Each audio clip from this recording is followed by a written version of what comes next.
Good morning, everyone. I welcome you all for the second day of the 4th International Conference on Latest Trends in Engineering and Management, ICLTEM 2023. Organized by Institute for Engineering Research and Publication, the main objective of this conference is to promote a novel development in stages of resolving conventional obstacles encountered in daily engineering techniques and management topics. Now, I would like to welcome our honorable keynote speaker of our conference, Dr. Iriki Anandakumar, Professor and Dean of Research and Development, VEMU Institute of Technology, Tirupati, Andhra Pradesh, India. I welcome all the HODs from various departments, professors, lecturers, research scholars, delegates, and students for this wonderful event. Thank you for joining us to impact their expertise with us. I would also take this opportunity to welcome all our presenters from across the India who have spread their valuable time in enlightening us with their latest research studies through virtual platforms. Now, I would like to welcome our honorable keynote speaker, Dr. Iriki Anandakumar of our conference to deliver his keynote speech, and his title is Stress Management of in the Workplace of 3P Engineering Production Processing Plant. Iriki Anandakumar received a PhD in Mechanical Engineering with specific specialization of Material and Manufacturing of TI6A14V alloys from the Wales University, Chennai, India. Master of Engineering in CAD Mechanical Engineering from the Satyabama University, Chennai, India. Also gained bachelor's and diploma in mechanical engineering with certificate course of welder. Iriki current research interest are in TI6A11, TI6A L4V machining and manufacturing. He authored over 40 publications and 3 patents, Australia, India. Book chapters publications, London, India till date. He has secured as PI and COPI, several research grants from DST, SERB, India.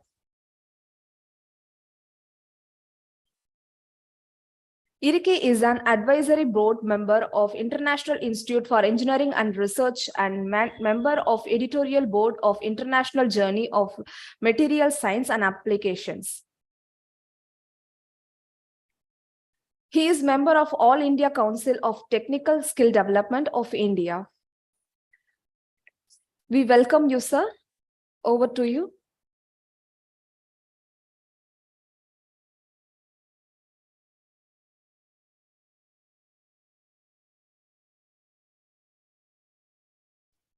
Sorry to interrupt you, sir. Your microphone is on mute. Yeah, thank you for your introduce me. It's a short bio. That is my short bio details of that one. All right, thank you so much for the chairperson. All right, can you hear me? Is it audible, my voice? Yes, sir. Now fine. All right, all right. So most of the nowadays the management people and engineering people, they're going to be workplaces, and after finish their degree of maybe masters or something and PhDs. They're going to work, they're going to do their work in workplaces, how it should be engineering technology to related to the management. Of course, our platform of the conference also engineering and management conference. So what I want to read, it's a link, so how it should be. For example, it is also one of the research on the study on stress management in workplaces of 3P. What is 3P? They mentioned production, processing, plant.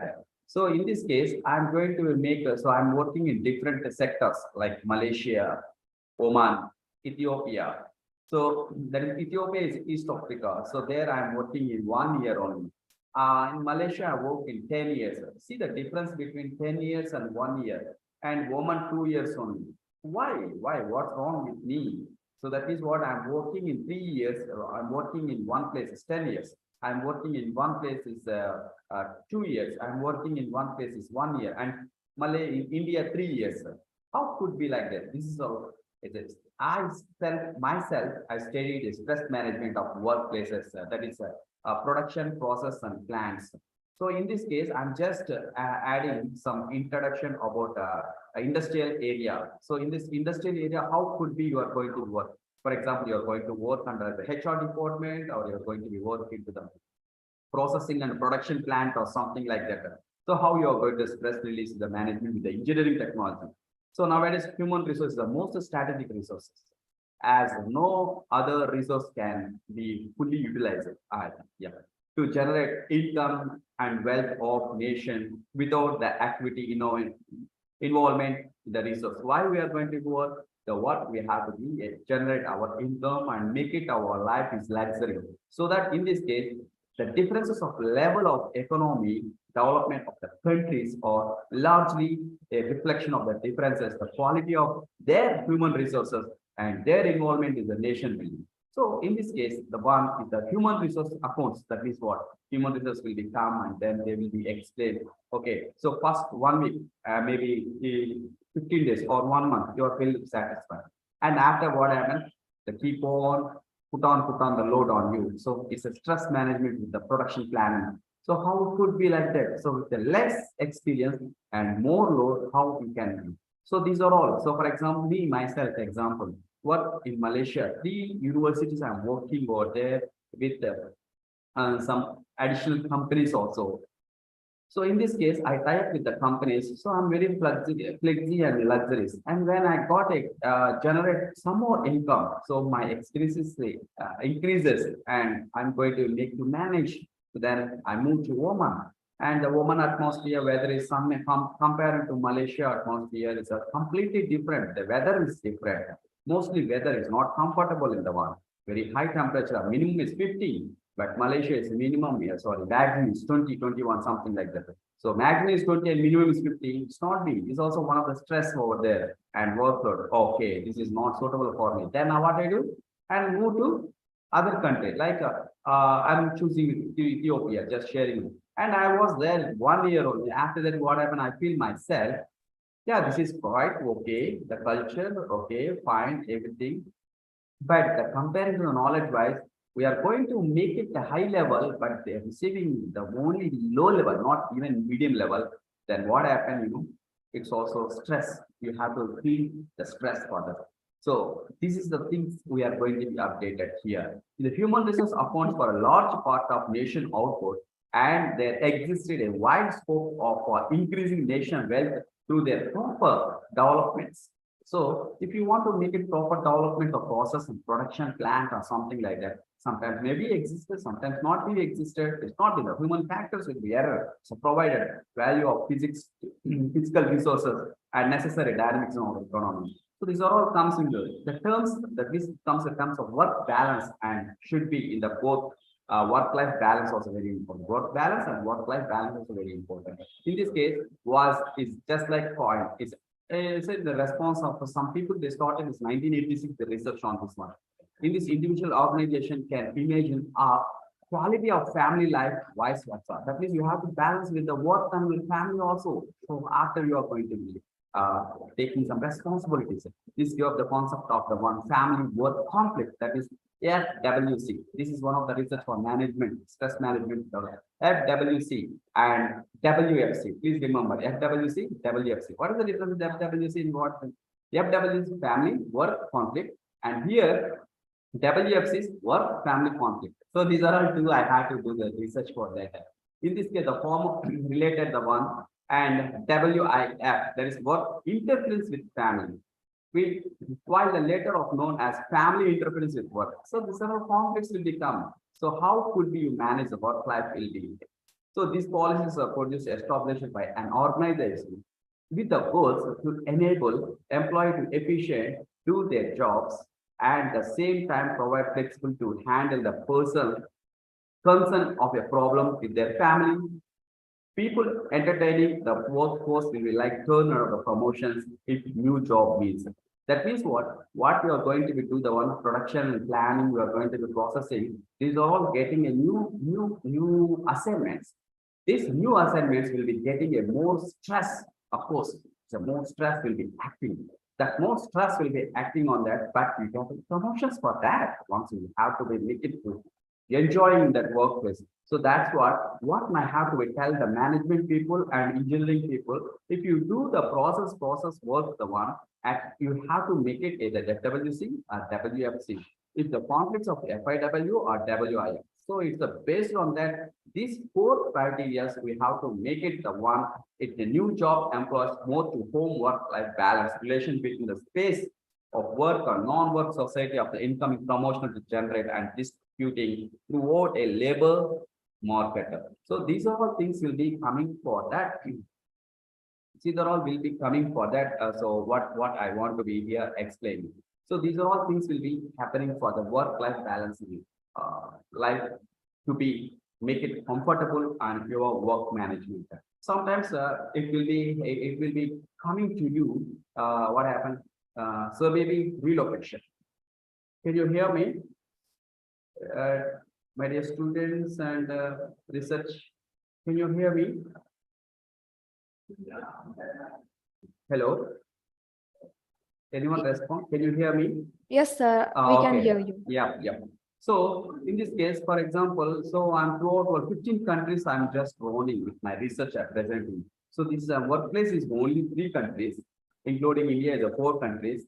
But while coming to that presentation and I'm going to be submitted my research and conferences, I'm sharing my knowledge with the present R&D departments or something. What I want to be suggest you when you are going to be make this kind of things, you have to be first of all adjustable.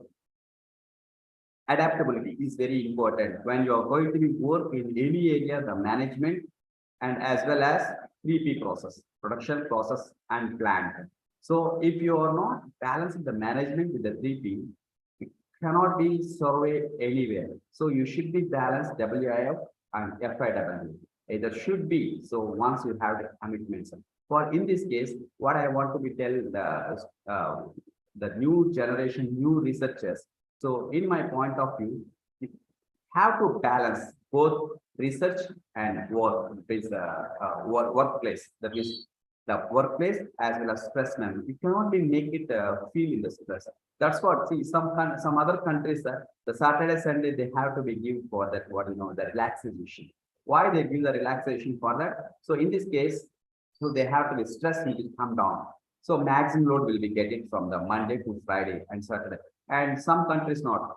Some countries Sunday to Friday, Saturday, Friday, I think in Gulf country. It's also one of my confusion. So I was in Malaysia, Monday to Friday I'm working, Saturday, Sunday is holiday. And when I moved to Oman, there I'm working Sunday to Friday. Yeah, Sunday to not Friday, Thursday.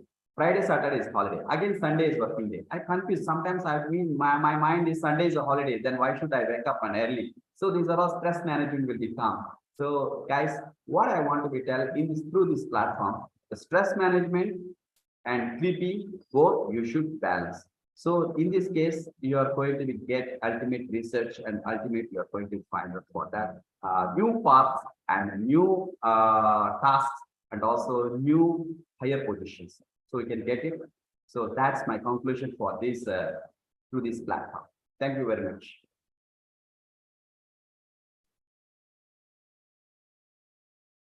You have any questions or just you may ask me. Then I just be answer my research and my something.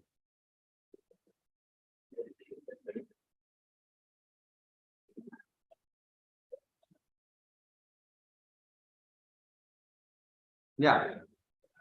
I'm waiting for your questions. Thank you so much, sir, for your valuable speech today. And dear participants, if you have any queries related to stress management, you can ask now. Or else you can mention in the chat box as well.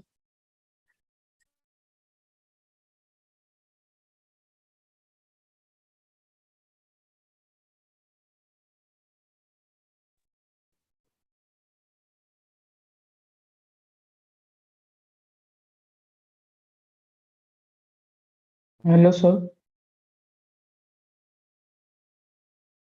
Yeah, Richard, please. Am I audible? Yeah, please. Yes, sir. Good morning, sir. Yeah, I'm good Richard. morning.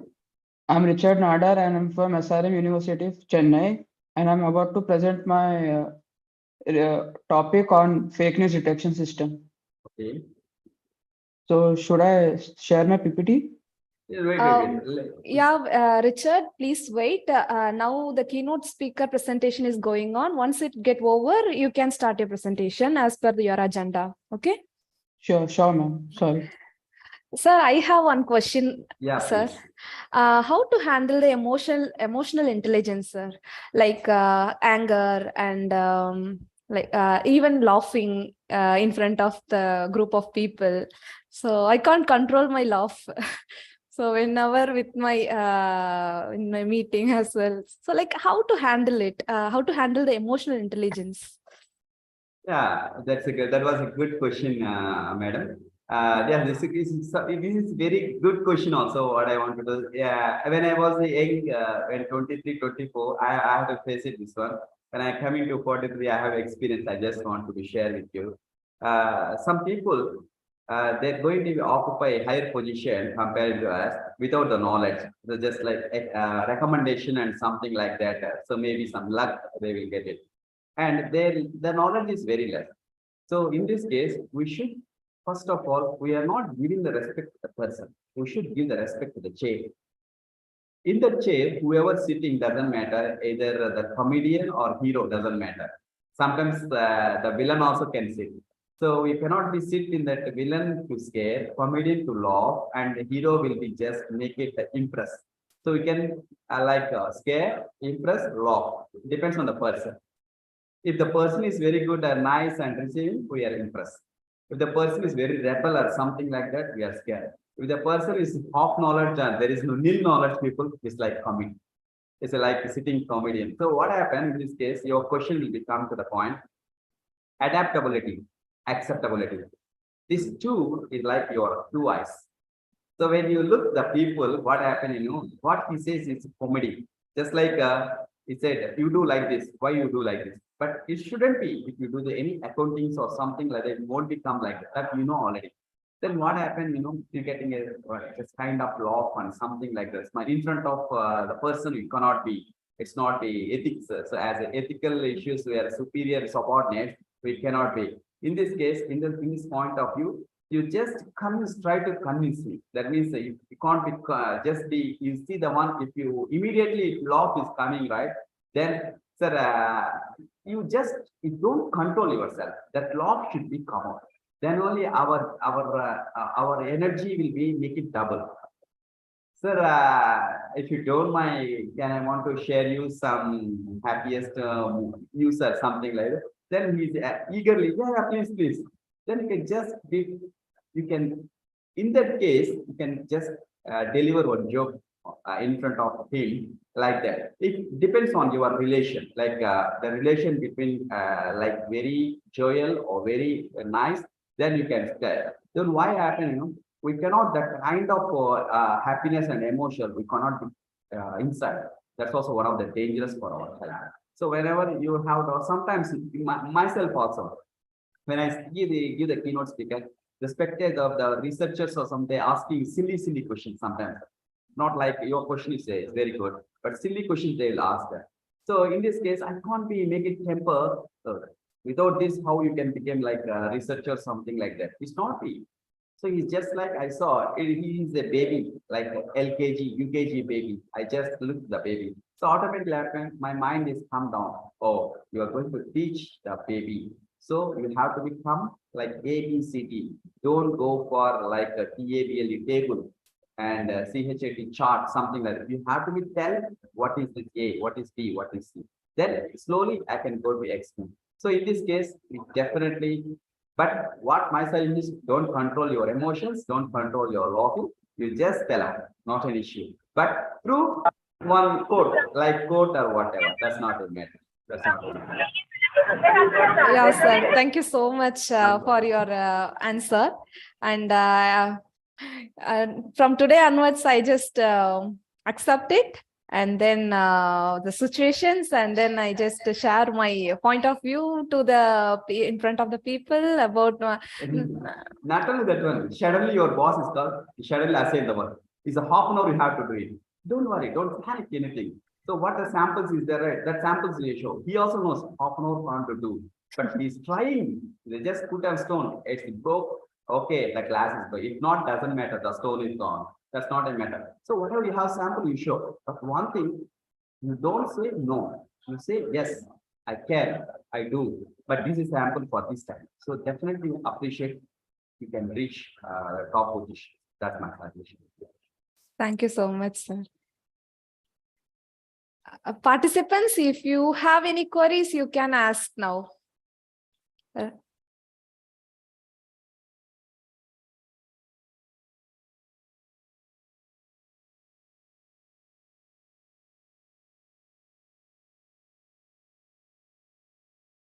Excuse me, sir. Yeah, Richard. Ask, So- tell me, Richard. So can I ask how to like excel in the field of research if one wanted to like go into it?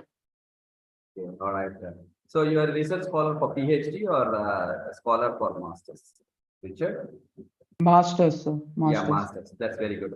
The masters means mostly you are going to focus on literature review, Richard. So at that too, past 5 years, that's very important. Like for example, now 2023, you have to focus on 2022, 2021, 2020, 2019, and 2018. So you have to start 17 onwards. The research literature, you have to, for example, in your mind will be rolling one concept. Why don't like this? Why don't I do like this? So these are all concepts what we are going to be doing. You have to be search the literature review for recently 5 years research. Don't go for 10 years, 20 years.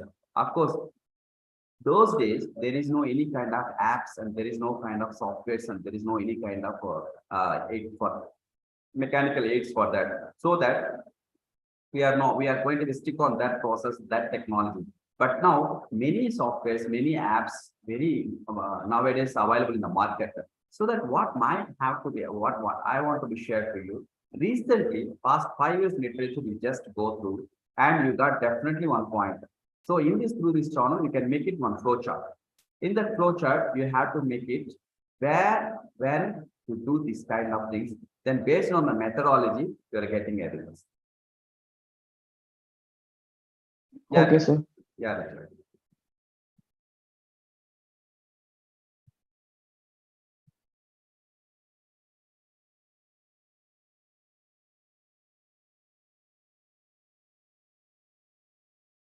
Yeah, any more questions?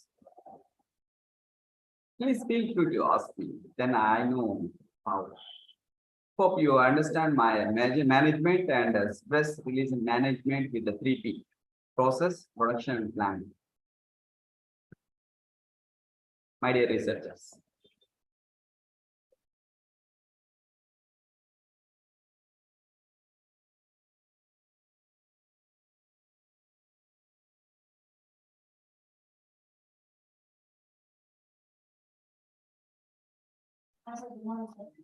Thank you so much, sir. I think no more questions. I think so. Yeah. Thank you so much. Excuse me. Yeah. Can I ask one more question? Like, how to effectively write a research paper? Like, Okay. like there are IEEE papers and other conference papers. So how do I, as a beginner, how do I like replicate that high level of paper presentation? Right, Richard. Very good question. So we are going to focus on the IEEE. This IEEE is not very high quality or the one. This is a quite Q3 paper level only. It's not an issue. So what we are going to focus on that one. So first of all, if IEEE paper, I had to refer for only IEEE paper. No, not like that. So you do one thing. You are going to be refer for elsewhere papers and some reputed papers for that literature review. Definitely, if you're going to focus on top level, it's a high level, so automatically you are coming to medium and then low level. That's not a matter. But in the top, in between low and medium level, IEEE papers will be focused on that. But if you go to Q1, Tier 1, Tier 2 papers, means definitely this Tier 3 is not an issue for that. So what I want to suggest you don't look at in the only IEEE papers will be focused. You can focus in IEEE papers to publication. It's a simple. You just go through that all the literature review in that elsewhere papers and those kind of papers. So definitely those papers will be incorporated here. Then you can get it. But one thing, when you're going to focus for that one, please just repeat it again. Focus on previous past 5 years or past 8 years papers. Not you. For example, you want any introduction, something like that, put it introduction, basic something. If you really want me, nowadays most of the papers there is no incorporated the introduction and basics for the paper. They directly going to like application, like Singapore, China people, how they are going to. In the China and Singapore people, they won't write. You see any Singapore paper and China paper, they won't write any basics and introduction part. They directly come into application and methodology part. Those parts will be the incorporated and publishing. You see, if you downloaded any paper from Singapore, of the Singapore author, Singaporean author and Chinese, the Mandarin people, the Chinese people download the paper, you see, definitely the paper definitely not be, mostly 90% not be in the, what is the basics and introduction. They're directly going to be touched with that application part and executed part. That is the one only. Tell me. Thank you, sir. Yeah, Richard. Clear my question? Yes, sir. Yes, sir. Okay, right. All right, Richard.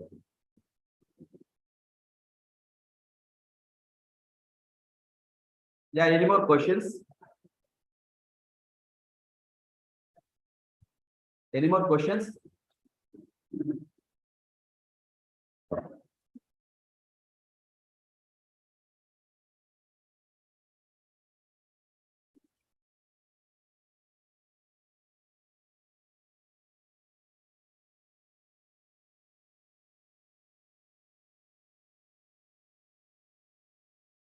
Yeah, session chair. I think you know.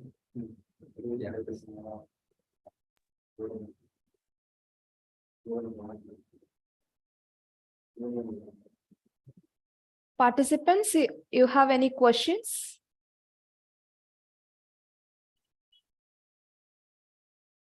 Okay, thank you so much. Thank you so much, sir, for being here today and share valuable points to us. And thank you so much, sir. Thank you so much. Thank you so much for giving this opportunity and the platform. I'm sharing my views. Okay, take care and continue the conference. Thank you so much. Thank you, sir.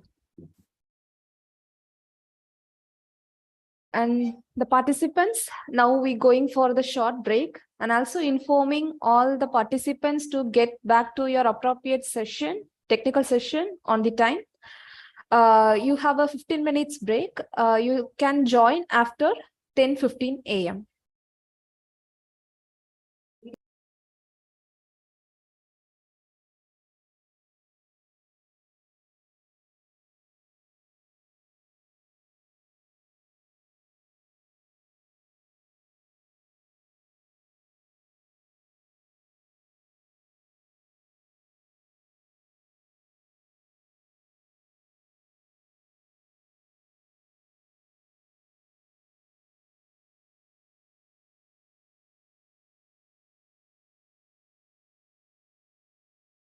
Welcome to IFERP, a forum where innovations and research interest could be supported and developed, prioritizing our mutual interest.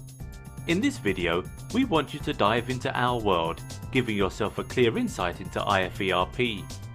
But first, who are we and what do we do? Institute for Engineering Research and Publication, IFERP for short, is one of the world's largest non-profitable professional associations operating under the Techno-Elite Research and Development Association, TRADA, meant for research and development in the field of engineering, science and technology. We are one of the largest professional bodies for engineering professionals in India and across the globe, established in 2014. We extend to every part of the globe with more than 28,000 professional members and 34,000 student members. Our growing membership at IFERP has led to an increase in members from Europe, Asia, Australia, Africa and the USA, fostering networking opportunities that strengthen ties within and across countries and technical communities. The mission of IFERP is to connect professionals at an integrated platform for growth to divert knowledge and skills towards the sustainable application of professional education and more. And our vision of digitalizing innovation processes through our professional networking services and more has pushed us forward to our achievements today. With our mission to make our academic services reach the top and grassroots level of institutions, we are funding colleges to organize conferences and scientific events, enabling researchers incubated at different areas of our country to directly contribute towards the transformation of India. IFERP simply connects engineers, exchange global innovation, and acts as a bridge between researchers and academics by organizing international conferences, world conferences, faculty development programs, webinars, seminars, providing membership, and more. Some of our conferences include WCASET Malaysia, WCASET Jakarta, ICASETAM APU Malaysia, and many more.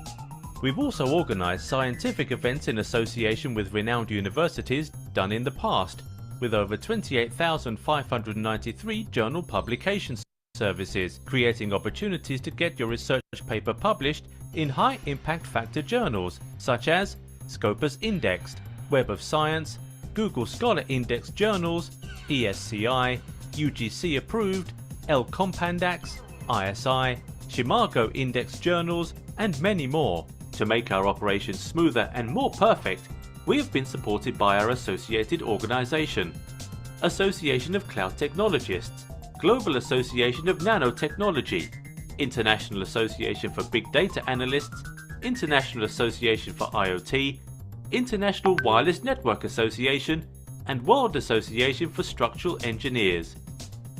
We have also worked alongside several clients and partners both nationally and internationally like University Malaysia Sabah, APU Malaysia, UNJ Jakarta, MC University Thailand, Ajman University Dubai, PUP Philippines, IIUM Malaysia, ISU Philippines, FCPC Philippines, WCC Philippines SRM University, Galgotia University, Amity University, and much more government and private organisations in different countries. At IFERP, we believe that there's always a better way to treat professionals, and that is what we do.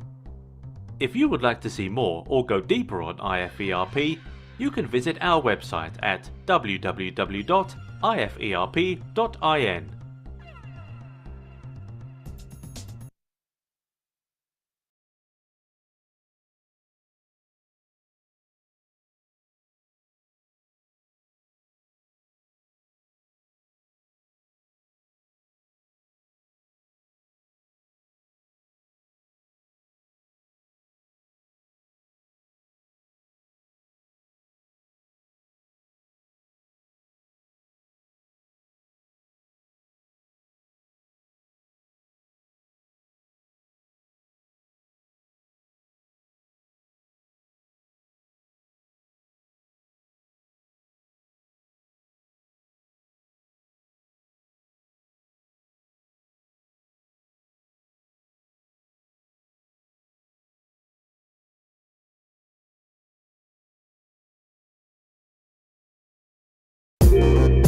Once again, I welcome you all to the technical session 1B. And before that, I just want to informing you, all the participants who belong to the CSE and IT department can stay in the main session, that is main hall. And the participants who belong to the SNH and MBA department, the breakout room has been created separately. You can go there. And the session is going to start within the next 2 minutes.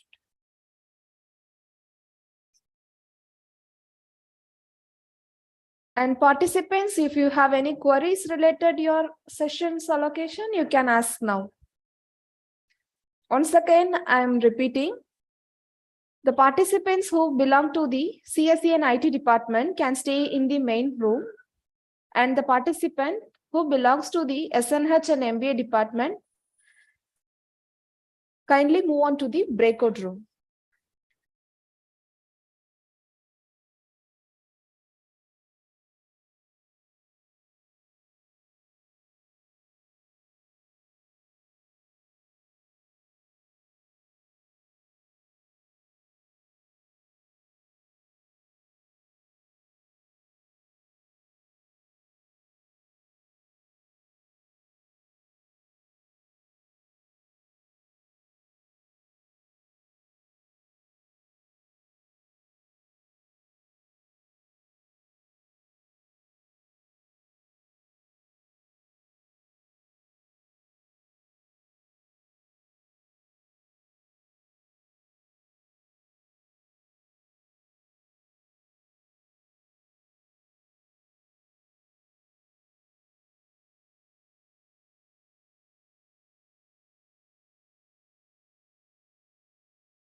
Once again, I welcome you all to the technical session.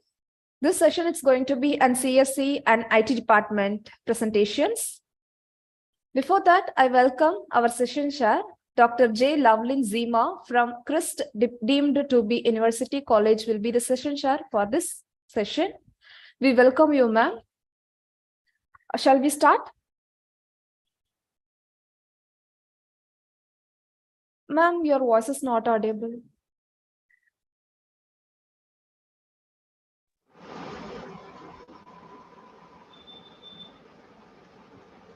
No, ma'am, not audible.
Ma'am, am I audible to you?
Dear participants, session share have some technical issue.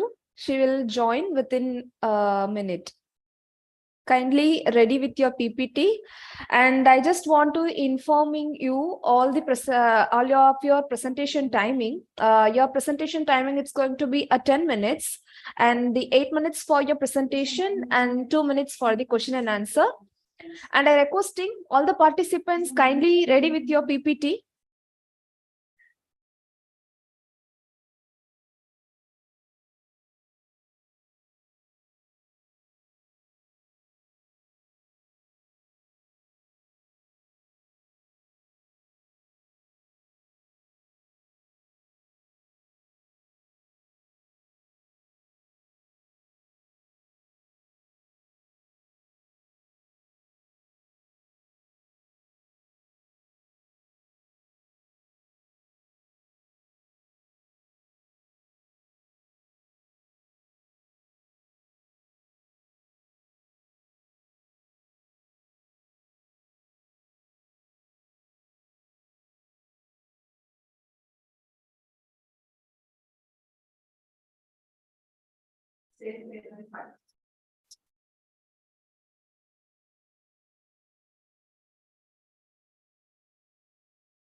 Participants, if the participants belong to the SNH and MBA department, you can go for the technical session B. It is in breakout room second. You can join there. And the participants who belong to the CSE and IT department can stay here. And the technical session will start within the next few minutes. Once the session share has been joined, we will start. And once again, I'm informing you all of you kindly stick with your presentation timings. The presentation timing is 10 minutes, and the 2 minutes for the question and answer, and the 8 minutes for the presentation. So participants are ready with your PPT. Now we're going to start the technical session. Ma'am, shall we start, ma'am? Okay, ma'am. I think your voice is not audible. You have a problem in your audio. So you can mention your queries and questions in chat box, ma'am. Participants also responding in the chat box. Okay, ma'am. Is that fine for you? Okay, ma'am. Sure.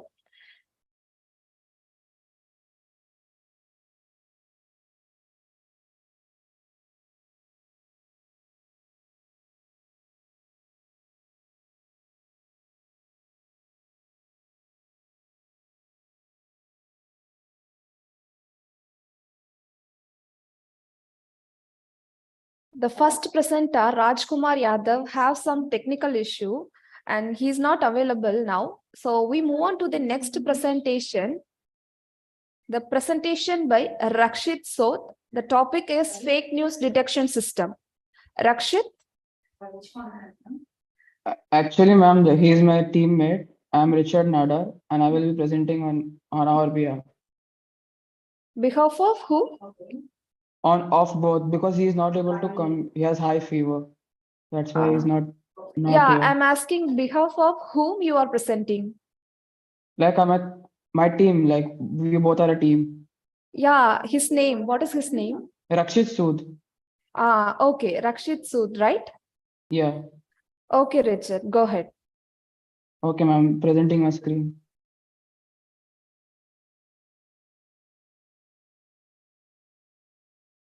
Ma'am, is it visible? Yes, visible. Yes, ma'am. So good morning all. I'm Richard Nadar and my teammate Rakshit Sood. We have made a project on Sorry to interrupt you. Before that, before starting the presentation, I just want to informing you, all the participants, kindly turn on your video while you are going to present.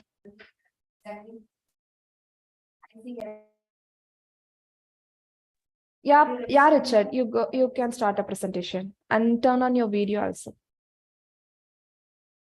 Yes, ma'am.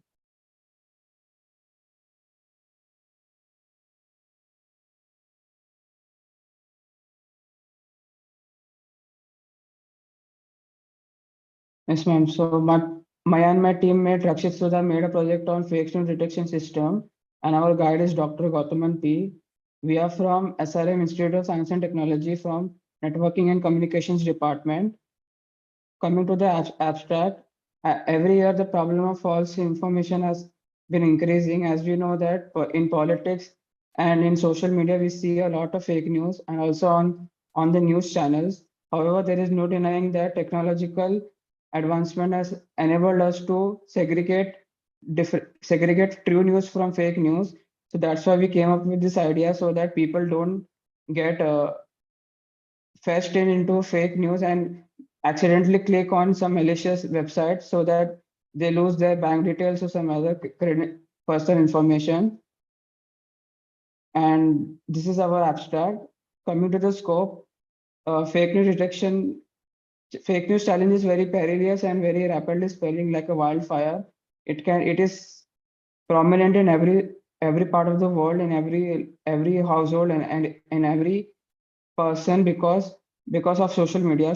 Every person has access to social media nowadays, and it is very crucial that people don't get distracted or don't get caught up in the fake news.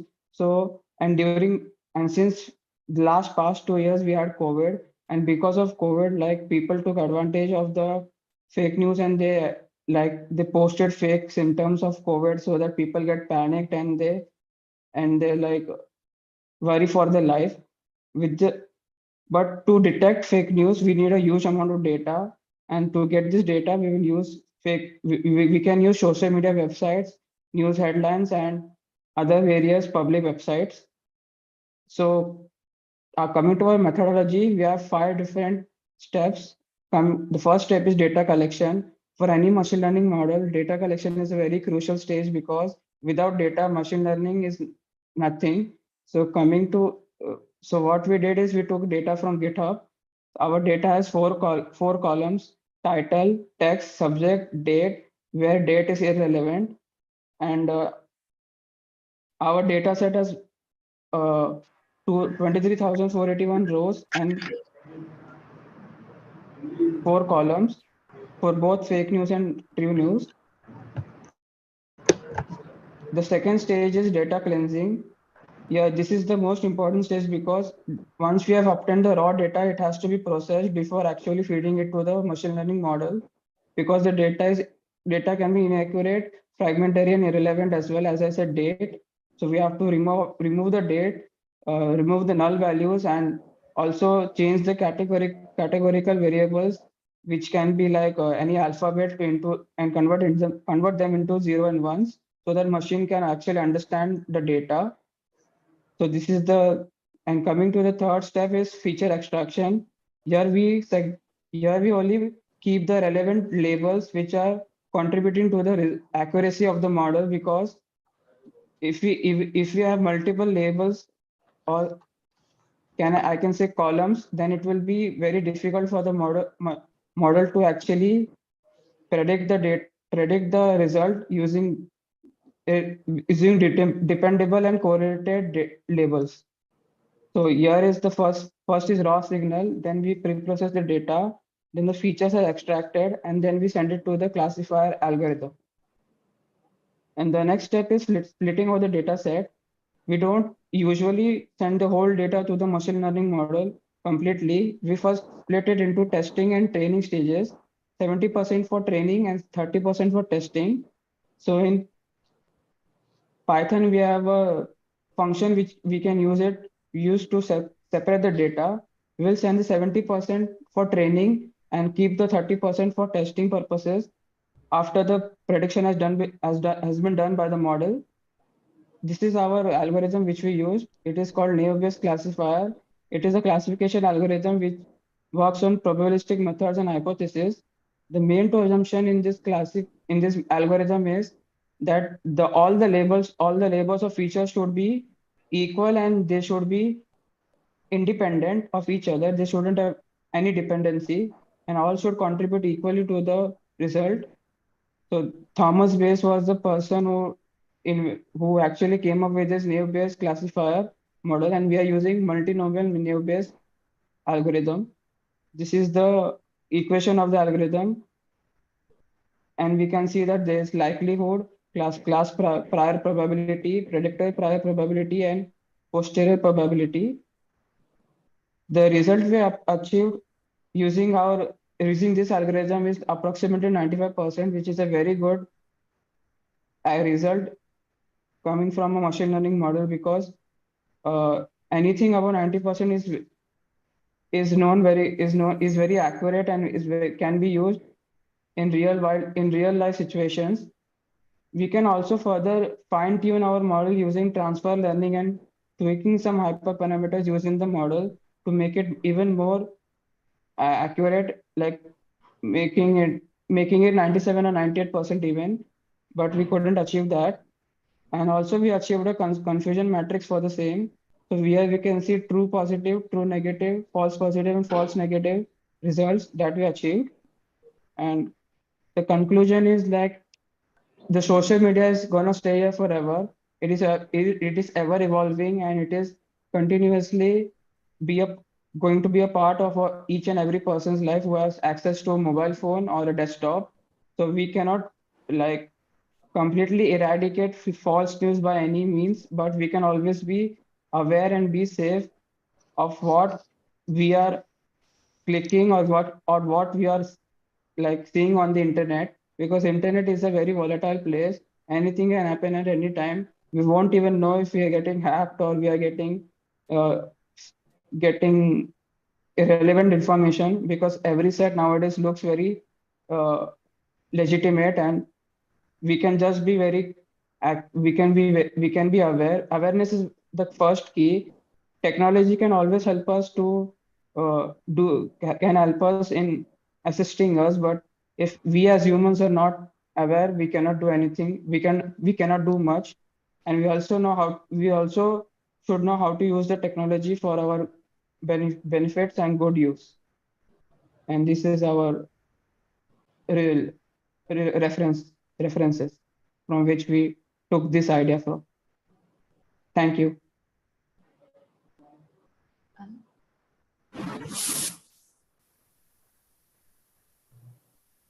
Thank you, Richard, for your presentation. Ma'am, Yes. you have any questions to ask him? Yes, Okay. yes, ma'am. I hope now you can hear me, right? Yeah, now fine, ma'am. Thank you. Right. Sir, good presentation. Only one question I need to ask. Can you say about that confusion matrix you're showing that in your presentation, and what is that relevance with your work? Can you explain it again? Yeah. Yes, ma'am. So what a confusion matrix is like? It's an advanced step of an accuracy. So like there are four things here. There are true positive, true negative, false positive, and false No. negative. I'm not asking about that concept of confusion matrix. How you are incorporating that into your work? Yes, ma'am. So with this confusion matrix, we can see that there are the we can see that the fake news detected was more than the real news, and using this we can actually like make out which the amount of news present in our data set is fake or real. Okay, so what is the maximum accuracy you got in your work with the dataset? We got 95% accuracy, ma'am. Mm-hmm. Approximately 95%. It was varying between 90 and 95. Okay, so use Navy Bears. Yes, ma'am. Okay, sir, thank you. Thank you, ma'am. Thank you for your time. Thank you. Shall I stop sharing the screen? Yes, please. Okay, ma'am. Thank you, Richard, for your presentation. The next presentation by Amit Nerukar.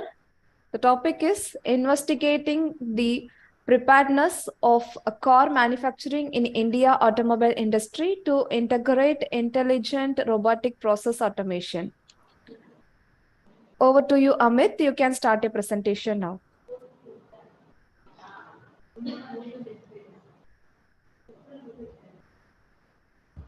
Good morning, one and all present over here. I'll start my screen sharing. Give me a minute.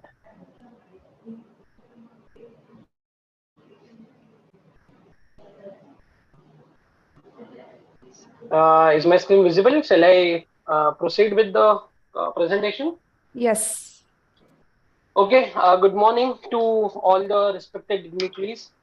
I am a research scholar affiliated to Thadumal Shahani Engineering College, University of Mumbai, and my research is going under my guide, Dr. G.T. Thampi. Investigating the preparedness of car manufacturing in Indian automobile industry to integrate intelligent robotic process automation. There is a kind of a robotic process automation still available in the Indian car manufacturing, but focusing on industry 4.0 and the journey proceeding towards industry 5.0, there is a need to automate many things. And today, to automate maximum things, what we need is the help of AI.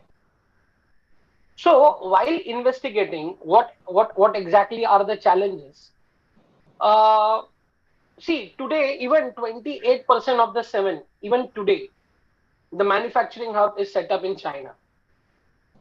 India, with a better demography, we have a very good manpower, and that too a trained manpower. And focusing on emerging trends and technologies, using emerging trends and technologies with this trained manpower is definitely going to make India go brighter. Government of India, when they are focusing on going for a make in India, they are also talking about giving incentives. So this policy making, it is focusing on giving incentives. That is production linked incentives. Yes. Sorry to interrupt, Amit sir. Can you give importance to your work, please, because you have only 10 minutes time. I'm coming to that point, man. Yes. So the overall aim of this paper is focusing on understanding and re-examining the process and procedures involved in robotic process automation and its integration with the manufacturing process. So the main aim lies here with is how exactly this robotic process automation is going to improve the overall efficiency, and majorly if I add an AI component to it, how the productivity is going to increase. So here my most of the research is focusing upon two types of literature survey, the one based on the papers and one an exploratory analysis. When I have made a literature survey referring around 40 to 45 papers, every paper is talking about robotic process automation and intelligent process automation. No paper is talking about AI-based robotic process automation. So I have visited few of the manufacturing industries, OEMs, original equipment manufacturers, and tier 1 and tier 2, who are the suppliers to the OEMs. Many of the companies includes Mercedes-Benz India, Mahindra and Mahindra, Tata, Volkswagen, IDW Automotive, Yokohama, and many more. So when the overall survey I have taken, the first question was focusing upon how easy it will be for any Indian automotive industry to integrate AI. Around 88%, 88.9%, 89% people are telling that their infrastructure is not yet ready. But when the survey was asked about whether the AI will improve the overall efficiency, around 57% were of the opinion, yes, integrating AI in the current robotic process automation is definitely going to increase the overall efficiency. Overall, if you see, even 44% are agreeing to it. No plant is completely AI enabled. Only 55.6%, only 44.4%, they are talking about there is some kind of AI in the manufacturing plant. Now, the sad part, not even single company has a manufacturing plant which is completely automated. So looking at the overall survey, we can understand 77.8% says that their overall automation based in Indian automotive industry is less than 50%. And further, when we have checked about a AI robot, which is a self-configurable robot, if they have implemented, any of the industries has implemented the AI self-configurable robots, no company, no manufacturing firm has yet integrated, and which is what obviously going to overall save the downtime.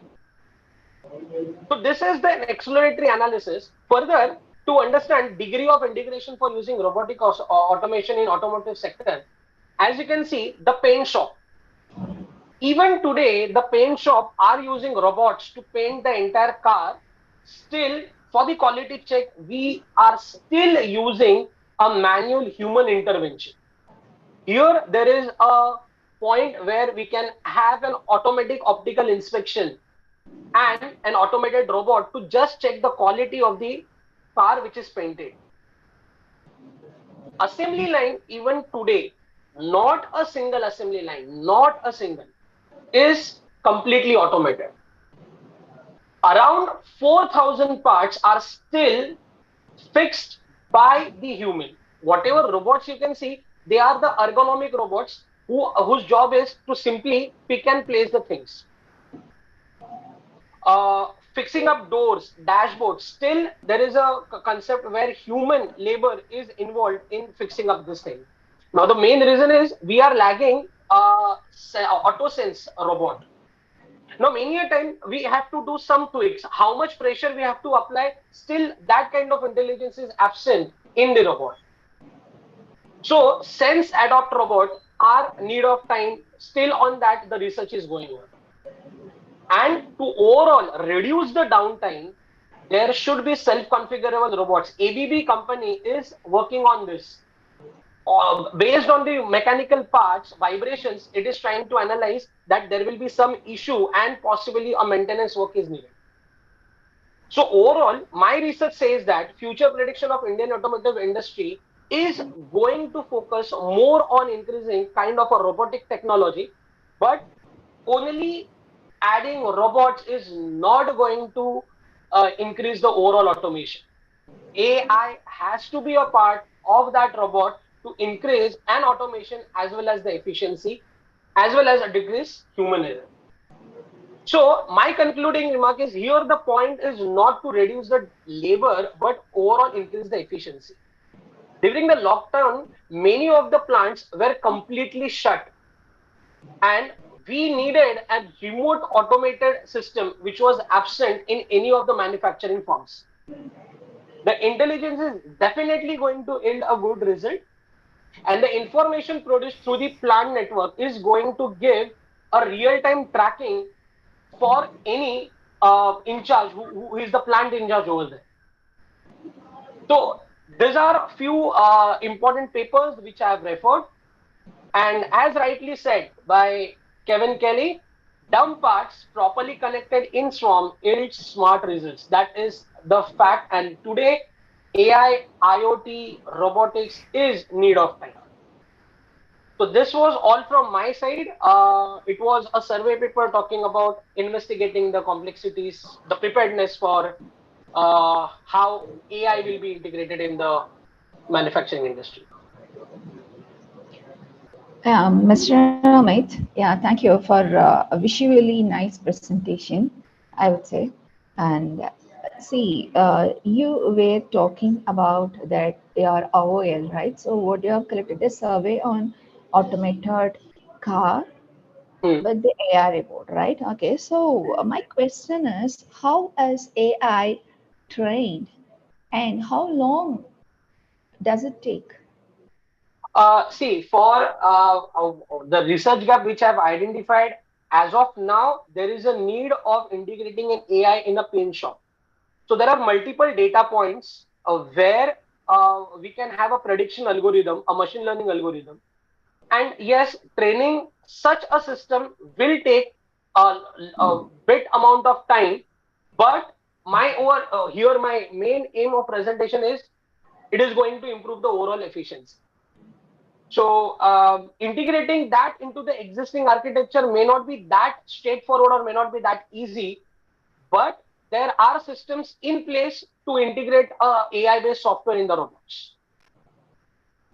Sir, okay, thank you. But already we have a lot of automated assistants in manufacturing a car. So Yes. how your idea is going to be different? Exactly. We do have, man, as I've already stated in my presentation, after visiting the OEMs like Tata, Mercedes-Benz, Volkswagen, there is nowhere a complete automation. There is automation, but nowhere a complete automation where I can have a manufacturing process without any kind of human intervention. Possibly an operator entering the job and the product is ready at the end. Everywhere I am needing a human intervention, and then there is some kind of a lag in the work. So at all those points, there is a need of embedding AI to improve the efficiency. Okay. So are you doing, have you done only the survey or are you suggesting some useful I have information done in the that? survey. Based on survey, I have also started modeling the AI-based robots for paint shop as well as for the assembly line. Since still it is in a phase of applying for a copyright, as of now, I will not be able to disclose more things about it. But I am on a right now verge of completing the model and going for a copyright. I have already applied one copyright, one patent, and the patent is filed. The another model copyright is still pending. Okay, thank you. Thank you so much.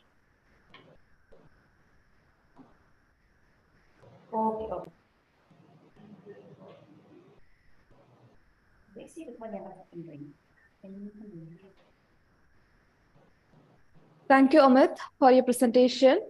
The Thank you, next ma'am. presentation by Jayaprada Somala. The topic is chronic kidney disease prognostication using machine learning algorithm. Jayaprada. Me co-author Sai Jitendra presenting. Okay, Saichan. Sai Saini, Jitendra. you can start your presentation. Yeah, ma'am.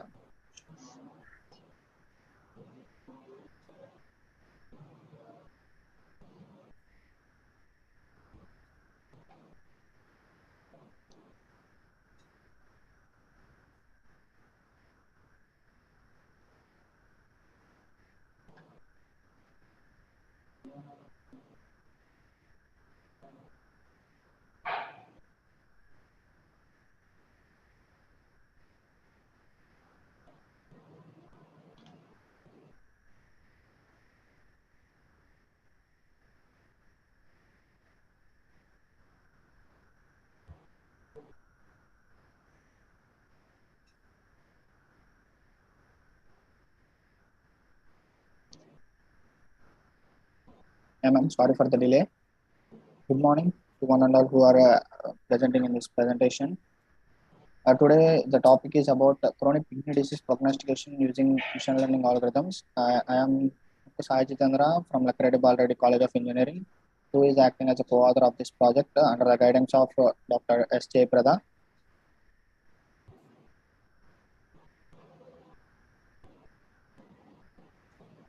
Coming to the abstract, this is about the chronic kidney disease, which is almost affecting the functioning of the kidney that is spreading all over the world. So, in order to detect at the early stage, we are developing the model using some of the machine learning algorithms.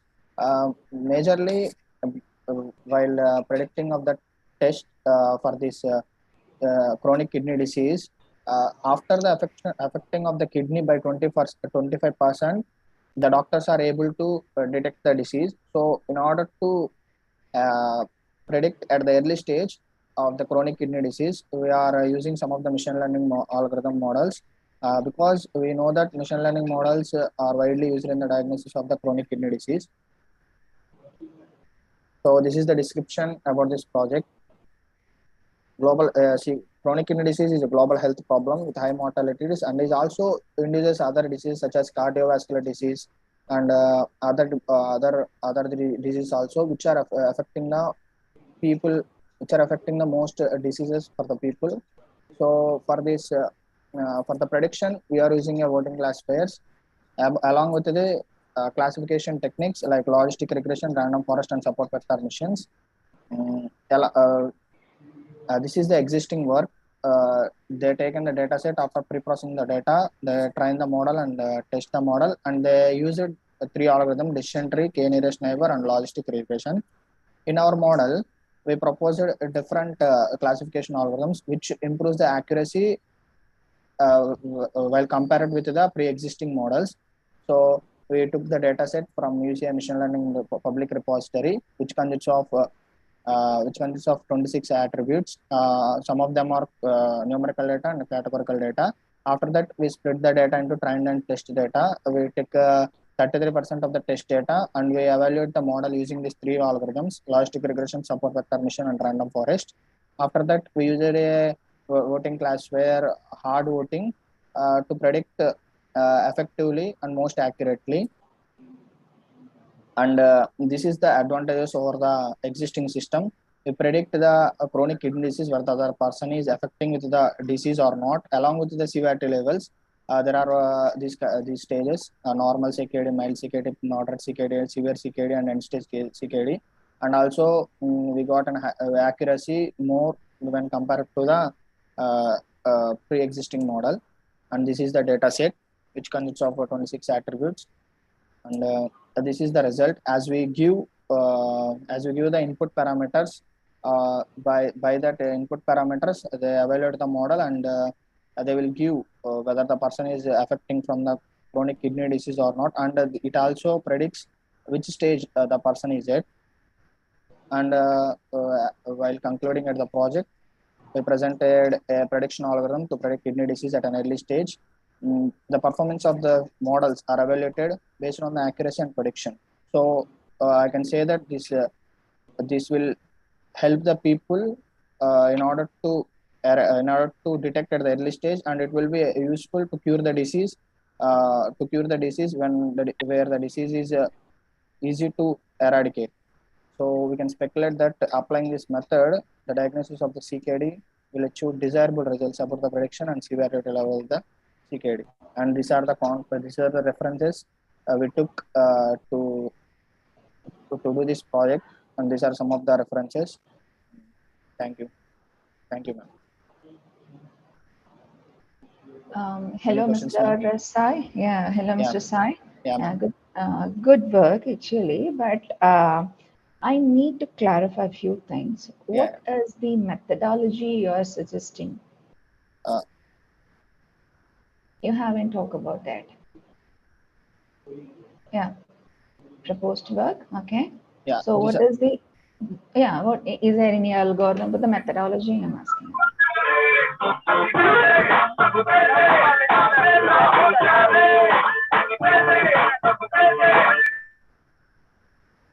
These are the algorithms, ma'am, we are using in this project: logistic regression, support vector mission, and random forest. Okay. And later, in order to get accurate results, we use a voting classifier, hard voting. By using that, we can get more accuracy and also most desirable results when compared to by using the voting classifier of the among three algorithms. Okay. So can you specifically say about that? You were saying about changing the numerical data and categorical data into one set. So how did it achieve that? Is there any specific, not that exact thing, so an idea about that? Yeah, ma'am. The categorical variables such as suppose if the hypertension is one of the parameter that is present in the data set. So so if it is yes, we converted it as 1. If it is no, we converted it as 0. So all the categorical variables are also converted into numerical variables. Okay. Okay. So, what about your prediction stages? Yeah, ma'am.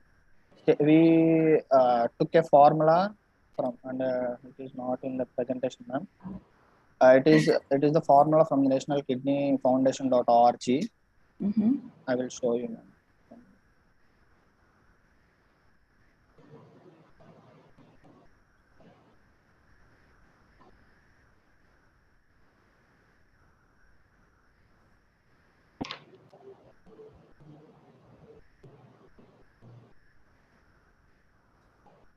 One minute, ma'am. I will share my paper. Yeah, please. No, you can say about that. That's it. Huh? What are the stages here? Because it is a chronic kidney disease, and what are the prediction stages you are having? That's what I'm. Yeah, ma'am. So there is a glomerular filtration rate, ma'am. So we can get the glomerular filtration rate using formula of serum creatinine that is present in the data set, and with the age and the gender, there is a formula for the male and female. So while get through that, we can get the glomerular filtration rate. If the glomerular filtration is greater than or equals to 90, then it is an normal stage, ma'am. Or if it is in between 60 to 89, then it is moderate CKD. So if that is less than 15, then it is the end stage of the chronic kidney disease, ma'am. Okay, so what is the accuracy you got? The maximum accuracy? 98.6, ma'am. 98.6. Okay. Okay, thank you so much, Sai. Thank you. Good Thank you for presentation. the Good time. work. Good work, right? Thank you for your time. Thank you, Sai, for your presentation. Thank you, ma'am. The next presentation by S. Shyam Sundaran, and the topic is action recognition, focus on actors with YOLO. Yeah.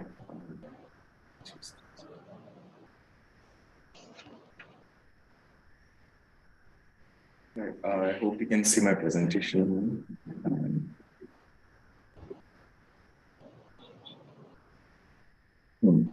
Okay, so good morning. My name is Shyam Sundaram. I'm a final year BTech computer science student of VIT Chennai and interning at JPMC Bangalore for a few months now. And my guide is Dr. Jagannathan L. He's a professor in the School of Computer Science Engineering of VIT Chennai. So my work here is, in a sense, application of object detection paradigms to improve performance of action recognition techniques, sort of like giving a boost to the existing methods.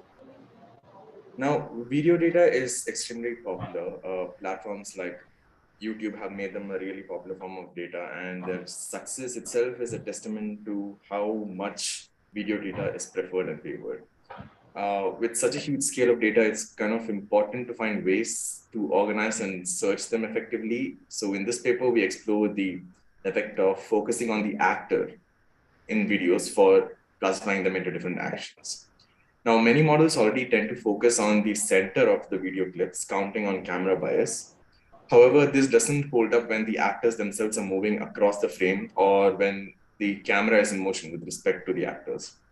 In our approach, we first prepare training data by cropping out actors across frames and forming clips and training a 3D convolution model on such clips. We trained two models, one with the actor crops and one with the traditional center crops. Then they were tested and results were recorded, and a comparison of the results were done to see which one performed better. And let's see which performed better.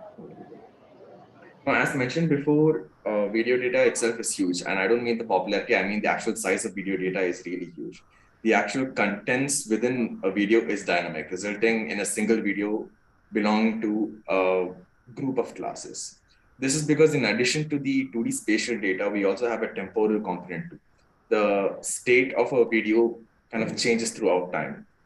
If you actually analyze a video, there are three components to it. You have a subject, you have the background, and you also have audio. The audio doesn't matter to us. What matters is the first two. Most often, the general theme of the audio or the topic of the audio, the video is based on what the subject is performing, not what's happening in the background. The background kind of is just noise that adds nothing useful to the actual result required most of the times. Even if an object influences the subject, just observing the subject rather than the background would tell you more about the video rather than observing the background. So in addition, the background can either be static or dynamic, which means it can either be the same throughout the video or it can change as well. So we try and study if just focusing on the actors themselves and not the background would give us better predictions of the action being performed. It'll be clear that this approach is kind of inspired by the way in which humans actually look at or perceive the world or videos. A quick go through the literature survey. The success of like convolutional neural networks with 2D images kind of prompted their applications in the videos as well. After all, videos are nothing but images stacked on top of each other. This meant that even the kernel that it used in 2D convolution and its parsing had to be expanded along a new dimension, that is a temporal dimension, which means time. 3D convolutions work really well, but at the cost of computation and power and time. Now, instead of just using images, their movements were also captured through optical flow algorithms. This helps us describe the movement that happens throughout the frames. But again, computation of optical flow itself is very, very intensive. And LSTMs were also employed. Of course, when you talk about temporal data, you have to talk about LSTMs and transformers. Skeletal coordinates of joints when processed sequentially with LSTMs or transformers kind of give good results, but they have the drawback that you can only describe actions performed by humans, not by anything else. So this is the crux of the paper. Like, why am I focusing on actors? Well, consider the first row of frames that you see over here. These are the frames that are obtained after cropping the centers of each frame. We see that there are frames where the actor is not visible at all. We just see the background, and that's kind of useless. The second row shows us what our model sees. Here we look at the actor in each frame. Their action is captured in nearly every frame considered, as opposed to the frames in the first figure, where there are quite a few blank ones, like I said. So in our approach, we extract the pose and location of the actor in frame and crop them out instead of just cropping out the center. This eliminates the camera bias or a very steady camera shot. And by camera bias, what I mean is, oftentimes when you take a video, you have this tendency to keep the subject in the center of the frame, but that's not what happens every time, is it? And since this helps narrow down the focus onto the actors rather than just the entire scene, we kind of expect to get slight improvement in performance as well. Now, we use 3 classes out of the 11 from the UCF 11 dataset. We chose 3 classes of action, and they are basketball shooting, biking, and golfing. These were chosen because they had the higher number of single actor video clips in them. Further, clips with more than one person seen are filtered out right now because we are not at that stage. As a result, we have around 270 video clips to train with in the end. And these 2 versions are now created. And the center crops that are obtained are saved as NumPy arrays for the model to train on. And the second are clips where only the actor is visible, performing the action, generated by YOLO. To do this, scripts were written and run to prepare the data set and extract the desired croppings that we wanted from each of them. Now, to detect the actors, YOLO V5S was used. It's a smaller and faster version. It's a lighter model of the highly performing YOLO V5. The trade-off it makes with accuracy was a little better than the other versions of YOLO, so that's why we chose this. Finally, 2 instances of small 3D convolution models were created and trained on each set of data. These 2 models are exactly the same. The only difference is the kind of data we are feeding. So starting with, let's talk about the accuracy, which is, we observed that the model trained with YOLO crops reached convergence quicker. At best, it received an accuracy of 0.97, whereas the center crop gets an average accuracy of 0.8. But this is done on training data, not on the validation data. So to get a real understanding, the test was also passed through this, the test data was also passed through the same processing and fed into the models. So the improvement is quite noticeable indeed. Precision, recall, and F1 score are higher in all categories, especially that in golf. The center crop really does a bad job at identifying golf scenes. We'll understand why in just a little bit. overall, the average weighted F1 score of the center crop comes up to be just 0.19, whereas that of the actor crops is 0.82, which is quite a lot. Now, when it comes to golf, the model, that is the center crop model, clearly has trouble recognizing it. To understand why, it helps to observe the figure shown here. So most of the golf videos that we see that's being telecasted over the television or network, this is what they look like. Because they try to keep the player to the side because they want to get the most of the shot, isn't it? Like if you want, they want to see across the yard, they want to see across the field. So this results in the players, who are the actual actors, being found on one side and cropping out the center of each frame. We lose out on data that's vital to recognizing the action. With YOLO crop or actor crop, our object of focus, that is the player himself, they are in the center, no matter where they are. So this kind of helps the model look at the action throughout the clip. So in conclusion, we study the effect of focusing on human subjects of video performing actions and studied how much better they performed rather than using center crops. The addition of YOLO adds very little delay in the final time taken to produce results. This can be improved upon with much better hardware. In our case, we didn't have a GPU or any DPU to train and make real-time results or deductions about. So in future work, what we are hoping to do is to build 3D convolution models on better hardware and study its performance on live feed as well, and even on untrimmed videos. And we also plan on focusing on more than one actors in a frame right now, because in order to do that, in addition to YOLO, we'll also have to have some sort of an object tracking algorithm, kind of like deep sort, which is not implemented in this, which is kind of out of scope right now. So that's what we're trying to look into in the future. Thank you. Any questions? Hello, Mr. Shyam. Yes. Impressive work, but I have one small thing to be clarified. See, actually, in your conclusion, you were saying that employing with YOLO, it decreases the relentlessness of a camera bias, but generally, we will struggle to detect small objects with this YOLO. No? So, how can you say this? So, right. That's actually a valid point, but the focus over here is to actually focus on humans that are performing actions. So oftentimes when the human is the subject of a video, he will occupy most of the frame, isn't it? So the only purpose of YOLO over here is to focus on the actors no matter where they are on the frame.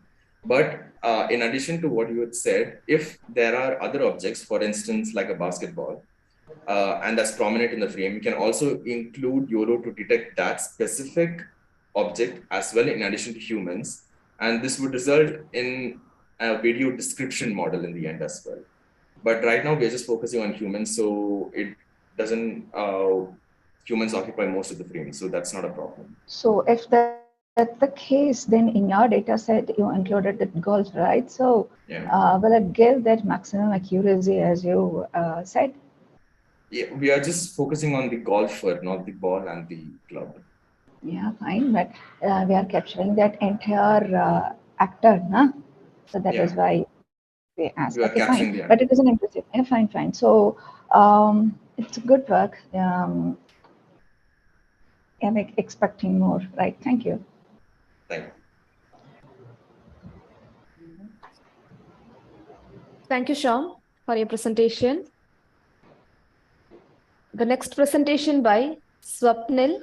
The topic is the future of finance, an in-depth look at DeFi in the fintech landscape. Okay, let me share my screen, ma'am.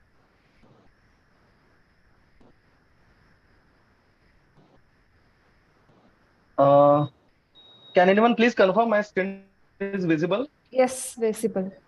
Okay. Good morning, everyone. Myself, Swapnil Sonavne, along with my PhD guide, Dr. Dilip Motwani. We are presenting a topic, the future of finance, an in-depth look at DeFi in the fintech landscape.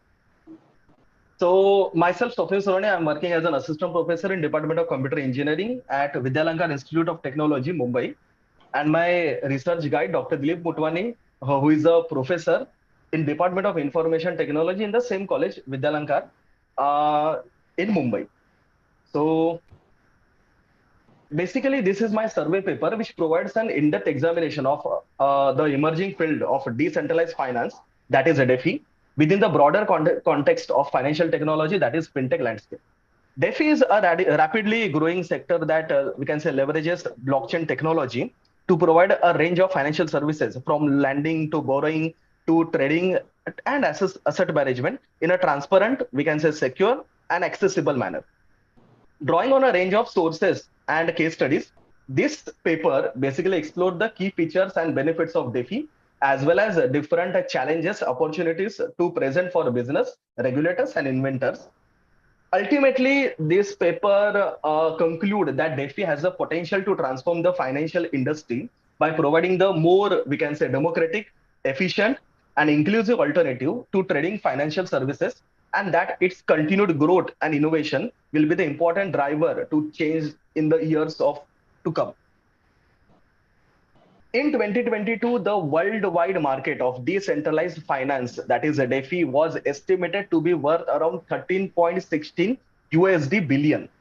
From 2023 to 2030, it has been projected to grow at a yearly rate of 46% according to CAGR. So this research paper will provide an in-depth look of DeFi and its impact on fintech landscape. We will explore the key advantages of DeFi over the traditional finance, its various applications and challenges it faces, and potential impact on future of finance. Additionally, we will examine the case studies of successful DeFi project and their integration with the fintech ecosystem. By examining the emerging trends and innovation in the DeFi and fintech, we aim to provide the insight into the future of finance and the role of DeFi could play in shaping the financial service industry. We believe that DeFi has a potential to revolutionize the finance by creating more equitable, we can say accessible, transparent financial system. And we look forward to exploring this topic more detail throughout the paper. These are some features and benefits of DeFi. The first one is infrastructure. Traditional finance relies on centralized intermediaries like bank, while DeFi operates on decentralized open source infrastructure. The second feature is accessibility. DeFi provides financial services through peer-to-peer network, making it more accessible for the wider range of individuals and businesses, whereas traditional finance can be harder to access, particularly for those with limited credit histories and financial standings. The third one is the transparency.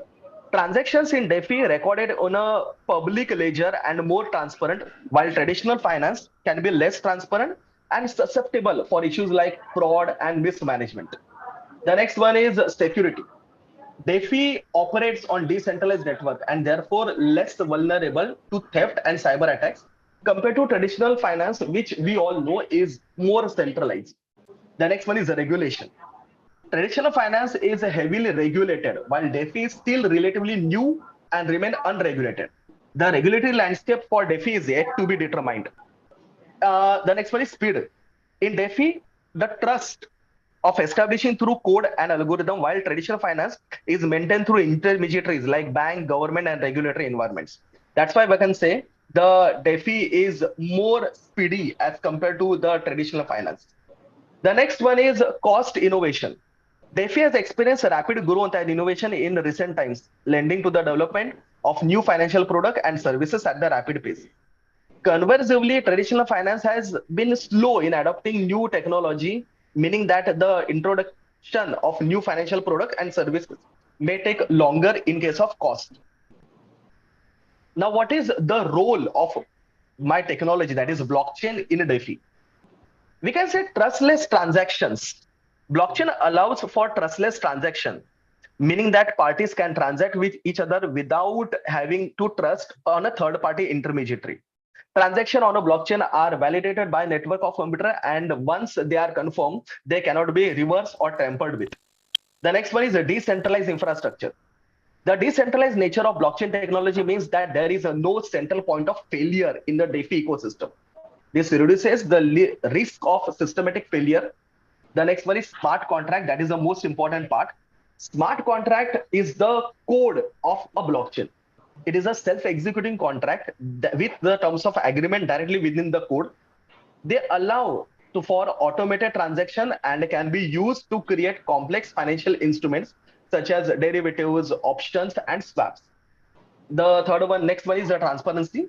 Blockchain provides the transparent DeFi ecosystem, allowing anyone to view transaction through place on the network. The next one is interoperability.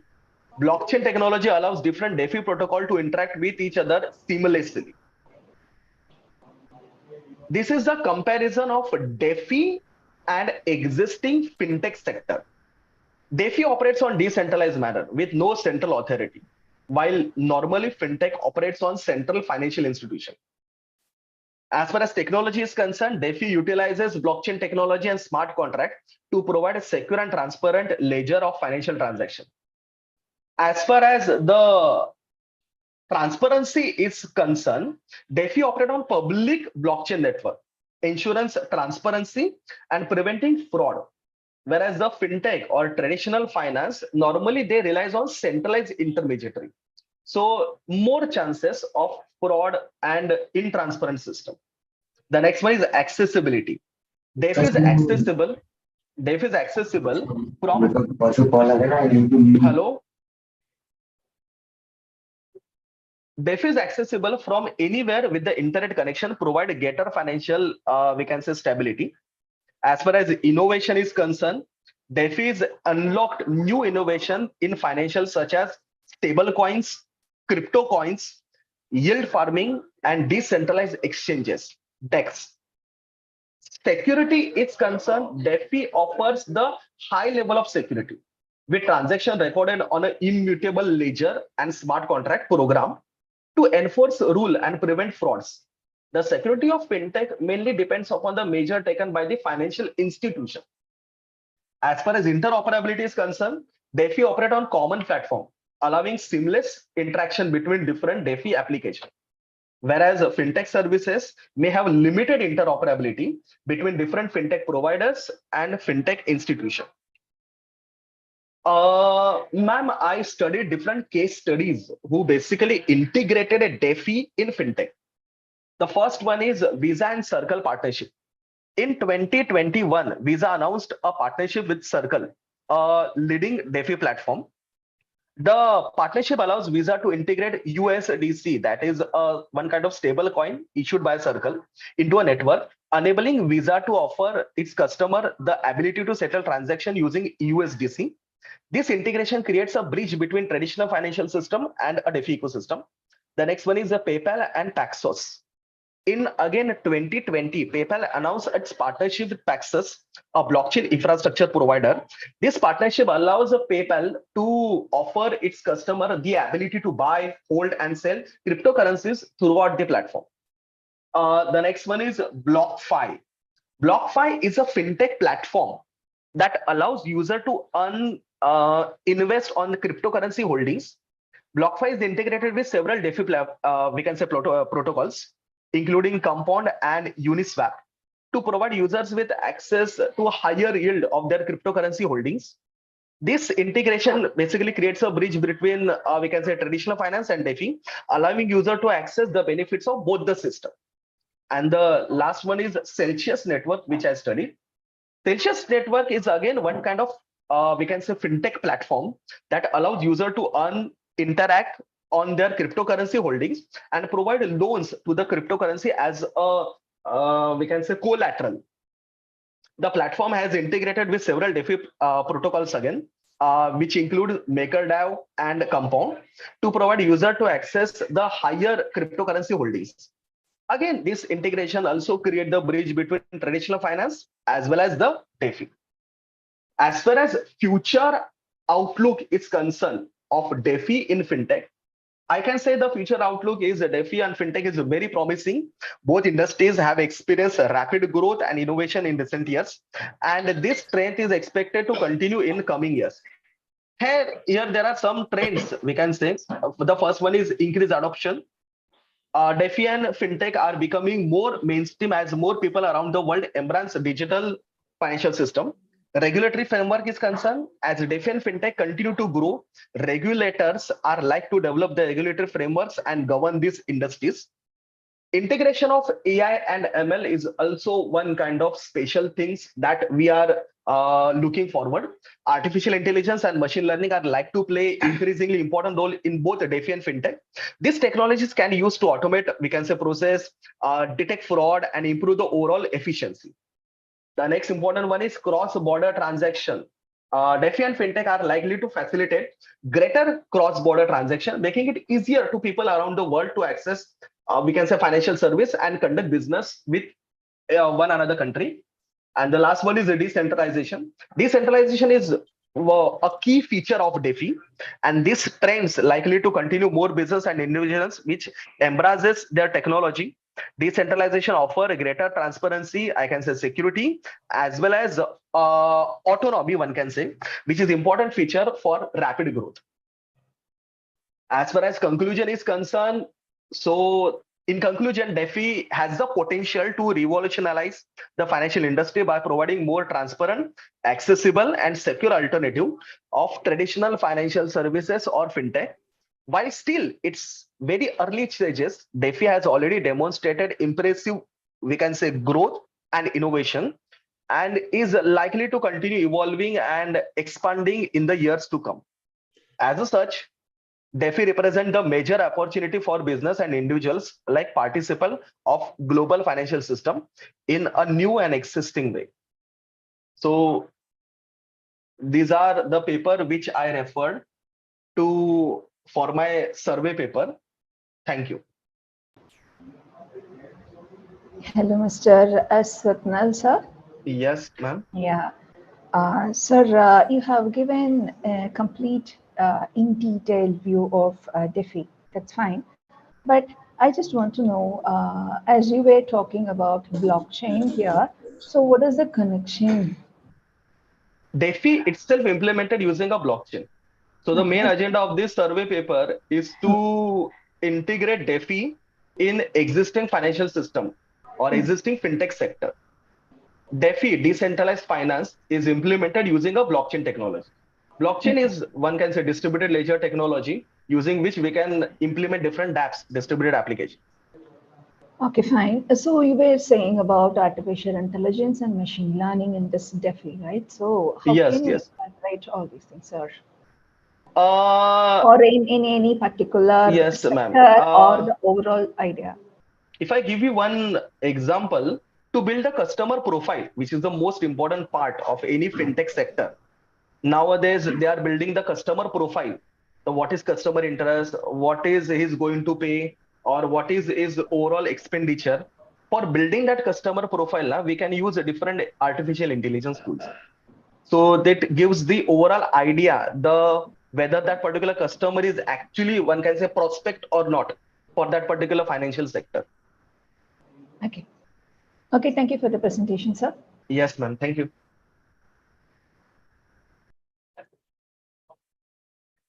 Thank you, Swapnil, for your presentation. Yes. The next presentation by Rugved Vivek, and the topic is design a decision support system using electronic health records for symptoms fake problem at emergency clinics. Rugved? Yes. Yes. Yeah, you can start your presentation. Okay, I'll share my screen.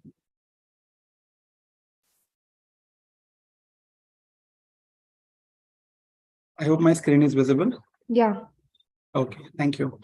So, hello everyone. A very good morning to the session chair and all the listeners.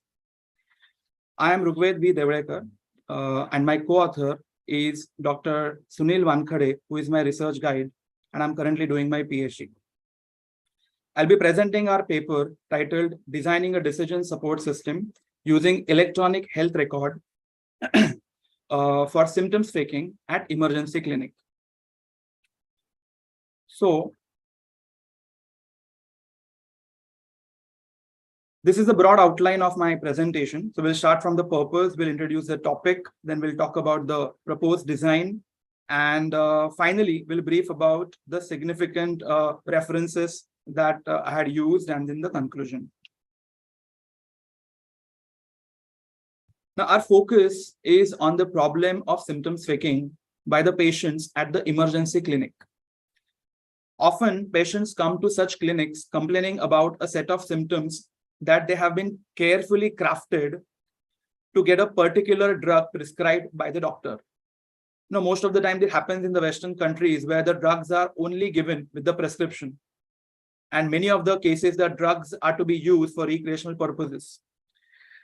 And at the emergency clinic, as we'll see ahead, the patient to doctor ratio is very high. And they do not have that much time to attend to every patient.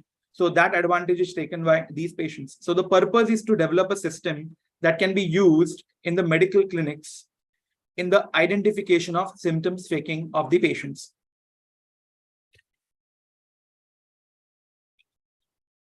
EHR, that is electronic health record, is a systematic way of storing the medical history of the patients, including the diseases, its diagnosis, medical prescriptions, and even other related details.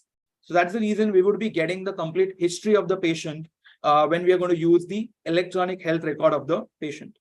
In US medical systems, these EHRs are used for the purpose of record keeping, which helps doctors in analyzing patients' medical history, also for settling the insurance claims. So many a times this is being used as a evidence when the medical claims are to be settled.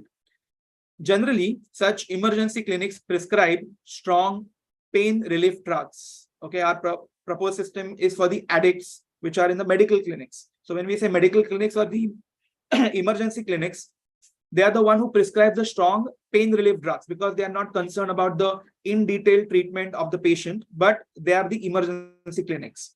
Now, these addicts target such emergency clinics since the ratio of the doctor and patient, as I said, it very doctor to patient is very low, or doctor to patient is very high, sorry, because for one doctor, there are too many patients to attend to. So it is easy for them to do symptoms faking and get the required drugs prescribed from such medical practitioners at this particular clinics. This prescription is essential as these drugs are not sold without proper prescription. This system can be visualized as a module in any existing decision support system. The system will aid the doctor in diagnosis by generating a red flag for such extreme cases. So it's not that it is going to take or is going to replace the doctor, but it is going to assist the doctor in taking the decision. Every life is interconnected with many other lives, and addiction ruins lives of not only those who are addicted, but also of all the associated people. It is very difficult for doctors to identify such frauds, which means the doctor may prescribe such drugs to a patient which inadvertently enable him for going into an opioid use. Our system tries to tackle this social evil of addiction by applying a multi-branch system that integrates deep learning and behavioral modeling using machine learning as well. This slide shows some common symptoms used for symptom faking. Chronic pain syndrome is the major cause of such symptoms. If the problem is real, then the related symptoms are joint pain, back pain, muscle aches, burning pain, fatigue, sleep problems, loss of stamina, and mood problems, including depression and anxiety. Now, the worst part is such sensitive symptoms are used by the opioid patients for symptom faking. Let us look at the outline of our proposed system. As stated earlier, it is a multi-branch system containing two major branches, and the third branch is going to aggregate the results obtained from the earlier two branches. The branch one is called as patient symptoms faking, and it attempts to determine whether the patient are faking the symptoms or not. The second branch is called requested treatment needed, and it utilizes the EHRs to predict how much of the prescription opioid the patient requires. So first branch is obviously giving you the level of symptoms faking that the patient would have, and the second branch is supporting the decision that is being done by the first branch. We will see each branch, the third branch is obviously the aggregation, which is going to combine the results of both the branches, and it is going to decide whether the alert flag should be generated for the medical practitioner or not. Now, the branch 1 has two major components as P1 and P2. The patient complains about a set of symptoms which is compiled as P1. So you can see the patient registers some symptoms which is compiled as a set P1. For calculation of P2, that's the second component, we make use of the electronic health record of the patient. So you can see the other side where the gathering of the patient history from EHR is being done. We work with the fact that each sickness or disease has a prescribed set of symptoms in the medical research. We extrapolate predicted diseases to produce symptoms in the form of a key value pair. So each disease is a key, and it will have a value which will be a collection of symptoms.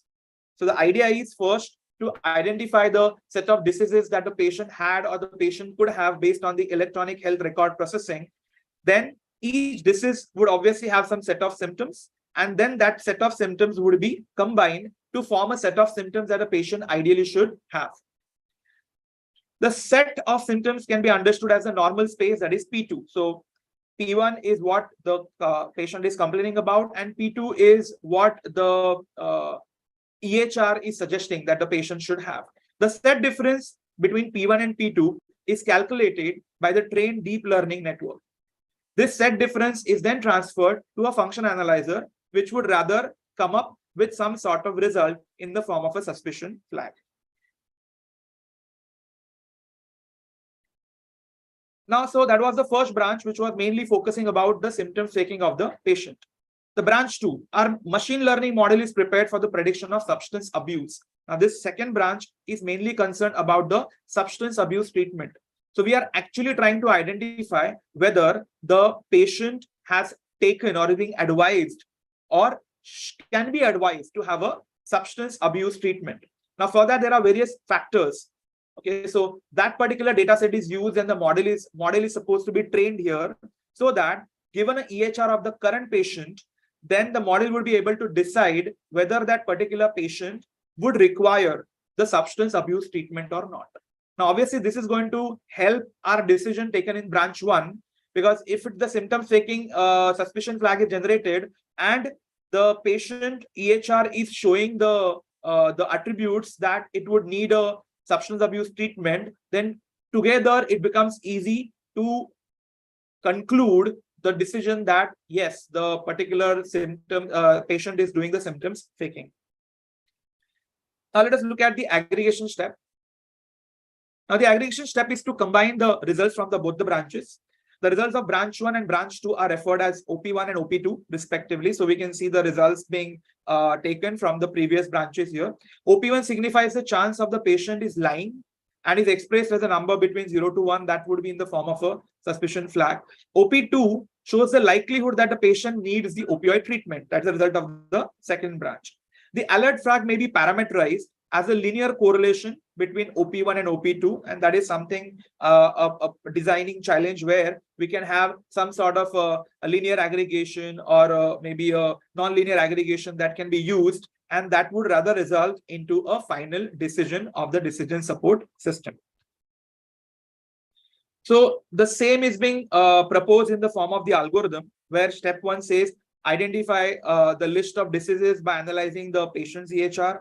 Step 2 is identifying the disease-wise symptoms and makes a consolidated set of symptoms. So that is the initial steps. Step 3 prepares a reduced set of symptoms using the EHR reduction function. So we apply that extra reduction function so that we get the crisp set of symptoms. Because there are some set of symptoms which we don't have to carry it forward because they are not going to make that significance while calculation of the opioid related decision. Then the next step calculates the OP1 by comparing the patient symptoms with the reduced set of symptoms that we got. Further, it calculates the numerical value, which finally results into the OP1 when we compare it with the threshold value. The next step, step 5, calculates the patient's need for requested treatment. Again, that is by analyzing and processing the EHR information that we've got. And in step 6, the alert flag is raised based on the results of the results of both the branches and the aggregation of that particular results. So that is the basic way the system is proposed. These are some of the references that we have taken Majorly, you can see a prescription opioid abuse, a literature review of multiple deep neural architectures. That one more is prescription opioid, a deep learning solution for classifying patients. This paper rather had helped in understanding how exactly we can classify the patient based on the opioid uses. There were many other references. The significant ones are being listed. So to conclude, we have proposed a pipeline, okay, because it's a multi-branch system that that integrates the use of deep learning to extract the information from EHR. Also, machine learning techniques are used for patient profiling, because when we get a EHR with patients information, there are many fields and there are many fields which are not significant. So patient profiling is being done so that we can identify the significant attributes or significant independent variables which are mainly contributing to the required opioid treatment decision. So for that, machine learning is used for the patient profiling and provide insights on the need of the patient's treatment. So this was revolving around the drug-seeking behavior of a patient and how we can rather help doctors in avoiding such things. So this slide, we can clearly see the state in which, or the effect of the addiction that the individual has when it gets into the opioid type of use. So that's it. Thanks a lot. The contributions were from me and my research guide, Dr. Sunil Vankade. Thank you. Mr. Ritwit, sir, it's really fine. Your work is really impressive. Thank you. And one thing I want to clarify. So as you are using a deep learning techniques, right? So, yeah. And also, I think you have a lot of attributes to incorporate in the first stage and then the second stage also. Yeah. Yeah. So, what could be the final things you are feeding in the network and how you are giving that intelligence to take a decision? I'm sorry, I couldn't get it clearly. I got to know that there are many attributes that I have to work with. Yeah, you have to. Yeah, you have to work on a lot of attributes, and you have to take care of 2 stages of the phase 1 and then the phase stage 2 also. So correct. Based on all these things, you have to train your network, right? And yes. Then based on that only, you are going to take some decisions. Perfect. Which will support your physician, right? Yes. So there is a core importance there for taking a decision is not that much easy, which is going to be a supportive one for that physician. Correct. So on what basis you are doing all these things, or what are the methods or the algorithms you are proposed for that decisions? Currently, this is the implementation has just started. We've started understanding the EHR representation. We have done up to patient profiling. So basically, as I said, there are many attributes when we get an EHR data set. So patient profiling module has helped us in identifying the effective set of attributes. Now, next stage, we are going with deep learning algorithms. We are trying different algorithms. Obviously, as you said, it's a very delicate issue where it deals with providing a decision support at a very crucial level. So that's the reason the various algorithms are getting tested for the accuracy. 2 stages are actually going parallelly because the first stage talks about the set of symptoms. And for that, we just have to understand the EHR which relates with the diseases. So that EHR data set is separate, where branch 2 uses a separate EHR data set, which actually concern about the opioid use by the patient. So these 2 things are happening parallelly. I have not concluded a best algorithm which would be suitable yet, but that process is going on. So we've completed patient profiling and we are into a deep learning algorithm testing for their accuracy. Okay. So what do you think? How far you'll get that proper accuracy? Actually, looking at the overall data size and the nature of the implementation, I guess anything around 85% of the accuracy, 85 to 90% of the accuracy should be good. Currently, with the initial set of things, because we require a lot of refinement of the data set as well. So in the initial stages, we've reached up to 65 to 70% because the data is huge. But again, refinement stage, we have increased. There is something called as removal of unwanted, the unrelated attributes or unrelated dependent variables. That stage also we are trying, so that we'll be able to go ahead with at least 85% of the accuracy. Again, Okay. that's the reason we are saying, sorry ma'am to interrupt, but that's the reason we are saying this is going to assist the doctor. It is not going to be the system which will take the final decision. It's going to aid the doctor, because as I said, doctor would take less time in understanding all these things. The processing part, the clerical part, the system will handle and will come up with the alert flag. Okay. Rigved sir, actually, you're doing a great job. But yeah, the point is taken. This is not going to replace the physician that is going to assist. That is the point is taken. Exactly. And a long way to go in your research, long Yes. way, because the idea is fine. And Yes. you have a lot to do on this. Okay, and all the best. Thank you. Thanks for a the lot. presentation. Thanks for your. Thank you.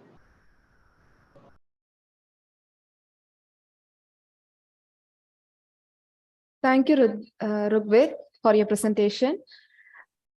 Thank you. Thanks a lot. The next presentation by Baljab Singh. The topic is Impact and Usage of AI in Public Sector. Baljab?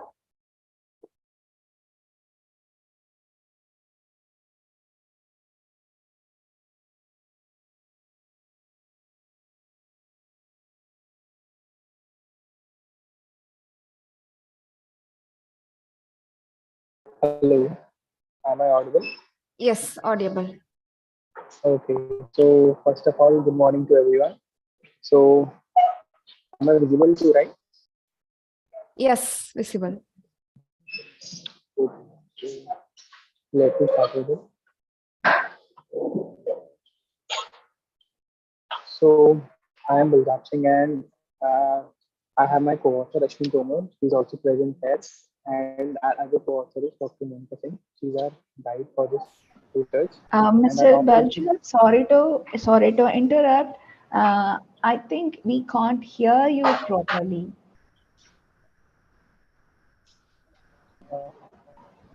Okay, just a second, ma'am.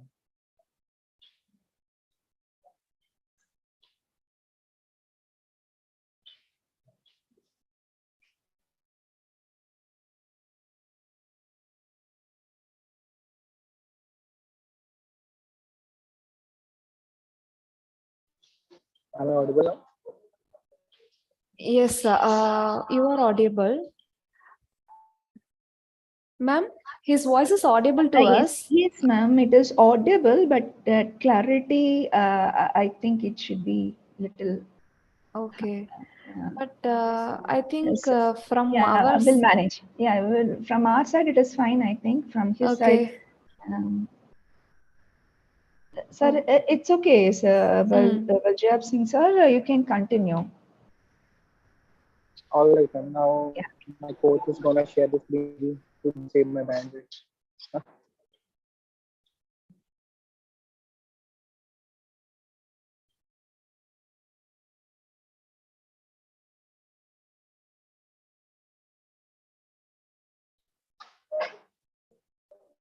So once again, good morning to everyone present here.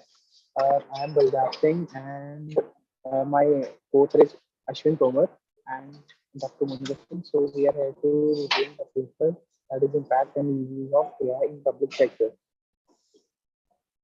So next slide, please. The abstract one. Yeah. So as you all know that AI is transforming the way government agencies operate and provide valuable insights and automates the mundane tasks to improve services for the citizens. Our paper examines the potential of AI to revolutionize the government sector. It looks at various ways that in which AI can be used to improve government services, such as automating processes, improving decision making, and providing better access to data. It also looks at challenges implementing AI in government sector, such as privacy concerns, cost, and lack of expertise. And finally, it looks at potential benefits of using AI in government sector, such as increasing efficiency, improve customer service, and better decision making. Next slide, please. So basically, in our paper, we discussed about the how the AI is currently being used, and also we have proposed a particular model related to a problem. That problem is that government come across many policies every year, like to related to unemployment and to provide special services to women. But the main thing is that government is uh, unable to find the target audience. This is due to various reasons like uh, very high population density and lack of resources. And also there are several differences in men to women ratio with fewer opportunities to women. In many parts of India, women have limited access to education and training, which limits their job opportunities and earning potential. And we know that government have come across many policies to overcome these issues, but uh, varying according to geographic locations, this can be implemented with help of AI. And my co-author Ashwin is gonna discuss the proposed methodology for our model. Over to you, Ashwin. All right.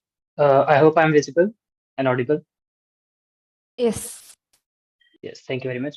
So in our proposed methodology, we have implemented neural networks to prove that we can actually implement public data into by feeding it into neural networks and machine learning and deep learning algorithms.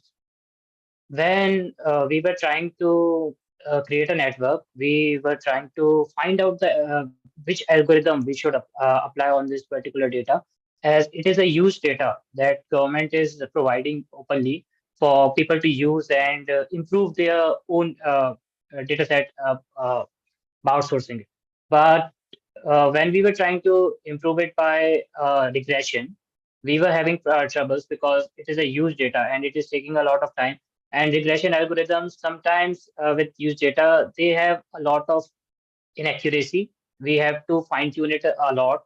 So we came to a conclusion that neural network would be best for our approach. So we implemented a neural network.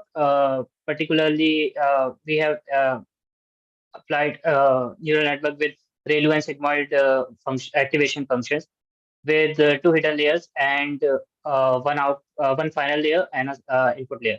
In the input layer, we have given data such as data for which is containing men's and women's total numbers in each state that are working over different public sectors. And the second data we have given are the categorical values. For example, which particular gender is working in which field, right? So when we have applied these values from the input function and they have been calculated, the output will be given is as a categorical value that will be either male or female. And this will tell us which sector or which particular state needs more women or men workers, right? This will be trained on basis of or assuming that other states are working properly and they are applying the correct numbers. And that this is just an example that we have presented how it can be implemented. So this is a small model, and we have got around 98% accuracy and reduced the loss to 0.05%. And moving uh, on how the neural network can be used, particularly neural network. So this one is an example of predictive analysis. Basically, we can predict what the future lies, what lies in the future, and how the particular values can be predicted. For example, here we have predicted what should be the ratio of women and men in particular states or particular industry. Similar way, we can also predict how many more people do we need, right, for the budget, particular budget. And rest, we can also use it for fraud detection. Fraud detection is really important, especially when older generations that are not well nourished with the technological knowledge, they are being caught in the fraudulent activities such as the OTP scams and all. The fraud detection system that can be applied into the mobile phones of people, it will be really useful for those people. Then there is risk management. This is already helping a lot of organizations such as banks and all for analyzing or assessing the risk that is associated to giving loans to people or certain people with their credit score and such. But this can also help government or public sector by analyzing the risk of their particular schemes on people. Then there is resource allocation. We can allocate resources by checking the values that the AI is providing because AI is providing the optimized values, right? This will obviously reduce the workload of humans and help the government focus on more challenging tasks, right? Like fighting crimes and such. Then there is different types of machine learning algorithms that we could have tried, but we stuck to our neural networks. So neural networks delves into deep learning, right? There are other fields such as machine learning. Machine learning particularly helps with identifying patterns in large data sets such as this, and it sticks to a single algorithm. The only drawback in neural network, you can implement multiple neurons, each neuron with a different algorithm. Then there is NLP, NLP being natural language processing. It is basically an algorithm or different steps that basically helps computer understand what we are saying. That is, computers speaks in zeros and ones, the binary language.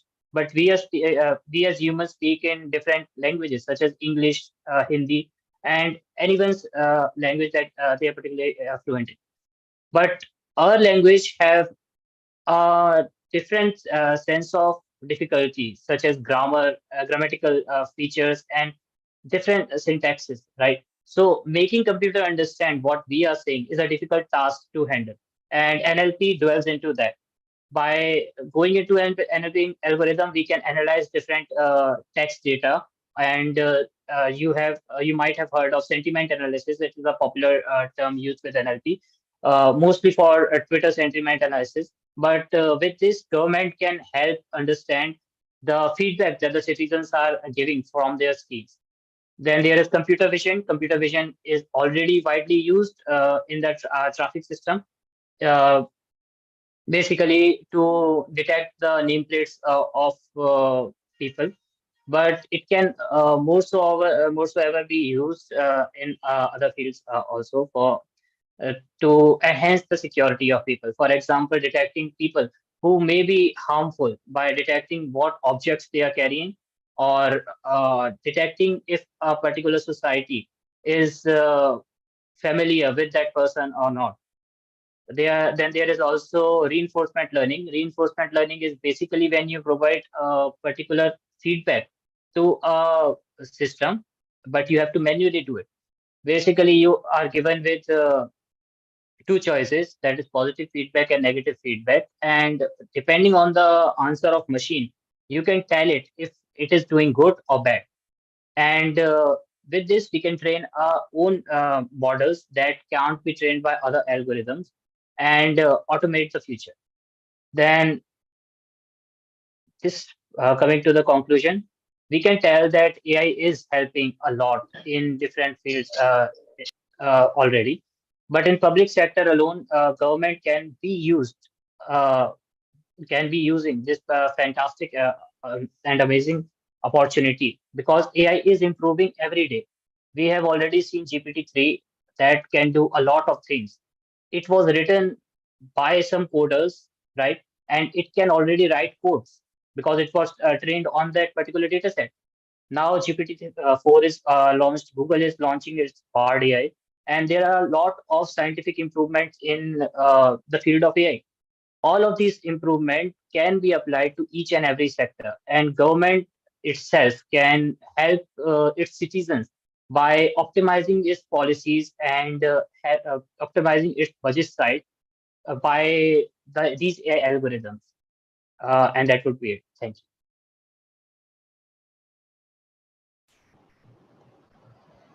Yeah, hello, Mr. Ashman. Yes, ma'am.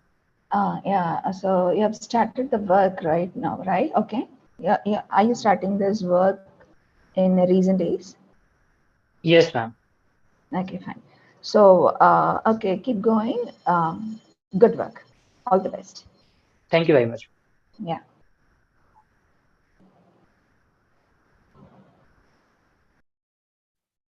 Thank you for your presentation.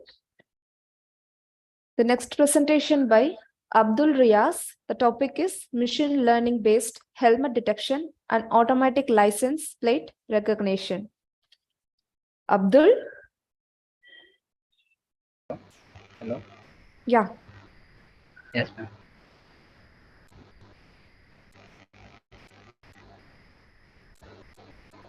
Please start your presentation. Yes, sure. Thank you. Ma'am, is it visible? Hello. Yeah, no, your screen is not visible. Sorry.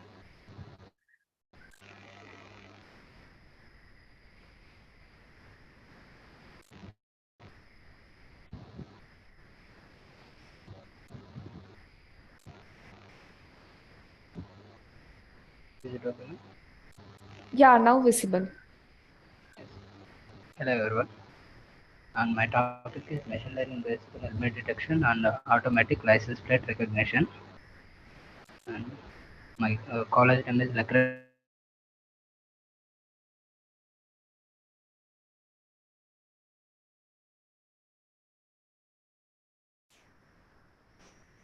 Madam, hello. Yeah, Yeah. his voice is not audible, ma'am. Yes, ma'am. Yes, ma'am. Krishna, you just check your microphone. Your voice is not audible.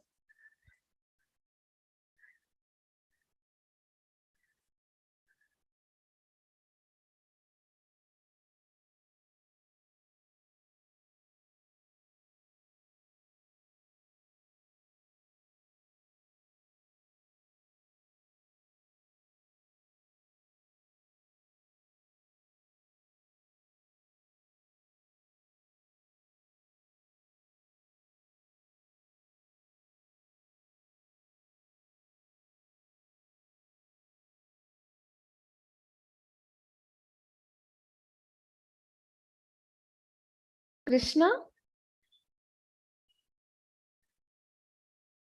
your screen is visible, and you can check your microphone and start your presentation. Or else, if you have any technical issue, you just let me know.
Madam, I think he is. Yes, ma'am. I think he have some technical issue. Yes. Yeah. Meanwhile, we go for the next presentation. Yeah, sure. And Krishna, you just check your microphones and your technical problem. We will be calling you later. Okay? Hello. Yeah.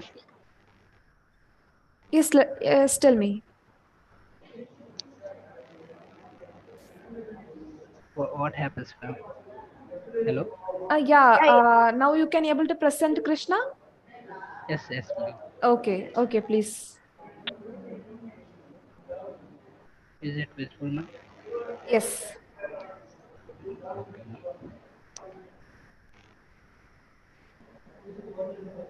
Hello.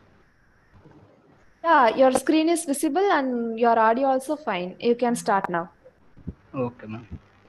About my project title, machine learning based helmet detection and automatic license plate recognition. So We are from the college, Lakreddy Ballard College of Engineering, from the Computer Science and Engineering Department. And my guide name is S.R.C. Murthy. He is senior assistant professor. And the others are Riaz, Vamsi Krishna, and Sravani. And about the abstract, nowadays there are so many lot of accidents done because of the non-helmet. So we want to detect the helmet from the persons who are not wearing the helmet. So we are going to giving an alert message to that persons who are not wearing the helmet. So to detect the non-helmet riders, we are using a machine learning algorithms. Those are YOLO algorithms, and OCR is a model. We are going to use it to detect the characters from the number plate. And about description, intelligent traffic systems are implemented using computer vision algorithms. We are going to detect the number plate and the helmet from the user by using the YOLO algorithm. So if the person is not wearing the helmet, then the number plate image is abstracted, and this is given an input to the optical character recognition model. From that, we are abstracting the text from the number plate, and we are sending the alert message to the person's email ID. And this is the flowchart. We are taking an video as an input. So frames are taken as the input, and person without helmet we are detecting. So number plate detection will be taken, and text extractor from the number plate by using the OCR model, and we are searching for the email ID from the database and generating the challan and sending the email to the person who is not wearing the helmet. And a non-helmet rider detection system is developed where a video file is taken as an input. Hello. Hello. Yes, your voice is audible. Okay.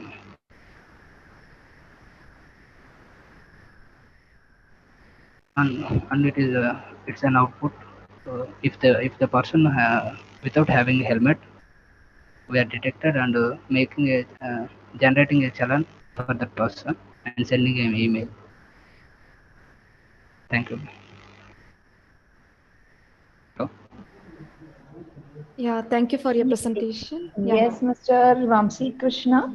Yes. Yes, ma'am. You hear me? Right. Okay. Okay. All the best for your future works, Mr. Krishna. Right? Thank you. Thank you, ma'am. Okay. Thank you for your presentation. Thank you. Thank you. The next presentation by Rahel Sheikh, and the topic is segmentation of customer data for effective marketing strategies. Rahel?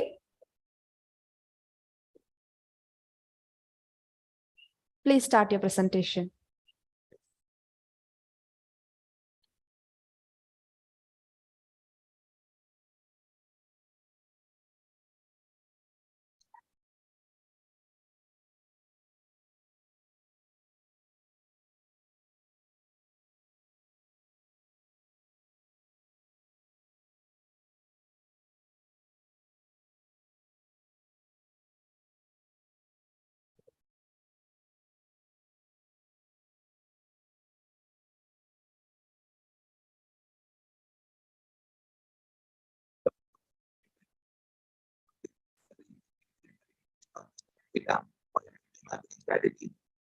Rahil, your voice is not clear.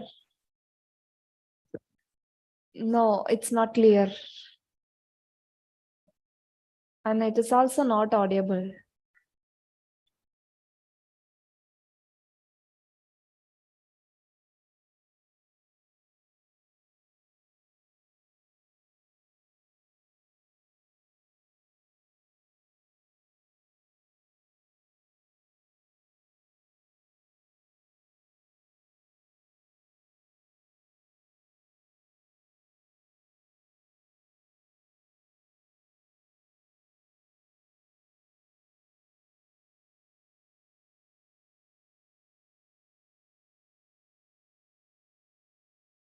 No, Sheikh, it's not audible.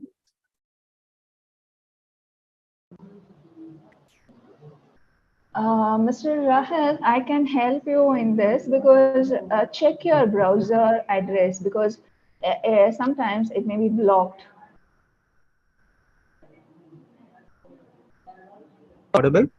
Address, yeah. Yes, audible.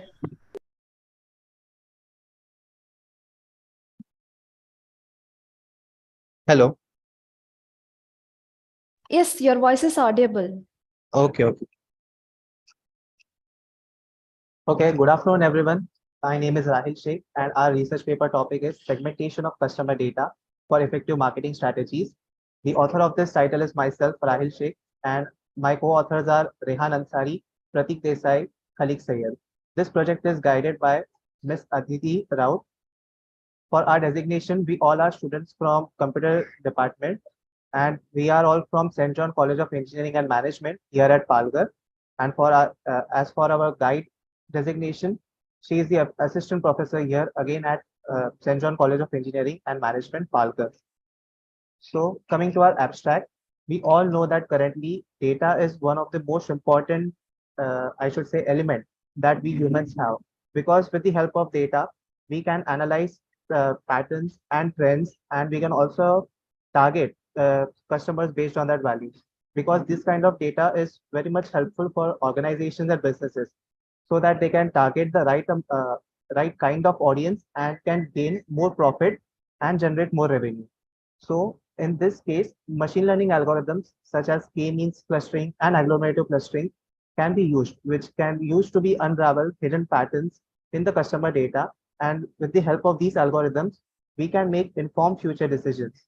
So in our project, we are basically going to use three of the most popular clustering algorithms to cluster or segment the customer data into clusters. And based on the clusters, we are identifying which are the target customers to which effective marketing strategies can be applied, so that we can be able to retain their customers and thereby increase our profits too. So for our study or research, we have considered a data set with in which currently we have 200 data points, and upon clustering we found that 5 clusters were getting generated and all were labeled as regular, frequent, occasional, less occasional, and rare customers. Now to carry on with the description, I would like to call upon my co-author, Mr. Rehan Ansari.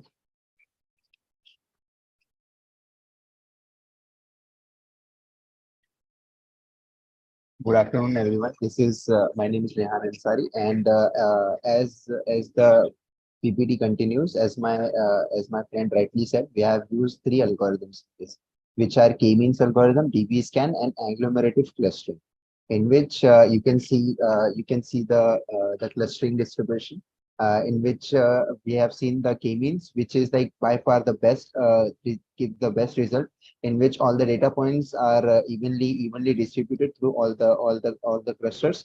And we can see DB scan is having a lot of outliers, where that's why it is not suitable.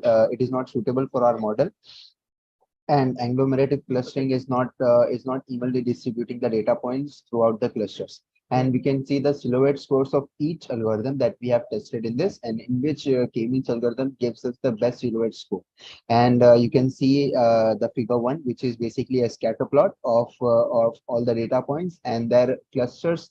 You can see how they form a clusters of the data points, and which is denoted as by the different colors respectively. And this is our model. This is our model for the this is a data model, in which you can see we have a data set, and we are cleaning. First of all, we are cleaning the data set, so that we can remove all the null points, and we can we can optimize the data set basically. And then we process the data set, and we apply k-means clustering algorithm into the data set, and we will get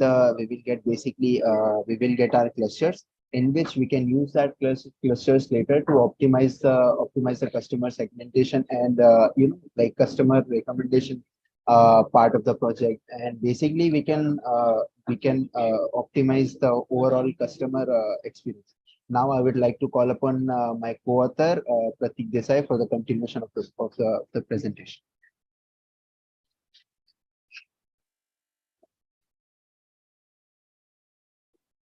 Yes, good afternoon. So I will be concluding the project. So the use of machine learning algorithm. Here we have used K-means algorithm, which has achieved a CLAT score of 49 percentage, which has proved beneficial to identify spending patterns for the companies by identifying the size of clusters. Clustering algorithm applied, which is the K-means, agglomerative and TB scan. Out of which K-means have achieved 49 percentage score of CLAT score compared to the other both respectively, which have 39 and 22%.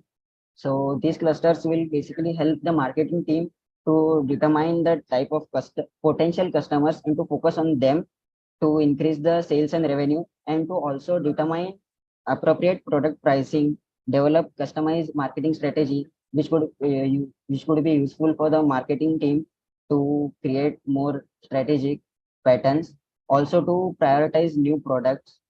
And we have as we have used as K-means have achieved the higher CLAT score, so we'll be taking K-means in our proposed model, and we'll be taking the using K-means output for the recommendation system based on the previous analysis to recommend future products to potential customers. Yes, thank you for your patient listening, and we are glad to answer your questions. Hello, Mr. Rahel and team. Yes. Thank you for the presentation. Fine. What is this data set size? Data set? Size of your data set. Currently, we have taken 200 data points. 200 data points. Okay. So can you say about the attributes? Attributes are the name, ID, spending score, the annual income, and age group. And we'll be mainly focusing on three aspects, which are the age group of the customer, annual score, and their spending score and annual income. Okay. So based on these three factors, our clusters will be generated. Okay. So which one you get the highest accurate, highest score in the algorithm? K-means, ma'am. K-means algorithms is achieving higher CLAT score. Okay. Right. Okay. Thank you for your presentation. Thank you, ma'am. Thank you, Rahel, for the presentation. The next presentation by Pradeep Reddy. The topic is Farmo Consultant AI-based crop recommended system. Pradeep? Yes. You can start your presentation.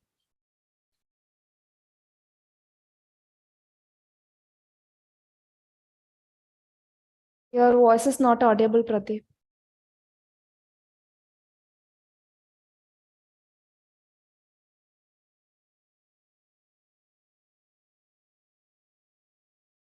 Hello. Now audible. Yes, ma'am. Good afternoon to Soundarya Lakshmi, ma'am, host of the conference, and Sushmita, co-host of the conference. And good afternoon to one and all, to the participants. This is Gade Pradeep Reddy, presently pursuing undergraduate in computer science. I am here to show my project. It is based on the agriculture. That is based on the AI-based crop recommendation system that is known as Farmo Consultant.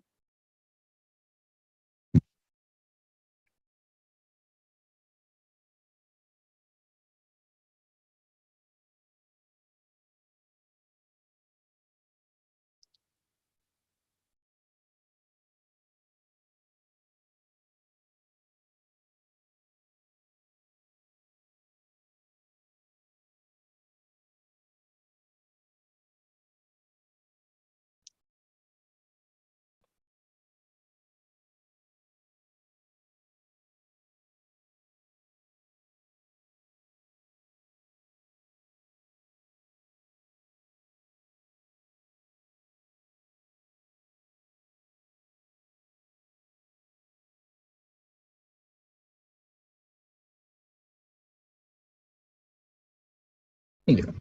My screen is visible, ma'am? Yes, visible. Yeah, okay, fine. For this project, I am the author, and my co-author was the Namrata, and guided by the Pankaj Chandra. Is an assistant professor of Department of Information Technology, School of Studies and Engineering Technology at Guru Ghasidas University, Bilaspur, Chhattisgarh. So farmers are the backbone for India's economies. So based on this,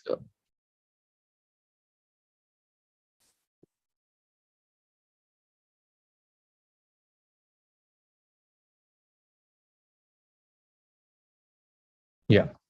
So the farmers are illiterate. Our problem statement was to recommend the crops to the farmers. Developing a system of means which crop the farmers has to cultivate due to the climatic conditions regarding the kharif and rabi seasons, and at last means they are illiterate. So when we develop this model, this is useful to the farmers. So we have developed a crop recommendation system using machine learning algorithms. So for the A-based crop recommendation, and we have developed a system that we will give, means all over India we are having the 28 states. So in different states it is having the different soil types and weather conditions, and which crop the farmers has to cultivate regarding to the seasons and climatic conditions, and regarding temperature, and what is the expenditure of that crop, and what is the profit of the crop. So it will benefit to the farmers, and farmers will grow up in regarding these cultivations, and they will come to know. So while we will cultivate this crop, so we can get the profit. This more means regarding that only we have worked on the means this is the problem statement. So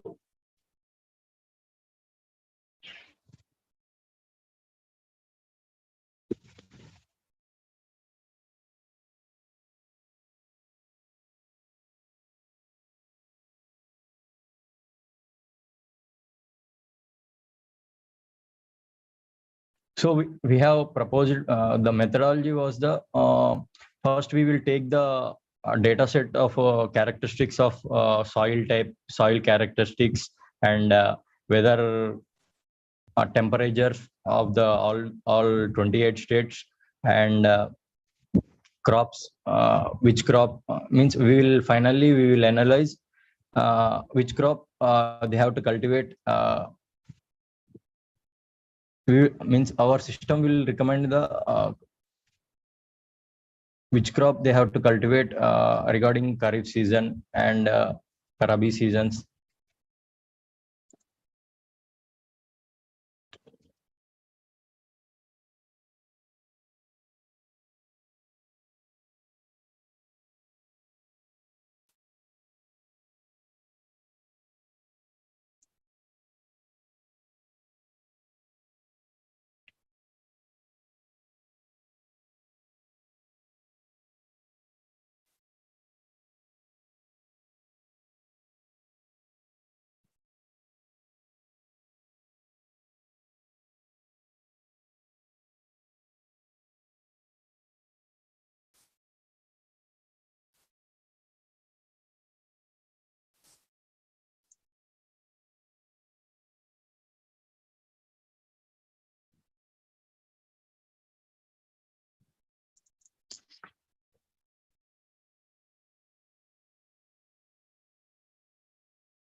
Excuse me, sir. Sorry to interrupt. Yes, ma'am. Just a minute, ma'am. I will show Okay. I will show the flowchart of our methodology.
Yeah. So first, the proposed system was we have collected the data of the soil type and next temperatures and finally we will analyze the system. Means we will the system will recommend what crop the farmer has to cultivate and what is the expenditure of that crop will and what is the final profit of the crop the farmers will earn. So regarding and the future as scope was of the project was the means farmer chatbots and farmers will in while they are cultivating means some of the farmers are literate, they will come to know while using the mobile application system app application system. So in this we have demonstrated a crop recommendation to the farmers in our undergraduate level. This is the proud moment that we have. That's it, ma'am. Okay, thank you for your presentation. Okay, ma'am. Thank you, Pradeep, for Okay. your presentation. Okay, ma'am. The next presentation by Sarvesh, and the topic is an agile surveillance system for anomaly detection using AI and computer vision. Good afternoon, one and all. Excuse me, let me share my screen.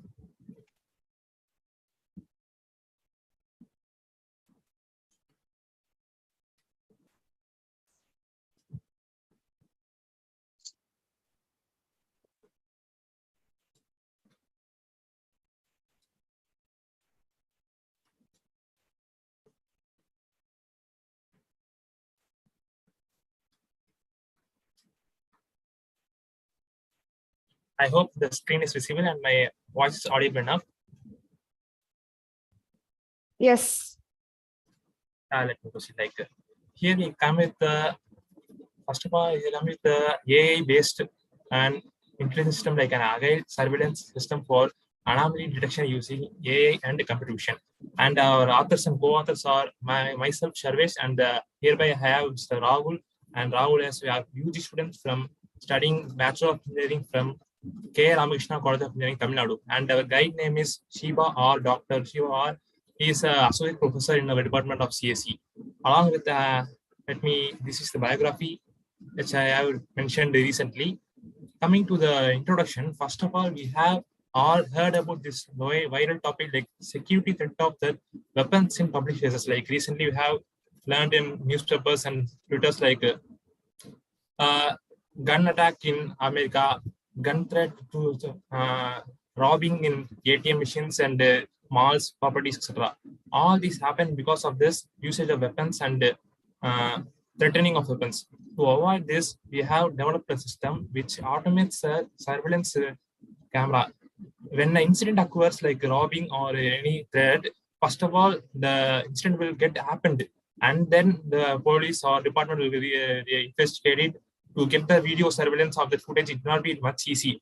First, we have to mail to the headquarters, and the video footage available after 2 days, and the investigation started after. It will take a huge long time. And it was separated in 3 departments like ATM department and police department and public. To integrate these 3, we have developed a system which integrates 3, like where the ATM surveillance or any property, malls, alone areas, public places, events, political parties, anything will be integrated to a automatic surveillance system, which is connected with the police department or officials, owner of the property. The abstract is using the normal AI footage or using the CCTV footage, using computer vision to OpenCV.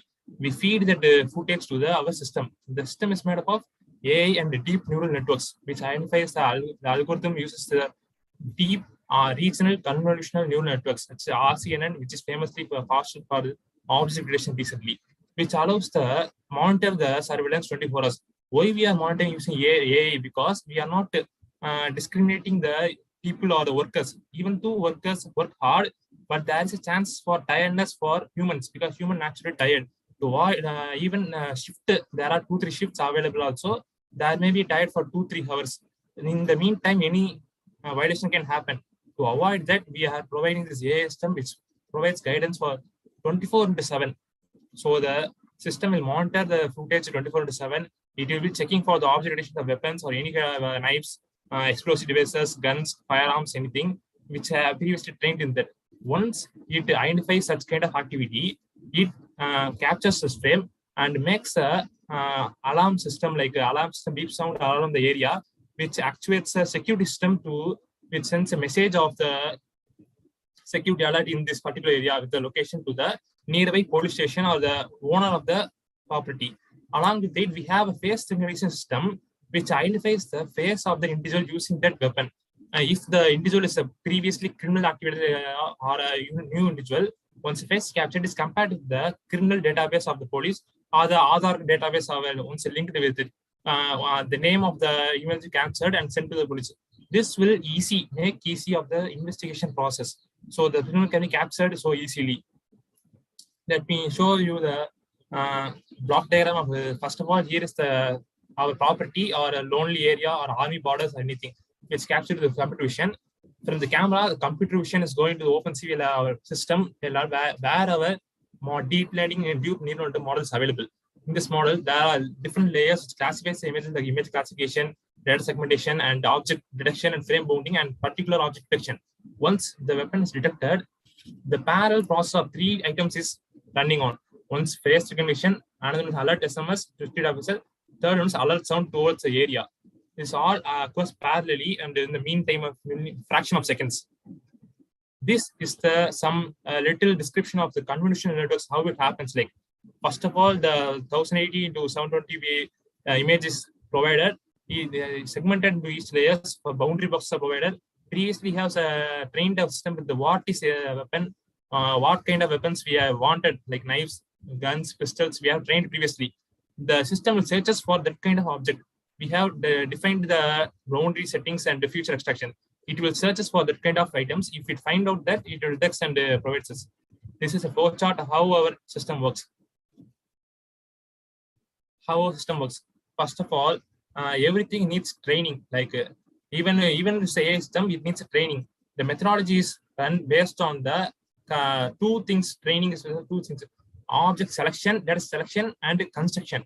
Before collecting the images, video evidence, and labeling it, first of all, we should select what kind of data sets we want and construct the data set. After the construction of data set, it is divided into 3 categories: training, validation, and test sets. To ensure the data is balanced equally, equal number of positive and negative examples have been included. To avoid overfitting or something else, we have included both kind of positive and negative equal number of.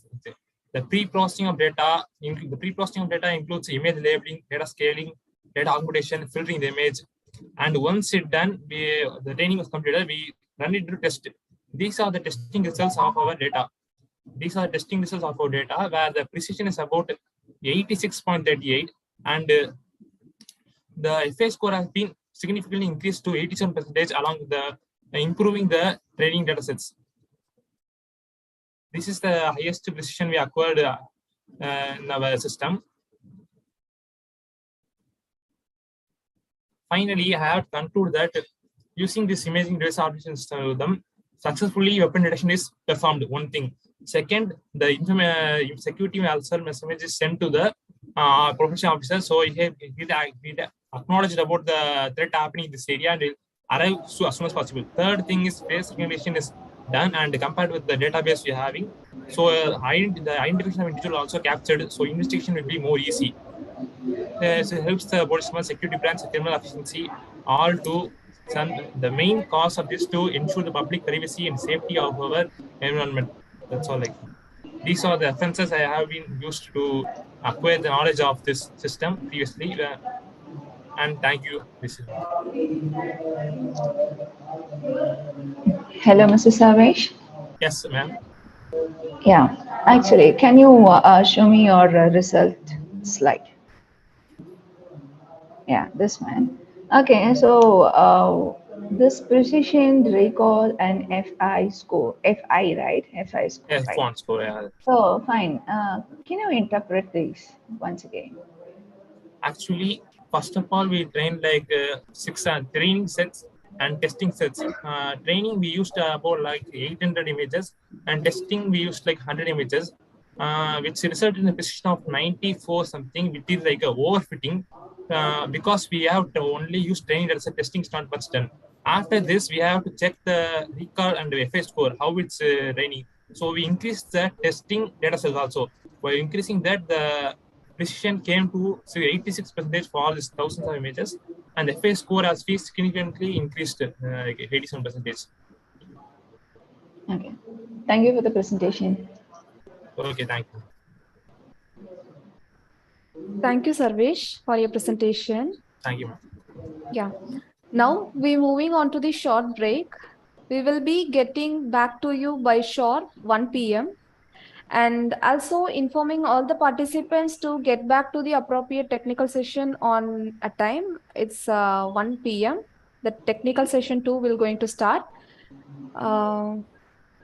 And I thanking Dr. J. Lovelin ma'am for being here today and engaging our participants. And it was a very wonderful session, ma'am. Thank you so much, ma'am, for your patience. Thank you so much, ma'am. Thank you so much for your good work. You did really well. Thank you for this assistance.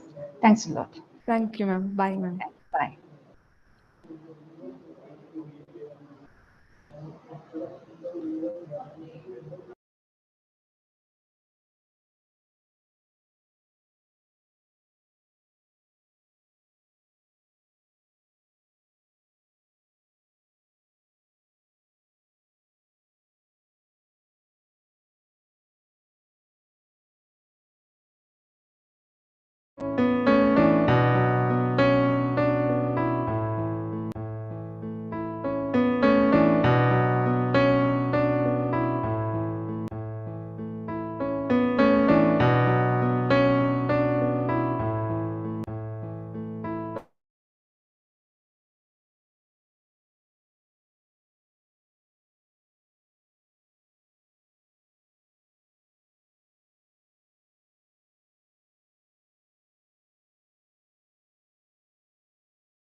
Good afternoon, everyone. Good morning, Kausik sir. We will be starting the session within 2 minutes, sir.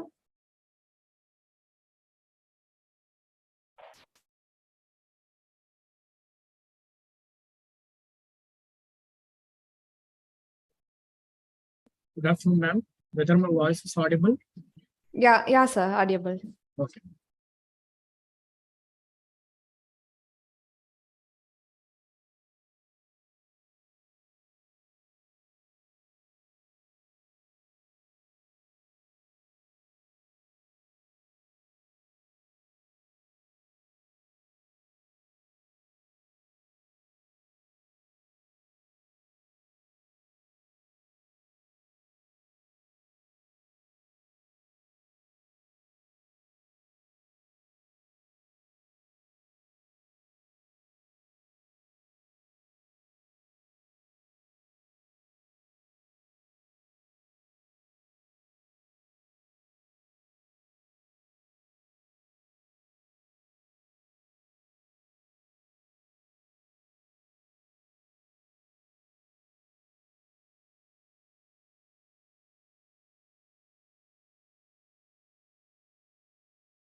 I welcome you all to the technical session 2. And I welcome Dr. V. Kausik from Veltech Rangarajan Dr. Sakuntala R&D Institute of Science and Technology. We welcome you, sir. And dear participant, he will be the session chair for this session. Shall we start, sir? Yes, madam. Okay. The first presentation is going to be by Hamid Y. Farid, and the topic is the effect of forward and backward pumping in EDFA hybrid amplifier using pump wavelength, erbium ion densities, metastable lifetime, and bit rare variation. Hamid? Hello, yes, good morning. Am I audible? Yeah, you are audible. Okay, You can perfect. start your presentation. Okay, perfect. So good afternoon. Today, I'm glad to present my paper in this conference on the effect of forward and backward pumping in EDFA hybrid amplifier using the aforementioned parameters as mentioned in the title. One second. So my name is Hamid Farid, and I'm the author of this paper, and Santosh Jagtab is my guide. I graduated with Bachelor's in Engineering in 2020 from Sabaswati College of Engineering from Mumbai University. And my primary research are in hybrid optical amplifiers and also a little bit in artificial intelligence. So I currently work at Excellency Controls as a software and hardware engineer, and I am currently pursuing my master's in engineering. So before I begin, let me give you a small introduction about what my research was on. I have used hybrid amplifiers to prevent OEO, meaning to prevent optical process. So basically, so my aim is to design a hybrid amplifier by varying these aforementioned parameters in order to enhance the gain and noise ratio of the fiber. So let me talk to you about the abstract. The abstract of the study is summarized in the following few crucial elements. The first part of this research compares how forward and backward pumping affects the gain and noise, while various fiber characteristics in EDFA, EY-CDFA amplifier. The simulations used for the studies are completely performed on OptiSystem software. The paper aims to develop a hybrid amplifier with a gain to noise ratio greater than 10.5. So that will be our goal, and to improve our current existing systems. The publication then compares its findings and results with those of other research papers by using the recently discovered fiber parameters. You will have a better understanding if I were to talk about the description of the paper. So basically, we investigated the hybrid amplifier in both forward and backward pumping using various fiber characteristics. The amplifier is an inline hybrid amplifier featuring an EDFA EY-CDFA hybrid amplifier. The formula that you see, which shows that the system's noise figure strongly depends on the initial stage of the amplifier, is heavily relied upon in the paper. Hence, a decent gain to noise ratio is essential for the amplifier to work properly. Every experiment inherits from the newly obtained parameters from the one before it. All gain to noise values have been investigated using a WDM analyzer. The outcomes are then contrasted with findings from other studies. I'll show you the diagram. As you can see, I'm using a continuous wave laser with a 1552 nanometer wavelength and an input power of -20 dBm. It is being passed through an ideal isolator to lower the noise figure and then through an EDFA to amplify the light signal. The signal is then multiplexed with a pump laser to pass on to the EY-CDFA, which is the ERYB code of fiber. Now, this is the forward pumping configuration. The output of all this is transferred to the ideal isolator again to suppress the noise, and then finally it is analyzed on the WDM analyzer. One second. So this is the backward pumping setup. It is same, exactly like that. Only the difference is that the optical null, which was present in forward pumping, is replaced by the pump laser in this diagram. Okay, so let's talk about the experiments. Okay. So let us see the results generated from the experiments performed. As we can see, the pump wavelength of EDFA is set to 980 nanometer and EY-CDFA is set to 1480 nanometer. The highest gain to noise ratio is observed in forward pumping. However, in backward pumping, it does not yield that much results. So we adopt these parameters from forward pumping and the parameters from backward pumping and then use it for our next experiment. In this, you can see in our next experiment, we varied the erbium ion densities over an iteration from 1e10 to the power 25 to 25e, 5e10 to the power 25. And the gain to noise ratio observed over here is observed in 1.5e10 to the power 25 as 10.23. Again, the results when compared to backward pumping are not so efficient. So, but we're going to do the same thing. We're going to adopt these parameters and continue with our next experiment. In the next experiment, we varied the metastable lifetimes. The metastable lifetimes of the erbium ions are varied from 5 milliseconds to 20 milliseconds and observe the gain to noise ratio. It was observed that the highest gain to noise ratio was seen when the metastable lifetime is at 5 milliseconds, while the highest gain to noise ratio is observed in backward pumping was observed in 20 milliseconds. Now, we're going to move to the bit rate. Now, as you can see, there is a slight change in the pumping gain to noise ratio. Suddenly, there's a bump in 10.91 and 8.81. Why is this? This is because I have also used some other parameters which are not mentioned in this paper. However, it is mentioned in my own paper in a different one. There are different parameters. So basically, using those parameters and the current parameters that I've studied, I was able to achieve a gain of 10.91 and in backward pumping and 8.81 from up to 1 Gbps to 100 Gbps. This shows how stable the system is.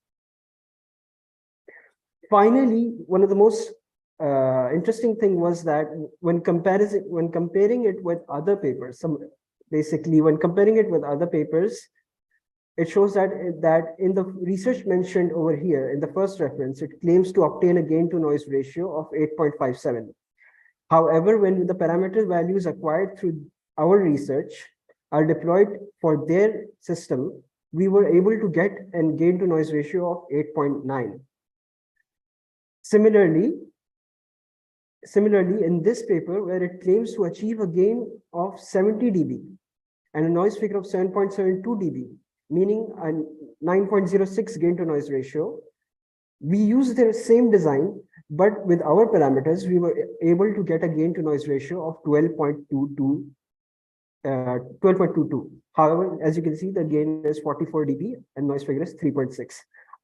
Again, finally, in this paper, their gain to noise ratio was 8.84, while we were able to achieve a gain to noise ratio of 11.08, thereby showing that the parameters, the newly obtained parameters, are quite efficient in their amplification. the conclusion. So basically, our conclusion was that our goal to achieve a gain to noise ratio greater than 10.5 had been completed. So that was one of our aim. On comparison with other research papers, there was a positive outcome detected. The newly obtained fiber parameter enhances the amplification process in the first stage, thereby greatly reducing the noise figure and increases the gain. The gain to noise ratio remains nearly constant from 1 Gbps to 100 Gbps. In forward pumping proved to be more efficient than backward pumping, and therefore different types of pumping performed during comparisons, such as tri-pumping, backward, forward, backward, forward. Different types of configurations were used, and they all provided a positive outcomes when compared with other research papers. See, these are some of the references for the current slide. However, in my paper, there are multiple references used for different papers. And these are some of the mathematical formulas used for explaining the process, which are explained in more detail in my paper. Thank you.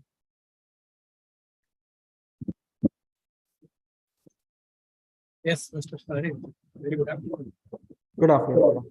Yes, the way of presentation is really nice. The work done also very good.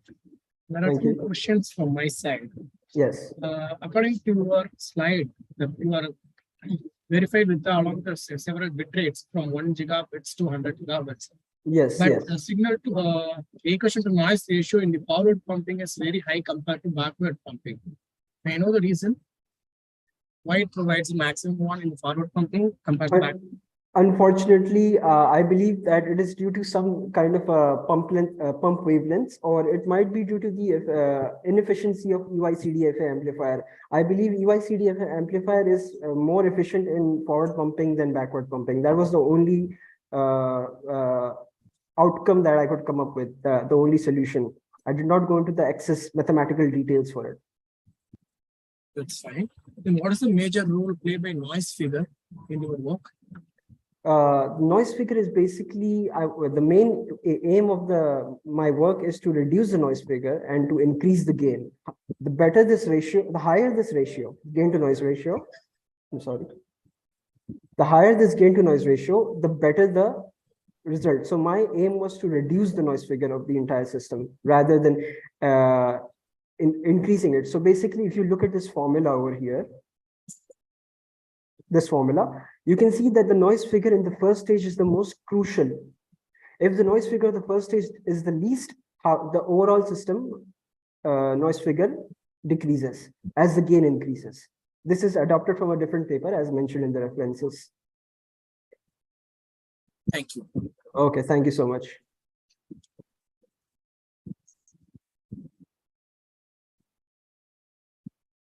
Thank you, Farid, for your presentation.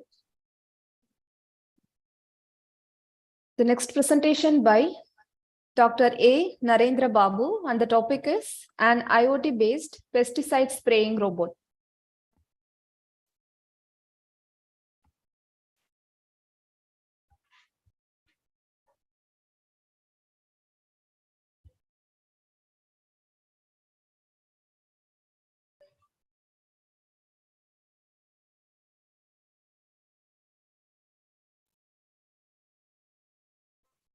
Hello, good afternoon. I hope you guys are able to see my screen, and am I audible to you? Yes. Yeah. Good afternoon, all. This is Kanchala Mahija Cherry Blossom from the College of Lucky Reddy Balreddy Engineering. And today I'm going to present to you all the paper of the publication which we have thought of, that is an IoT-based pesticide spraying robot under the guidance of Dr. A. Narendra Babu, who is a professor in Lucky Reddy Balreddy College of Engineering in the Department of ECE. And let me just go deep into the presentation. So this is a biography. We are part of a team of 5 members who are working on this paper, so that we are students. We are pursuing our 4th year BTech and ECE department. And coming to the abstract, why the idea of an IoT-based pesticide spraying robot has come to us is mainly on the requirement, the highest requirements of food on these days. Almost 3 out of 4% of the entire world is now growing rapidly over to agriculture. That is the main reason why the mass production of agriculture products is also increasing. In the same way as the demand of food also increases, the agriculture demands also are increased simultaneously.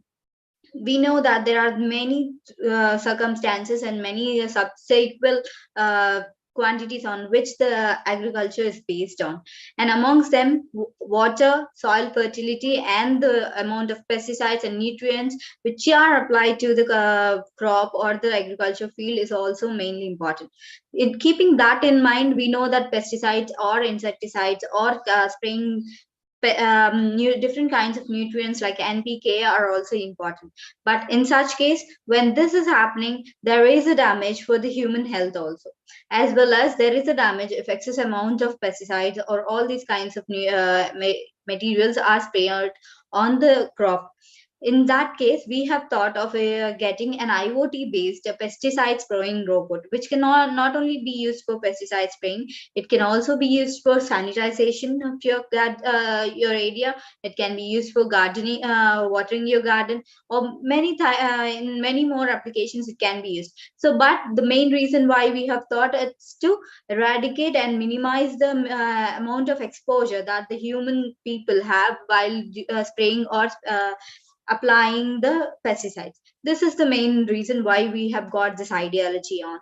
And as we know, there are many more comorbidities which we get while we are exposed to all this kind of chemical pesticides. That may be eye fearings and disorientations, headaches, and it can also, in long-term and short-term causes, can also be damage to her health.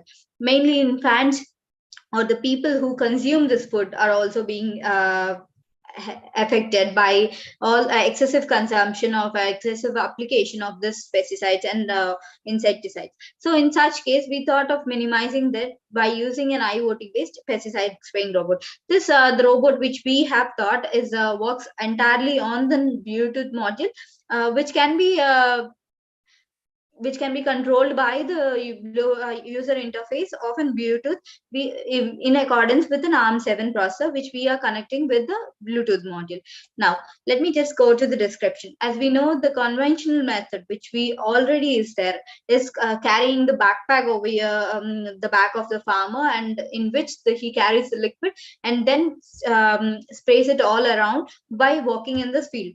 But that is where the main problem of exposure comes through.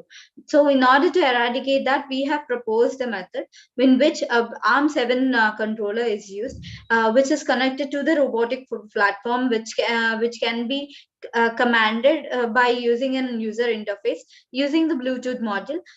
So in cooperation with all these things, we wherever we can wish to spray, or wherever the length, irrespective of the length, it can walk through the ground, and can also spray without the exact presence of the farmer there.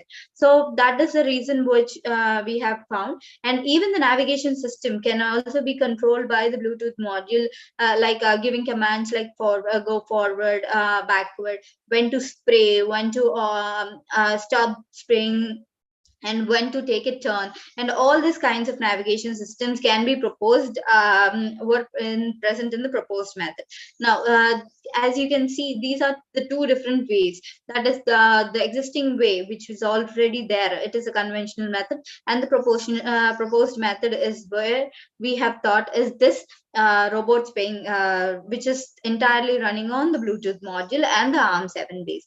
The reason why we have opted for ARM7 irrespective of Arduino board is that ARM7 has some kind of installation interfaces which are more in number, where it is compared to Arduino board. Only a few kinds of things can be connected to the Arduino board, but as we are increasing the efficiency, we have chosen to go for the ARM7. And while comparing with different other papers, we have seen several papers. Amongst them, there is such a paper called Smart Automated Pesticide Spraying Robot, which was published in IEEE journal. And when we just studied it, it has a drawback of navigation.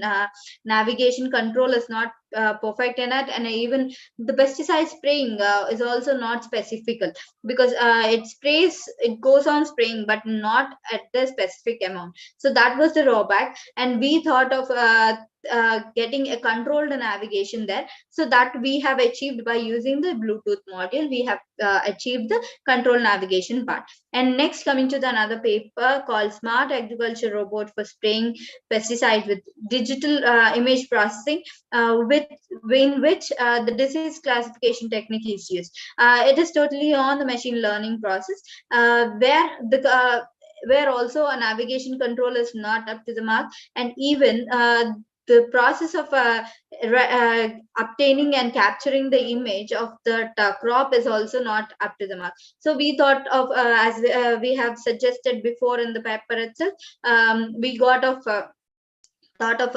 increasing the efficiency of navigation control by Bluetooth and all those kinds. And even by using the machine learning, we are thinking of making the robot learn about the weather conditions also, so that with respect to the weather also, it will be able to change the amount of spraying quantity. So coming to the next brief, there are some trees and plants in which the pesticide is to be sprayed on the top of the leaves. In such cases, the pesticide robot must reach to the top of the leaves. So in the now the paper 3, that is Acronaut tree climbing and pesticide spraying robot using servo control nozzle. This is such a kind of paper in which the robot which they have used has a very low load capacity. So that's not enough to spray a maximum of 1 acre.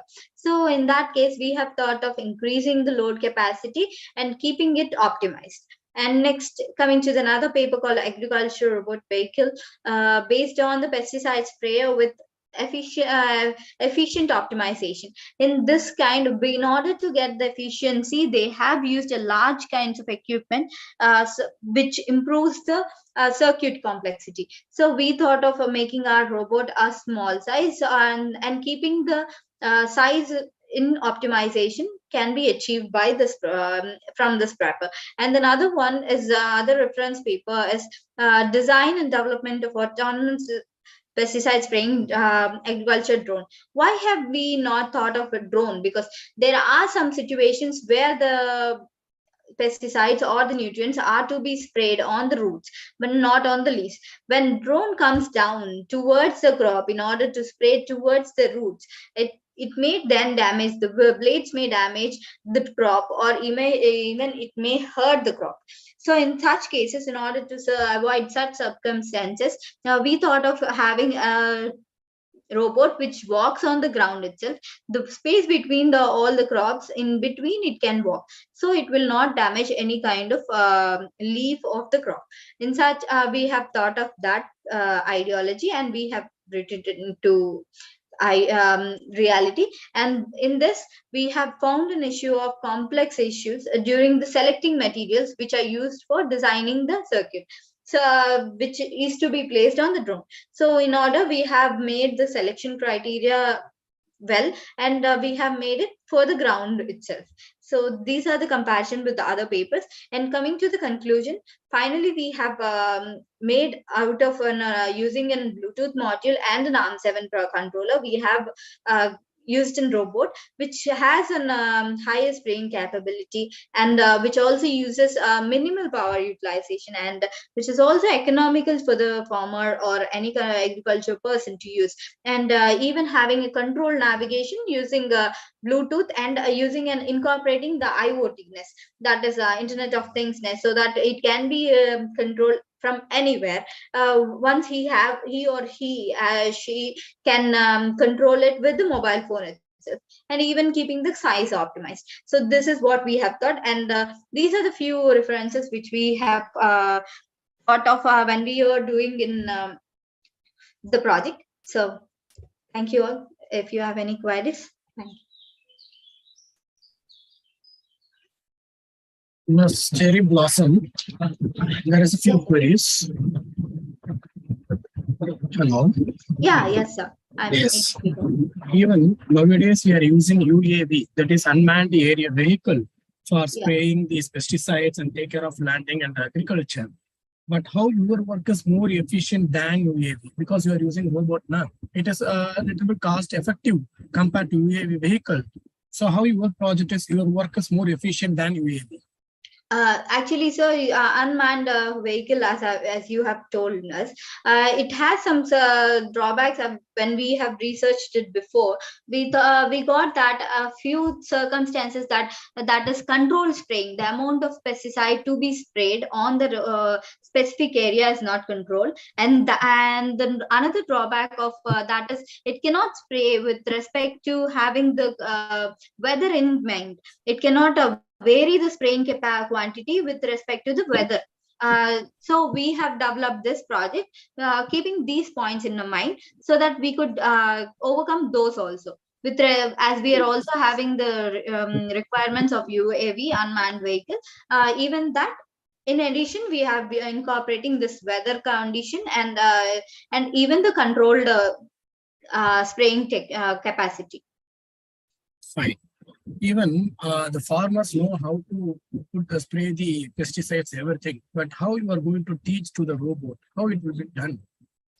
It's based. It's entirely on the programming knowledge which we give on to the ARM7. For ARM7, we use the Kyle Muse software in order to give the programming, dump the programming into that code, and it just learns it. And coming to the machine learning code, also we can dump it to the in the ARM7 processor itself, sir. That's fine. Then why you preferred ARM7 controller? Because ARM7 was developed in the year of 2011-12, nearly 10 years ago. So why you preferred ARM7 compared to recent processors? Yes, sir. As I told you, the interfacing capability and the power consumption ability, which was suited for the minimum optimization, was ARM7. So when we have compared it with other Raspberry Pi and Arduino boards, which are currently in trend. Thank you. Good. Yeah. Thank you, sir.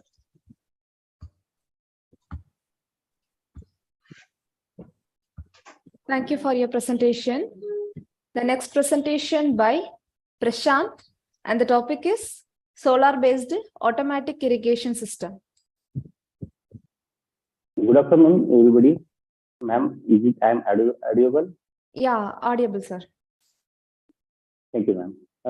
Myself, Prashant Dharakwe. I am working as a head of department in Vishweshwaraya Abhyantriky Padivita Mahavidyalaya. Actually, my guide is Mr. Dr. Manish Sadve, sir. He is in Oriental University in Lower.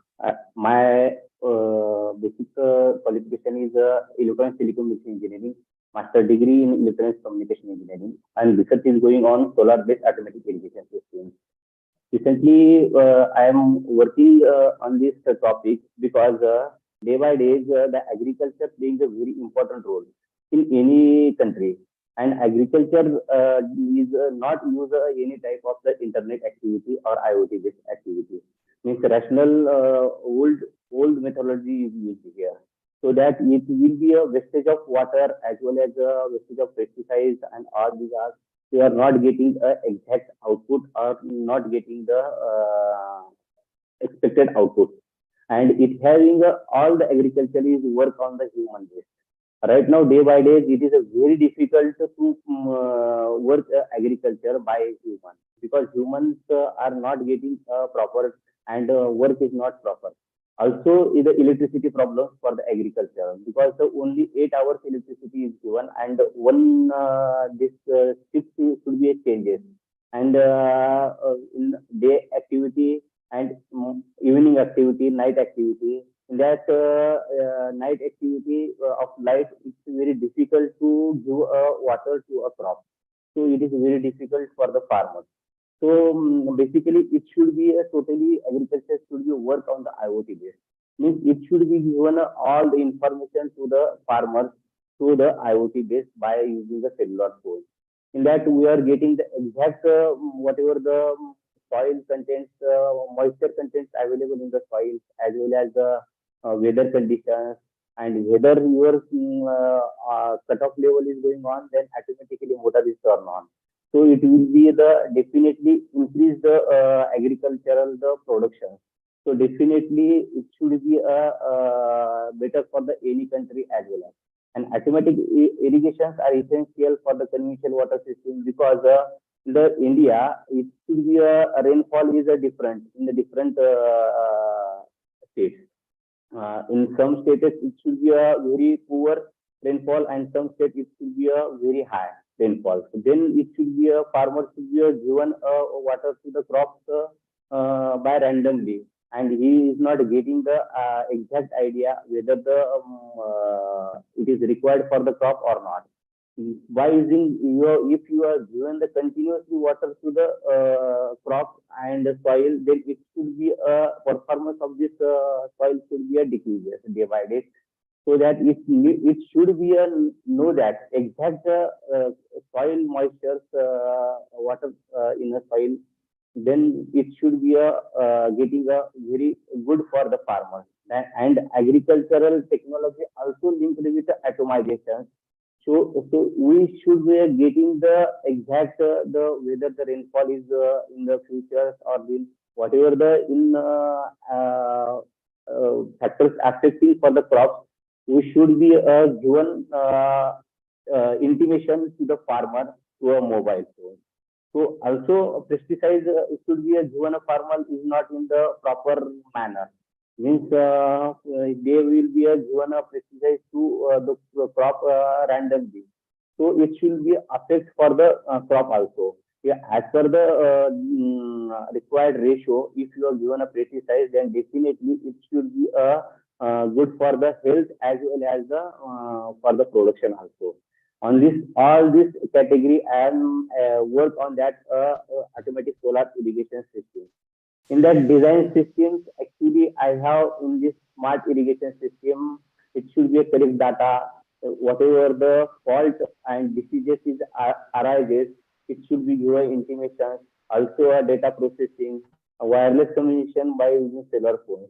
And this all this irrigation system is controlled by a phone. This technique adjusts irrigation based on the actual soil, whether this conditions is whatever the actual condition, allowing farmers to meet their needs to newly adopt techniques. Means recently, very few farmers is adopt such types of techniques. Means all the farmers are working in the old technology. They have given the water continuously, and they have to check the all the conditions by only calculations by his eyes. So no one should be getting the exact calculation. By using this IoT smartphone techniques, different types of sensors, we can getting the exact idea for the farmers how we should give up water in the proper manner, and because of that we can save the water as well as the crop also the give result. That it should be a very effective for the soil and weather monitoring goes in hand, so that we can getting the different advantage by using this IoT technique. That environmental impact. In this environmental impact, increase the natural levels in the soil.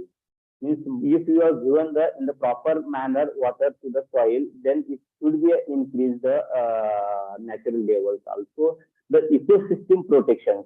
Means it should be a very ecosystem protection happens, and water consumption and absorption will be is in the proper manner, so that it should be a save the water as well as we can give a as per the requirement of crop, we should be a give the water. Also, the lower the overall carbon footprints are, the later less water consumption is also, and this should be economically best because we can be reduce the cost on the human power as well as the use of different resources.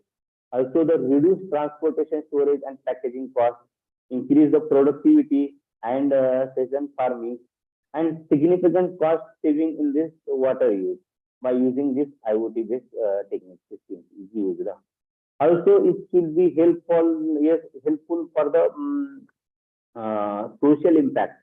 In that, pesticide is in the proper manner, so it should not be harmful for the human and minimize the you have to food and you have to increase the production of the crop. Also, local vegetations and less land, we can get a more production. If land will be a less, then we should be a give a better production. For that system, we have to develop a such type of system. Many of the farmers using different types of techniques. We have to build one an Android Arduino based system. In that system, we are getting all the different ideas: the temperature, soil sensor, also wind, direction of wind. Direction of wind also playing a very important role when we have to precise given to the crop. If farmer should be precise should be in the proper direction as per the wind direction, then definitely it should be a save the precise and we can also save the unwanted whatever the we have to apply the different chemicals or all the different techniques, and this is useful for the wind directions. Also, we are getting the exact rainfall whenever will be the in future when will be the rainfall be arises. We are getting the rainfall in the mobile, but it should be given the whole area, not an exact of this farm. Means wherever the farm is located, we need to be know the farm whether this rainfall is in the future will be applicable or will be the arrive in this area. Then exact give the all this exact notation. I have given us some results like that temperature. It shows the temperature, minimum temperature, also the maximum temperature, also gives the humidity in the soil in the percentage, minimum percentage, maximum percentage, also give the air pressure, maximum air pressure, minimum air pressure, also give the wind speed in that whatever the speed, maximum of wind speed and minimum speed, and leaf witnesses, also rainfall, soil moisture level 1, soil moisture level 2, means it should be a 3 levels for the soil moisture, and we have to attach 3 different type of sensor for that soil moisture, and we have getting the whether this soil moisture is first level is upper level and second level is a lower level. If the upper level shows that the soil moisture is dry, then it should be need to be give a water in the somewhat water. And if the soil soil moisture level 2 is dry, then it should be give immediate water to the crop. Like that way, farmer getting the exact idea, and by using that techniques, you can be getting the exact idea whatever the going in the agriculture. If this temperature is high, then it needs to be some sort of the protection for that. Also for the humidity, it should be. If humidity is very rare, then it should be a chances of the different types of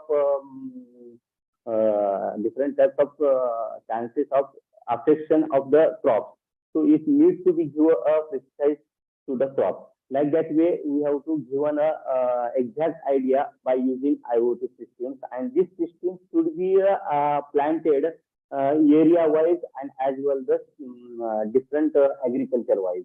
Means it shows the exact if the soil having a different types of soil. Which some soils have a very flat and some soils having a very rare water consumption, and in that situation it needs to be given continuous water.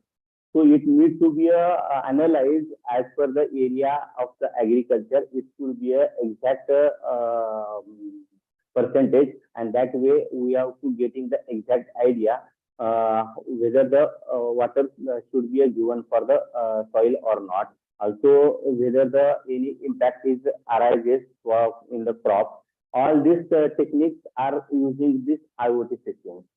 I have getting the conclusion from that this proposed method may be advantage for farmer as well as the government. For the administrations, this may be provide a solution for the electrical energy shortage. Means recently electrical energy should be a very poor electricity is given for the agriculture. So we can the given electric energy shortage give a best solutions by using this IoT system. Also, by utilizing the automatic irrigation system framework, it is possible to improve the water minimization, wastage, also the decrease the human involvement in the farmer. Because in the farming, no one should be interested to work in a farmer. Because of industrialization, so many of the people go through for the industrialization. So very few people are working for the agricultural workers. So that in the agricultural field right now facing the problem of human workers. Like that way, such problems should be solved by using this technique. Also, the exact energy can be given a grid, and this will be help to a farmer generate a revenue. And it should be a definitely the saving the cost saving, and obviously it should be a beneficial for the farmers. All these are the different type of conclusions, and I have prepared different types of the papers for the my work for the automatic solar based irrigation system. Thank you, sir. Very good afternoon, sir. Good afternoon, doctor. The work you proposed is really nice, sir. The way of presentation also good. There are a few questions, sir. How you are going to implement your work in real time? Whether is it possible to implement your work, the proposed work in real time? Yes, sir. It is actually possible. I have planned one of the system in agricultural, and this system is communicated with my mobile, and this system has continuously given a daily feedback me on the mobile by this internet IoT based system, sir. So that I am getting the exact idea of a crop, whether there will be a moisture available in the soils or not. Also, if we should be give the wind direction, also give the humidity, all these types of information daily we are getting the mobiles, and it's having the alert system also, sir. It should be given the alert system. In that alert system, it should be given the farmer. It should be take a certain actions, necessary actions for that, sir. That's one more question. Actually, in conclusion slide, you mentioned that decrease the human involvement in farming, right? Yes, actually, our farmers are 24/7 real workers.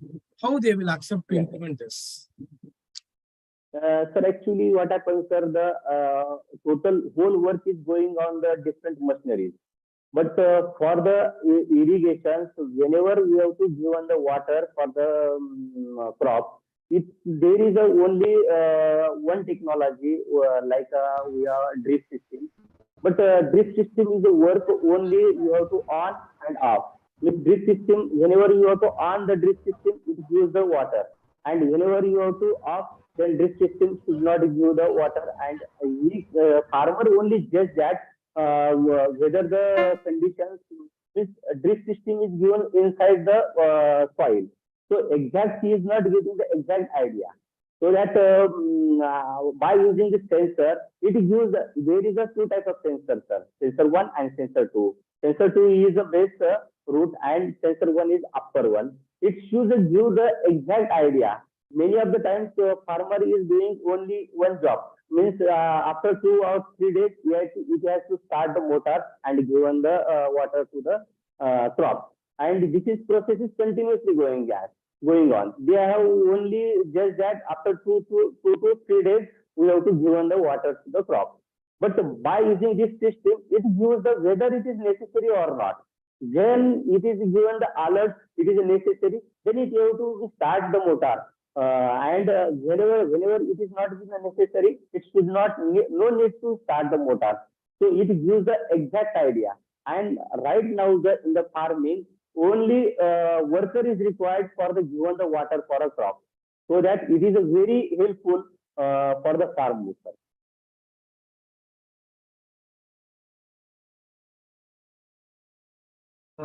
Sir, there's one final question.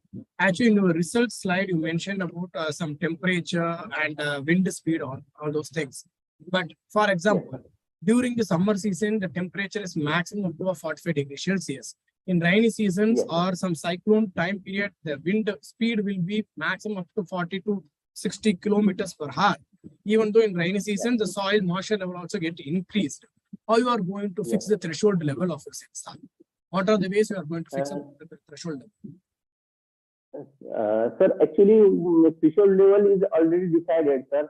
In the rainy season, there is no need to given the water, sir, because the rainfall is going on continuously, and it shows that. I am not remove the water from the soil, but it has given the exact idea whether the water is required for the crop or not, sir. As well as the temperature is also given that.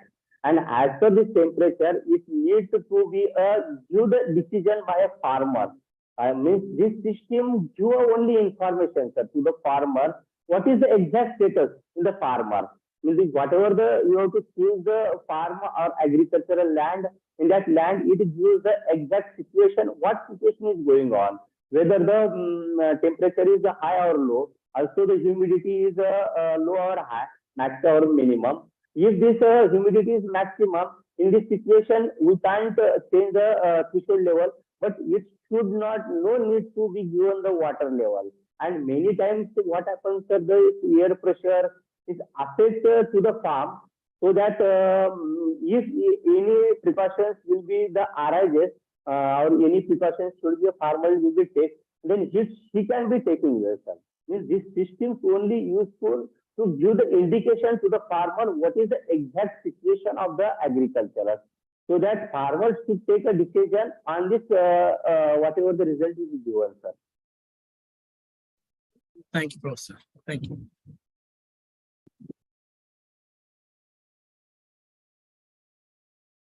Thank you, Mr. Prasad, for your presentation.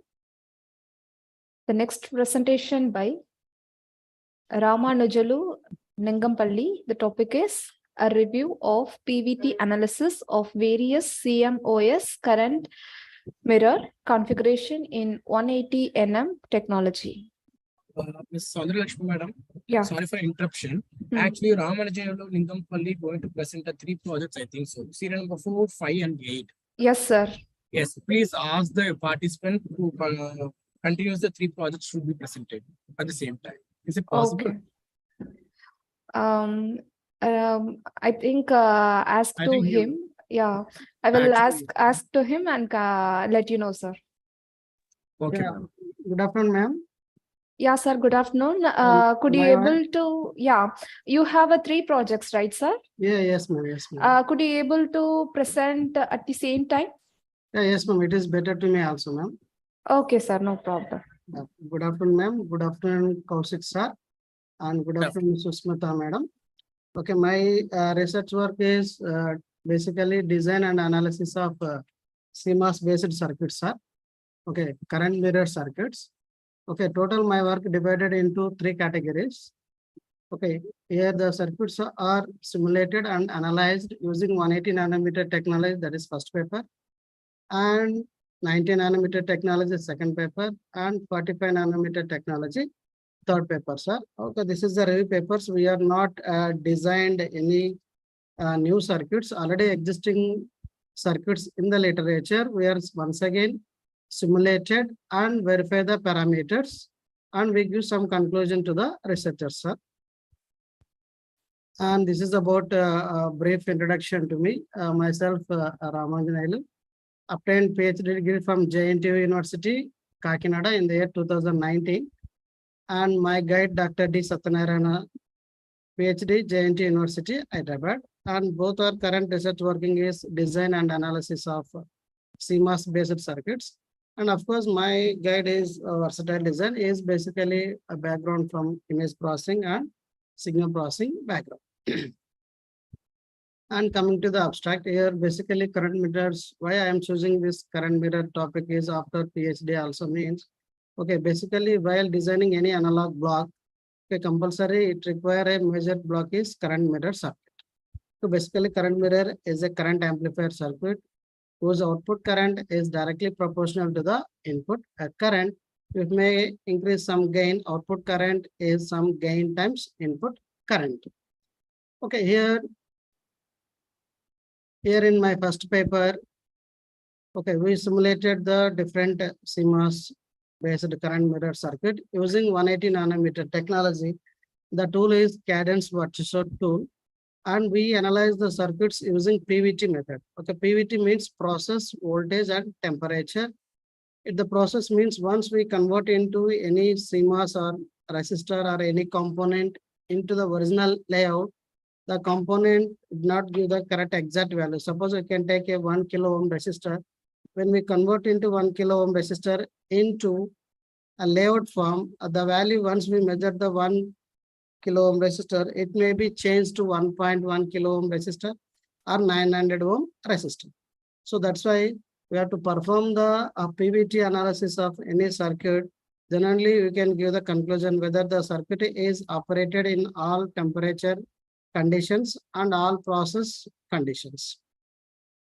And coming to the current mirror circuit, here the important performance parameters in current mirror: accuracy, input resistance, and output resistance, and bandwidth.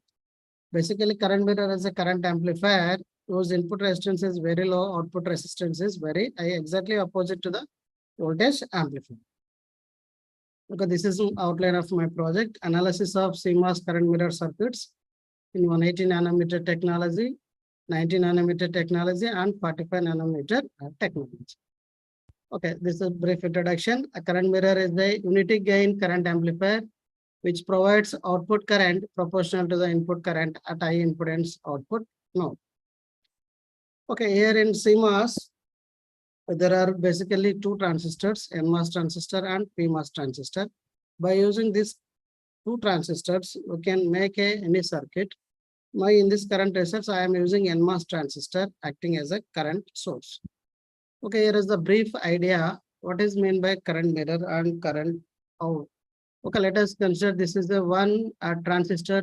M1 is the NMOS transistor and M2 is the another NMOS transistor. If both transistors are operated in saturation region. Okay, remember these are the conditions, right? And one more condition is the parameters like W by L, the properties of both transistors M1 and M2 should be identical, and VGS1 and VGS2. Okay, both transistor is equal to same, approximately equal to same. Then only current flowing in this branch, M1 branch is equal to the M2 branch. You can say that you can mirror image.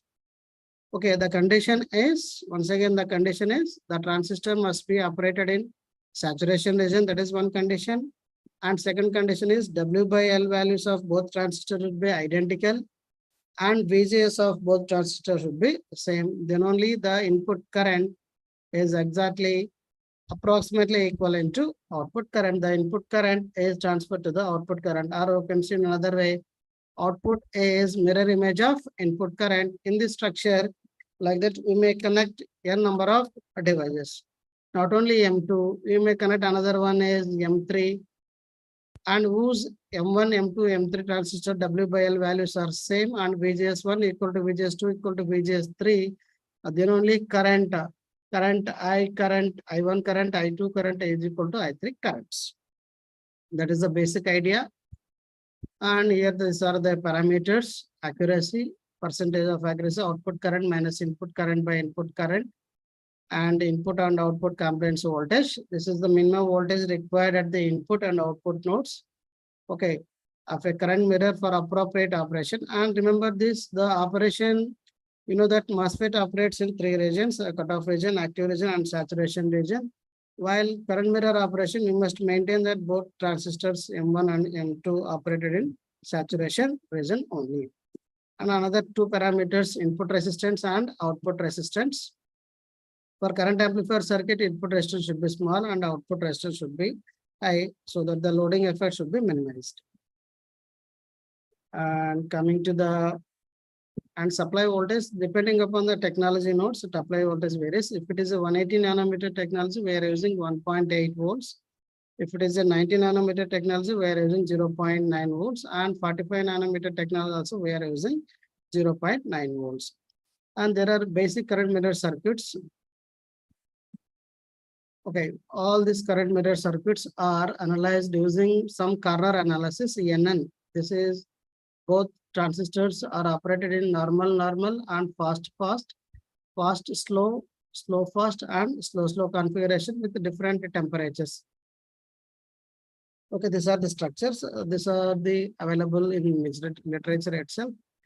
First one is the simple current mirror circuit, and second one is the Wilson current mirror circuit. Third one is improved current mirror circuit, and fourth one is cascade current mirror circuit.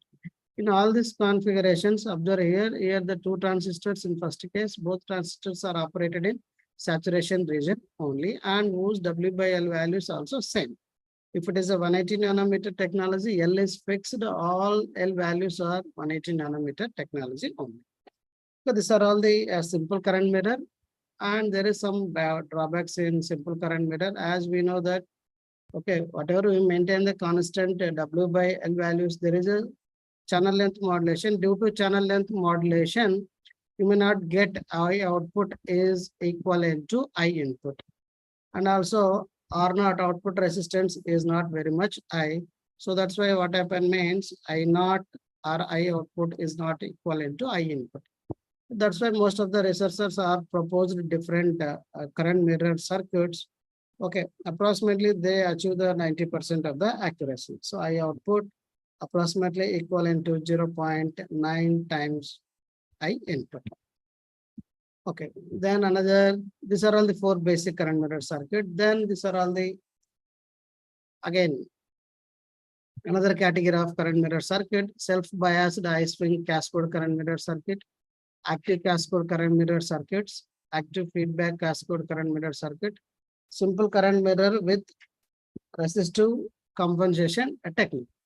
Okay, here observe here self-biased high swing cascade current mirror circuit. Here the biasing is achieved through the resistor. The voltage across this resistor value is 1.2 kilo ohms. The voltage across this resistor acts as a bias voltage to the transistors on N1 and N0. And active cascade current mirror, here we are using some active element. Here it is an op-amp based configuration here. Again, this is realized using differential amplifier configuration only. Finally, we created a one symbol. That symbol is acting as a op-amp configuration. But internally, the circuit is designed with the help of MOS transistors only. The configuration is differential amplifier configuration only. By which is differential amplifier configuration means in differential amplifier configuration only common mode noise, any common mode noise that can be eliminated at the output side. Differential amplifier only amplifies the different signals. Similarly, then active feedback cascade. Here also we are using some active element and simple current mirror with resistive compensation technique. Okay, here there is a resistor is connected between the two gates of the transistors. Here the resistor value is 1.2 kilo ohm to increase the bandwidth of the circuit. Then again, another one is simple current mirror with inductance compensation. Here inductor value is 350 nano henry here value. By using these two resistor compensation and inductor compensation, we can increase the bandwidth of the current mirror circuit. Then again, floating gate MOS transistor based cascade and high compensation all compact cascade. Here we are using floating mode means previously this is now here the observe here the gates N1 and N3, these are connected to some bias voltage 1.8 volts. Similarly, here the N5 and N7 again we are connected to 1.8 volts. Then high compensation of all compact cascade current mirror circuit. Here in this case we are using two op-amp circuits. Again, these two op-amps are internally again designed using MOS transistors only. Okay, this is the basic equations used related to the current amplifier or current mirror circuit. I in or I reference is equal to I out. Okay, that is equal to, these are all the something like mu1 kx w by L Vgs minus Vt whole square 1 plus lambda into Vds, where lambda is the channel length modulation. As Vds continuously increases, the channel what happen means channel decreases. Due to this, there is an effect on output current. Okay, that will affect also the output current. Okay, these are all the simulation results. And one more thing is, nearly, yeah, these are all the 4 and 14 transistor, 14 configurations are verified in 180 nanometer technology. Okay, so many results we verified, but here I am showing only the result is VDS versus ID. Okay, these are all the simulation results for different current mirror circuit. And finally, we tabulated the parameters with PVT analysis. 0 means slow, here 0-degree temperature, 15-degree temperature, slow, fast, 27-degree temperature. Okay, NN normal, like that. Okay, here the mirror accuracy and the percentage error we calculated for different input currents. We applied 50 microamperes, 150 micro, 250, 350, 450, 550 microamperes current reference current. Okay, and an input current here it is 1, and output current we measured this one, and the region and the region is all are in saturation region. Then only to properly working as a current mirror circuit. And these are all the input resistance and output resistance. Okay, like that we tabulated the total 4. These 4 are the related to the basic current mirror circuit. Here the finally conclusion here it is okay, my interest is output resistance. Here output resistance is actually entered improved Wilson current mirror circuit and cascade current mirror circuit. The resistance in the range of mega ohms. Okay, finally we obtained 2.6 or 2.7 mega ohm output resistance in 4 basic current mirror circuits. And these are all the remaining current mirror circuit simulation results. And in papers we detailedly mention in barcode charts also remaining simulation results. Okay, not only for remaining simulation results, frequency versus R out, and another one is frequency versus R out and V out versus ID, and bar charts for regarding the different corners, input current versus percentage of error ratio, etc. Okay, due to the limitation of slide numbers, here I am giving only one simulation result. Remaining simulation results are available in paper itself. Okay, and these are all the again remaining circuit simulation results. In 180 nanometer circuit, almost all circuits, okay, total 12 circuits, all 12 circuits are 12 different current mirror circuits are properly working in 180 nanometer technology. There is no issue, sir. In 180 nanometer technology, all circuits, all 12 circuits are giving the correct result and correct outputs. And coming to the 90 nanometer technology, sir, in 90 nanometer technology, only 6 different types of current mirror circuits will be simulated. Okay, out of 12, only 6 in 90 nanometer technology, only 6 circuits are properly verified. Remaining 6 circuits are not properly verified. Why? Because you know that as the technology decreases, okay, there is so many effects. That effects are called the short channel effects. Due to that short channel effects, some current mirror circuits are not properly working. So here in paper, we give only a correct simulated circuits only, sir. Here the in 90 nanometer technology, cascade current mirror. Okay. First circuit, cascade current mirror, self-biased high swing cascade current mirror, simple current mirror with resistive compensation technique, simple current mirror with inductive compensation technique, FG-MOS transistor-based current mirror, FG-MOS transistor-based cascade current mirror. Only these 6 circuits are worked properly in 90 nanometer technology. Why? Because as the technology scale down, the channel width between source and drain is 90 nanometer, 2 lambda is equal to 90 nanometer, and voltage, okay, reduced to 50%. Previously in 1.180 nanometer, we are using 1.8 volts power supply. Now here that is reduced to 0.9 volts only.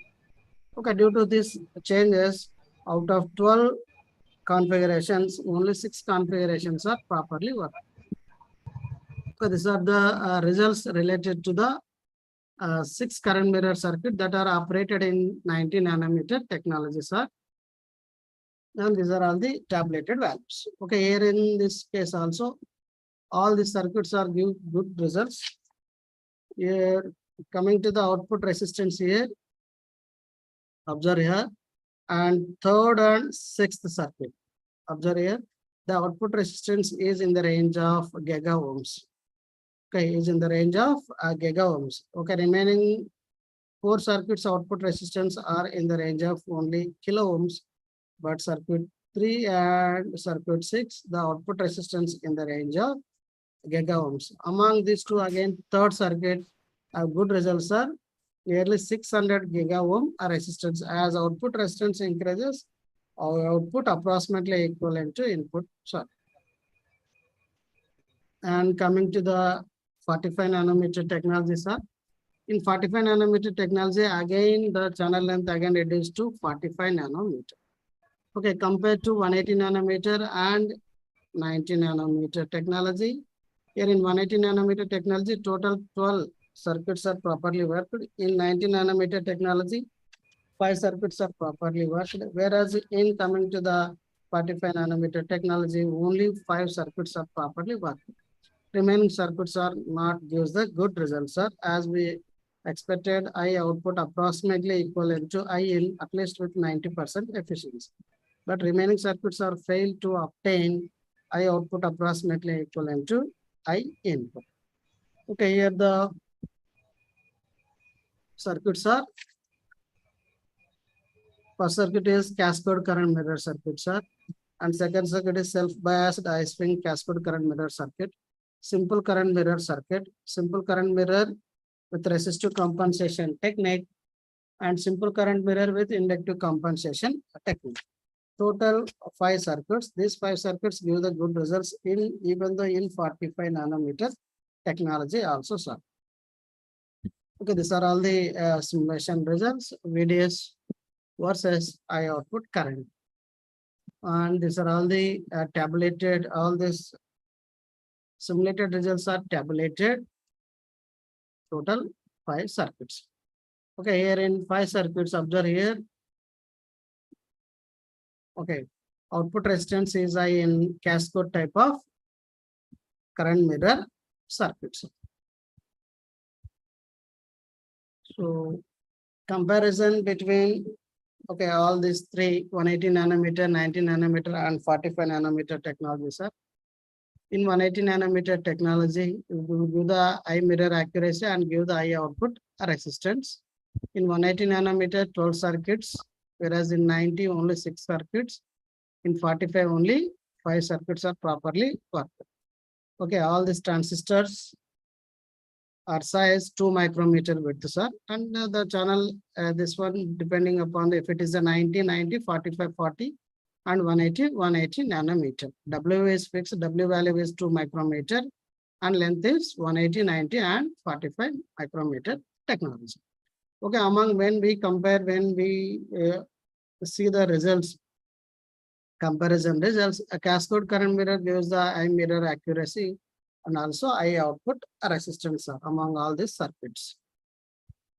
Okay, these are all the feature scope and feature sessions. You may implement using some FinFET technology, and you know that MOSFET shrinking down reduces to the length. Okay, we cannot go to the beyond 3 nanometer or 7 nanometer technology, there is much more second order channel effects.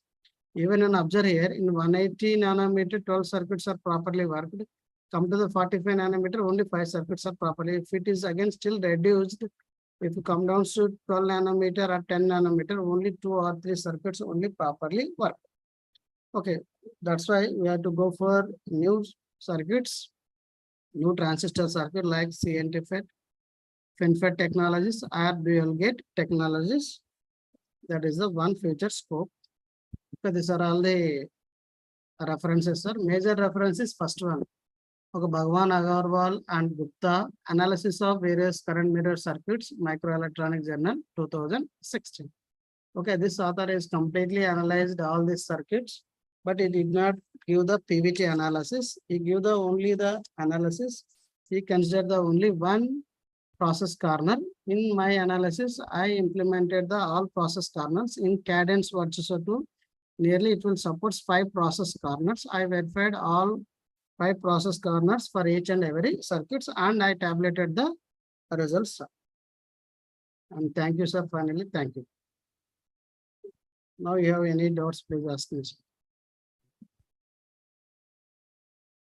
Yes, Dr. Raman, Yeah, there yeah. are a few questions. Yeah, yes, sir. Tell me, sir. Actually, the current mirror circuit is a very old technology because this is the basic circuit in LIC, that is linear integrated yes. circuits we used. Yeah. Right, but you are implemented with the CMOS technology. That's Yeah, fine. But there are few comparative statement you mentioned about the current mirror circuit. Why you missed about the Whittler current source? Actually, in your current mirror circuit, you mentioned about Wilson. Why you missed about Whittler current source? What is the difference between Whittler and Wilson current? Yes, sir. In basic current mirror, first one is the simple current mirror, and second one is the Wilson current mirror. Third one is the modified Wilson current mirror, and fourth one is the cascade current mirror. Actually, here the first one is simple current mirror, sir. There is some channel width modulation effect in simple current mirror. I out is not equivalent to I in. So that's why the most popular scientist Wilson, he modified the simple current mirror into Wilson current. Again, in Wilson current mirror also output resistance is not much high, sir. Again, there is one more modification, that is improved Wilson current mirror circuit. And again, in improved Wilson current mirror circuit also, output resistance is not good. That's why cascade type of current mirror circuit. Yeah, tell me, sir. Okay, fine. What is the channel length modulation? What are the major role played by the channel length modulation in your circuit? Yeah, yes, sir. This is the observe this one current equation in MOSFET, sir. Okay, when the device is operated in saturation region, sir, K by 2 W by L VGS minus VTH whole square up to that most of the literatures. But there is one more parameter, 1 plus lambda into VDS, where lambda is the channel length modulation effect. Okay, that is varies from 0 to 0.1.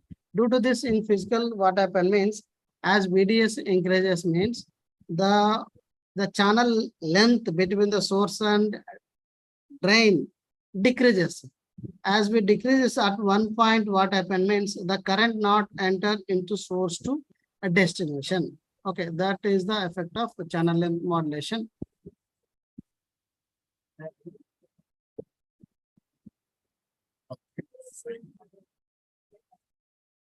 Thank you, Mr. Raman. Thank you very much, sir. Thank you, Susmita madam. Thank you all. Thank you, sir.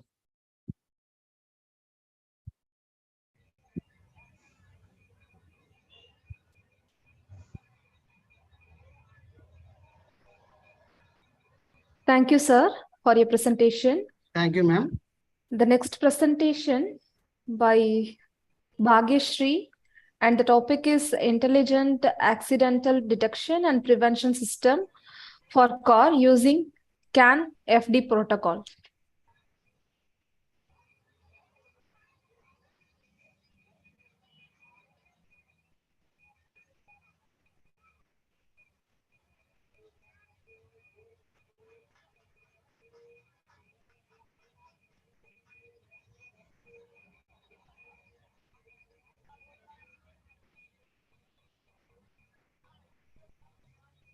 Good afternoon, sir.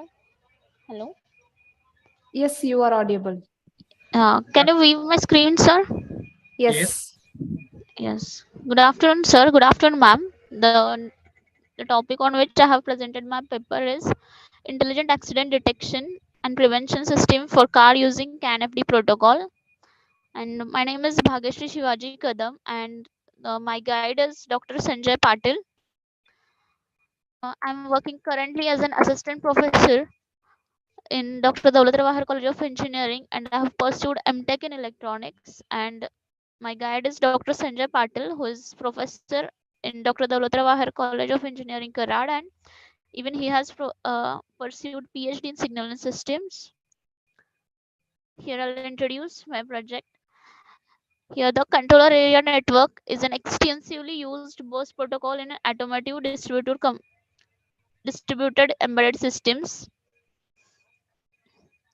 It has limited communication bandwidth up to 1 Mbps and payload size up to 8 bytes limit its applicability in today's more and more complex automotive electrical and electronic systems.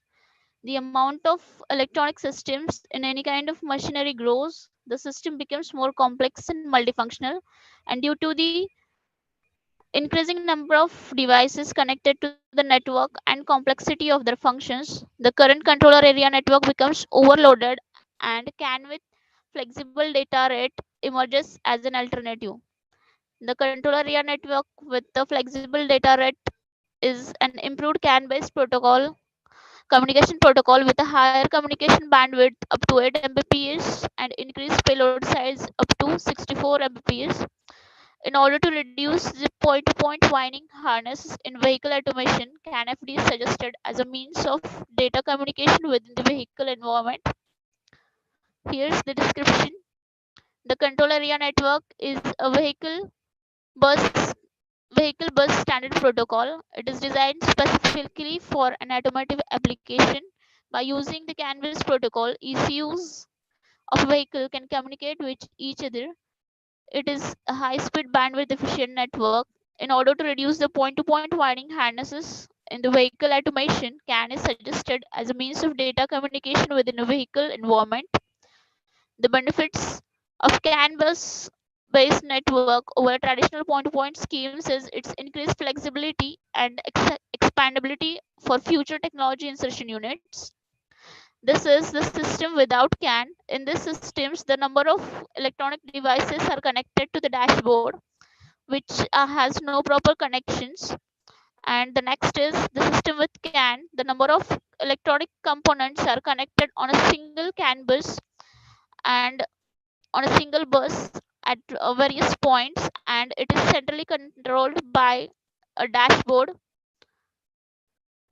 The problem with the CAN protocol are it has the maximum payload offered by CAN is 8 bytes, and the lack of mechanism to add or remove nodes to the network at runtime. It has the limited bandwidth of 8 megahertz, and in large network the burst load is increased. The features of the CAN area network flexible data rate is CAN-FD is an enhancement of CAN protocol. That is, it is an extended version of CAN protocol. The support bit rate of to maximum is of 5 Mbps per second. That is more than that of the CAN protocol, and it can support 64 bytes of data in a single frame, which is compared 8 times greater than that of the CAN protocol, and the header to payload ratio is increased. The objectives of the project are here we can understand the in-vehicle communication, to understand the CAN-FD protocol, and to establish the reconfigurable communication, to organize the reconfiguration in a distributed fashion to avoid a single of failure, and to improve the performance of reconfiguration communication algorithm. And the last is to provide the communication protocol to assign the address dynamically. Here's the methodology of the CAN-FD bus system. In this, the number of nodes are connected to the CAN bus, which are shown on the left side. There are n number of nodes, and those are connected to the CAN bus. And here, the second, the bus node and the canvas is connected to the bus monitor node, and bus monitor node is again connected to the PC. So whatever the information is gathered from the node or from the device which are connected on the node, which are sensors, that information is passed on the CAN bus, and again from the CAN bus it is given to the central host processor, that is the monitor node, and that information that is displayed on the display unit, which we are using it as a PC. Here's the working, how the system will work. Initially when we start the system, the all CANFD nodes are initialized. LCD, GPS, GSM, and engine DC motor are available on a various CANFD nodes. And here all the Sorry for the interruption, Ms. Bhageshri. Can you please project the slideshow mode? Yeah. Can you display under the slideshow mode, please? And we'll be able to see the full chapter. I can't hear you once. You're not audible to me, so.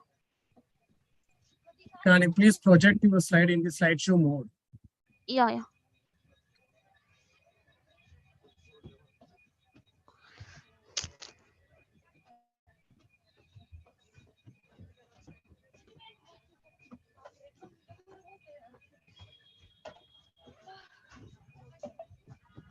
And just go back, madam. Click the arrow mark. It's mentioned at the top. Yes, slideshow is there, no? In the toolbar. Yeah. Yes. Press from current slide. Yeah. Is it okay, sir? Now? Yes, thank you. Yeah. And at the initial, we'll initialize all the CANFD nodes, and at the initial stage, all LCD, GPS, GSM, and DC engine motor available on the different CANFD nodes.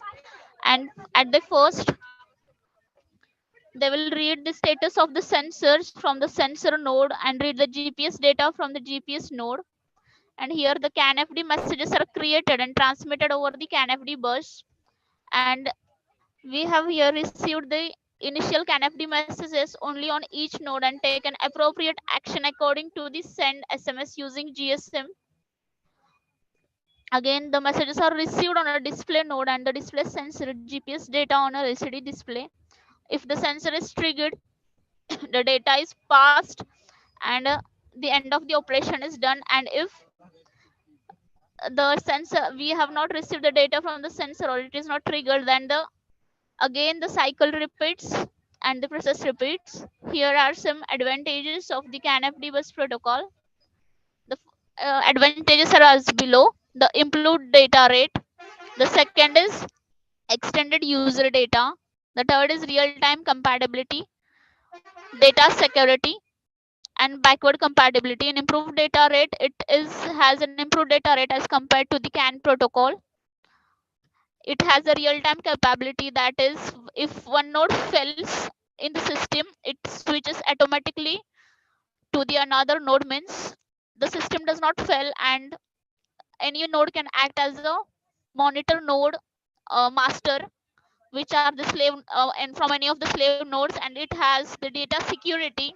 In backward compatibility, it is compatible with the CAN 2.0 or basic CANs. The limitations of the proposed systems are it has the manufacturing of ICs like MCP 2517 and ATA 6563 are rarely available. The system is under the research process, hence not implemented in the vehicles. The applications of this system are as below: that the CAN controller area network with the flexible data rate, that is CANFD. It is widely used in the field such as distributed embedded control systems like factory automation, agricultural automation, robotics, and medical equipments, etc.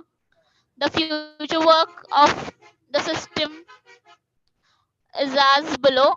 The design CANFD bus system may be adapted for actual ECU node design of the vehicle system.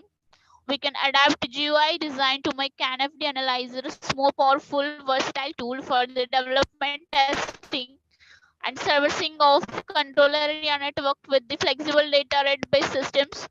By using the basics of CANFD bus system, the application layer protocols such as CAN Open, SAJ193 implemented to enhance the performance of the system. can open and SAE-J1939 protocols may be used for the implementation of the critical nodes of the vehicles. And the last is the primary applications can be implemented for the vehicle that needs the action to be taken within the fraction of seconds. The principle can be extended to create the full automated vehicles, and the vehicle monitoring can be added. Here, we have derived the conclusion from the above project. The basics of CAN bus protocol are understood. The system present in the vehicle location tracking and accident detection and prevention using the CAN-FD protocol. It provides more than 70% safety for four-wheelers. It is a fact that the implementation of system will increase the cost of vehicles, but it's better to have some percent safety rather than having no safety. The fifth one is the receiver can get current location in the vehicle using mobile phone. Thus, the system provides the reliable tracking and efficient communication with the reduced system complexity. The automatic accident detection and reporting system is designed which reports users when accident occurs, which is sensed by the sensor, and the short messages including location of the accident. Obtaining the GPS is sent via GSM network. Here are some references which I have used for making the paper. Thank you, sir. Thank you, Ms. Bhagyashree. There are a few questions regarding your work. Actually, you preferred CAN bus. May you know what is the reason you preferred CAN instead of I2C and some other buses are available? What are the function behind in that to choose CAN? Two reasons behind choosing the CAN is that it has an improved data rate, as I have mentioned, as compared to the other communication protocols. And here are some. And it has the real-time capability. Means if there are number of nodes connected in the system, then if one node fails, then automatically the another node acts as the master switch. The main advantage of the system is that it is a multi-master. Once the system does not fail, if the one or the other part of the system fails, and it is backward compatible, means it can work with the other systems too, like CAN 2.0, classic CAN, etc. And it provides the data security. That's fine. What are the types of remaining protocols are available except the CAN-FD? CAN and another are LIN, FlexRay, CAN OE, I2C, SPI. These are the types of protocols other than CAN. Okay. Whether your proposed work is compared with the existing one, how it will be efficient than other existing projects? Sorry, sir, I can't hear you. Whether you checked your proposed work is very efficient than the existing work. If it is efficient, how much percentage? It is up to 60 to 70, sir, because nowadays the upcoming communication protocols are also upcoming, like automotive Ethernet. Right now it's trending in the market. So this is a bit, once the extended version is coming after the CAN-FD protocol. Any comparative analysis is done? Sorry, sir. Any comparative statement or comparative analysis has been done? Whether your project is good compared to existing one. If you did anything? Yeah, once it is once good, sir. Once I can't say that in terms of percentage, but yeah, but the system is under the process. But after CAN-FD, the lot of systems are emerging. Like current, it's trending like automotive Ethernet. So right now, the CAN-FD is not that much as compared to automotive Ethernet. Okay, Ms. Bhagyashree, thank you very much. And I want small suggestion, try to avoid some spelling errors in the slides. Thank you. Yes, sir. Thank you. Thank you, Bhagyashree, for your presentation. Next presentation by Teja Sai, and the topic is anticipating the futuristic loans confirmation using machine learning.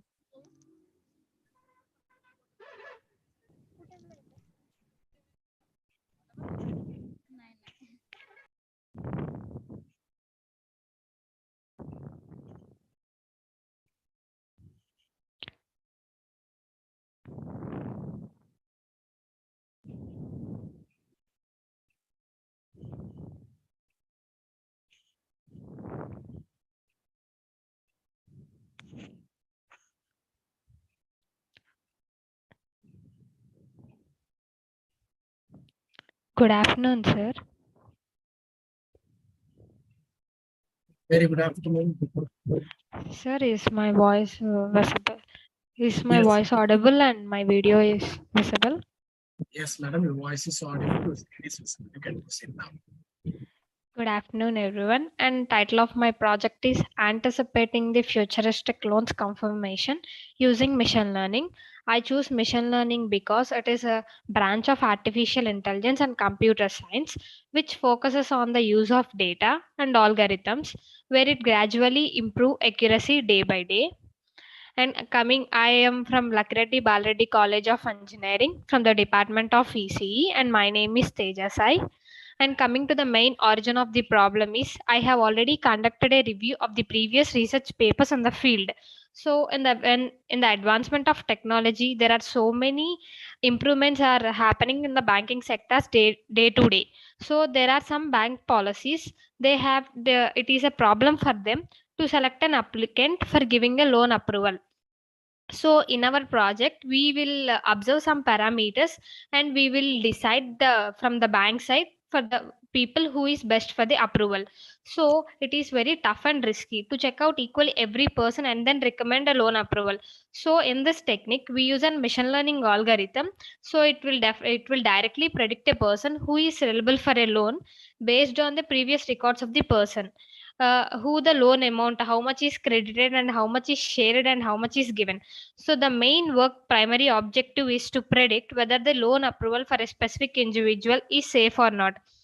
So we are using a machine learning in this in our project. So benefits of using machine learning in this banking sector is, so because by using machine learning there is an improvement in the investment evaluation and there is a better customer experiences and there is a reducement in operational cost and risk, and it is gonna improve some loan and facility evaluation.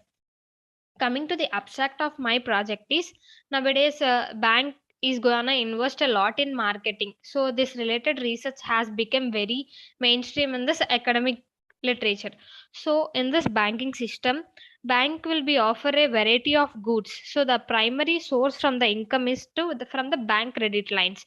So in this system, we are gonna take a data from a user like his monthly income, marriage status, loan amount, loan duration, etc. So then the bank is going to decide according to the parameters and the data from the user whether the client is gonna get the loan or not. So and there also, and based on the machine learning approach, we can know whether the loan is gonna pass or not. So and there also we will get accuracy, sensitivity, and specificity from the loan applicants where it is evaluate the performance and it also shows the results when compared to other approaches in the existing literature. So this model is a little bit better since the additional factors takes in the history of purpose like credit history, credit amount, and credit length into consideration, while we are going to take some account information which indicates the customer wealth. So therefore, by we are going to analyze a customer chance of defaulting a loan. Coming to the methods we use, this is the existing method where it shows the collection of data set, future selections, and training model and testing model, and it gives the result analysis. But in the existing work, in some situations where is client gonna grow through some disasters and client may cannot be pay the money, so here the algorithm will be cannot be predict the appropriate result. So when taking the proposed method, we have seen the diagram there, whereas at first we are going to collect some data and export the data and next cleaning the data, and we are going to train the data set and we are going to predict output by. So this machine learning algorithm in our proposed work gives the possibility of a customer which is gonna would be able to repay the loan or not proposed technique. Because of this characteristic, telemarketing, we are taking telemarketing technique where it is also known as direct marketing through, which consists of an interactive techniques through prospective customers. So distribution of the loans is also a core business of almost every banks. The core business of So it is possible to establish a deadline for the applicant to determine whether the loan may be approved or not from our proposed method.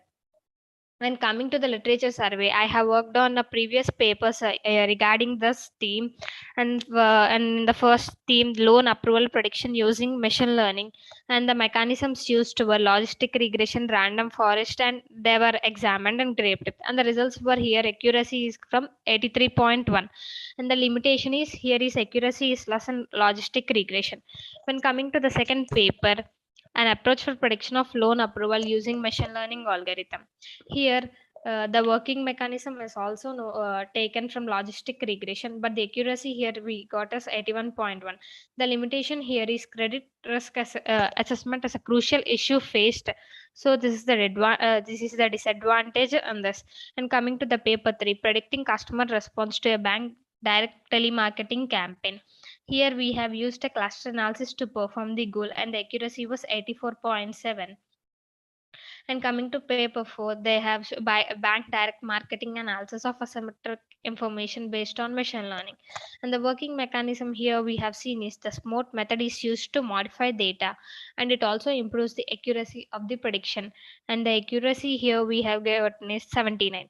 And the limitation here was direct marketing enables of very financial organizations to focus on the customers who present in the likelihood. But in our project, the accuracy is up to 93%.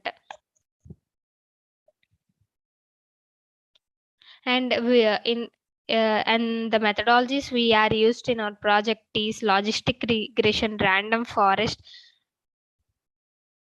and decision tree classifier, where decision tree is which generates a training model that can be used to predict the class or a value of the target variable, and the random forest takes the predictions from each tree and predicts the final model based on the majority.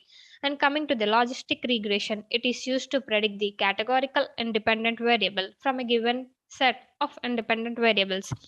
Coming to the software tools requirement we use in our project are scikit-learn, operating systems, programming language, Python, and NumPy and Jupyter NotPy. And we get the expected results by checking the testing accuracy of decision tree, random forest, and logic tree regression of both testing and training. And the applications and advantage of this project are it is low risk, low maintenance, and no service or startup Sorry for the fees. interruption, Mr. Tejas. Sorry. Your slide is in conclusion part, but you are explaining about some applications. Okay, sorry, sir. I have not mentioned applications here. Okay, that's Low risk, low maintenance, and also it is protection. And coming to the conclusion of my project, this model is used for the all banking systems or anyone who wants to apply for a loan. It will be gonna be very helpful in banking management. So from the analysis of data we have taken, it is very clear that it reduces all the frauds done at the time of loan approval. So in this system, we are going to predict that person conditions by setting the algorithms and just by evaluating the details. So by that we can be able to know the eligibility criteria that client is eligible for a loan or not. This system will be also provides a prediction of whether their application will be approved by the bank or not. And these are the references I have taken from the previous paper, sir. Thank you. Thank you, Mr. Tejas. Can you please show me some system model or some algorithms? If there is any pictorial form is there. Yeah. Okay, fine. Yeah. We are going to take the training data sets, everything. What kind of classifiers or algorithms you are going to propose for this? We use logistic regression, random forest, decision tree, sir. Based on that, we are gonna give training and testing accuracy of the data. That's fine. So in your abstract slide, you mentioned about you are going to take the data from the user. How you are going to take the data from the user? What is the procedure you are going to follow there? In the third paragraph, you mentioned in this system, we take some data from the user. Yes, from every user, from people who come to us, from every user, we take their monthly income, their marriage status, their loan amount they credited, and the loan duration, so that we will check their status and we will declare that they are eligible for the loan or not based on their details. That's even though nowadays also currently we are doing the same only now because we went to bank, we are meeting some officials, we are giving. Yes, sir, but accuracy compared to them, the accuracy and sensitivity is more in this project, sir. based in previous project, there is less accuracy of giving the full chances of determining whether the loan is approval or not. So in our project, we are going to give the exact accuracy values, sir. You know what is the proposed work accuracy? What, sir? What is your proposed work accuracy? You are proposing some work, right? So what is the Yes, accuracy sir. of My your project? proposing work accuracy, it will become in 3 categories, sir. Whereas decision tree accuracy is 93, random forest is up to 92, and logistic regression is up to 91. Where is the result and proof for this, madam? Actually, we are telling something regarding 93, 91. Where is the proof for some any simulation part is there? Yes, sir. I have already done the output of my project, and I will share my details with you. In Jupyter Notebook, I have already done this output of the project by taking some data sets, and these are the values we have gained. Thank you. Thank you. Thank you, Teja, for your presentation. Next presentation by Saurabh, and the topic is Real World Conversational AI Chatbot for Hotel Reservation. Saurabh? Yes. Yes, ma'am. Yeah. Okay, so you can start your presentation. Yeah. I'll just share my screen.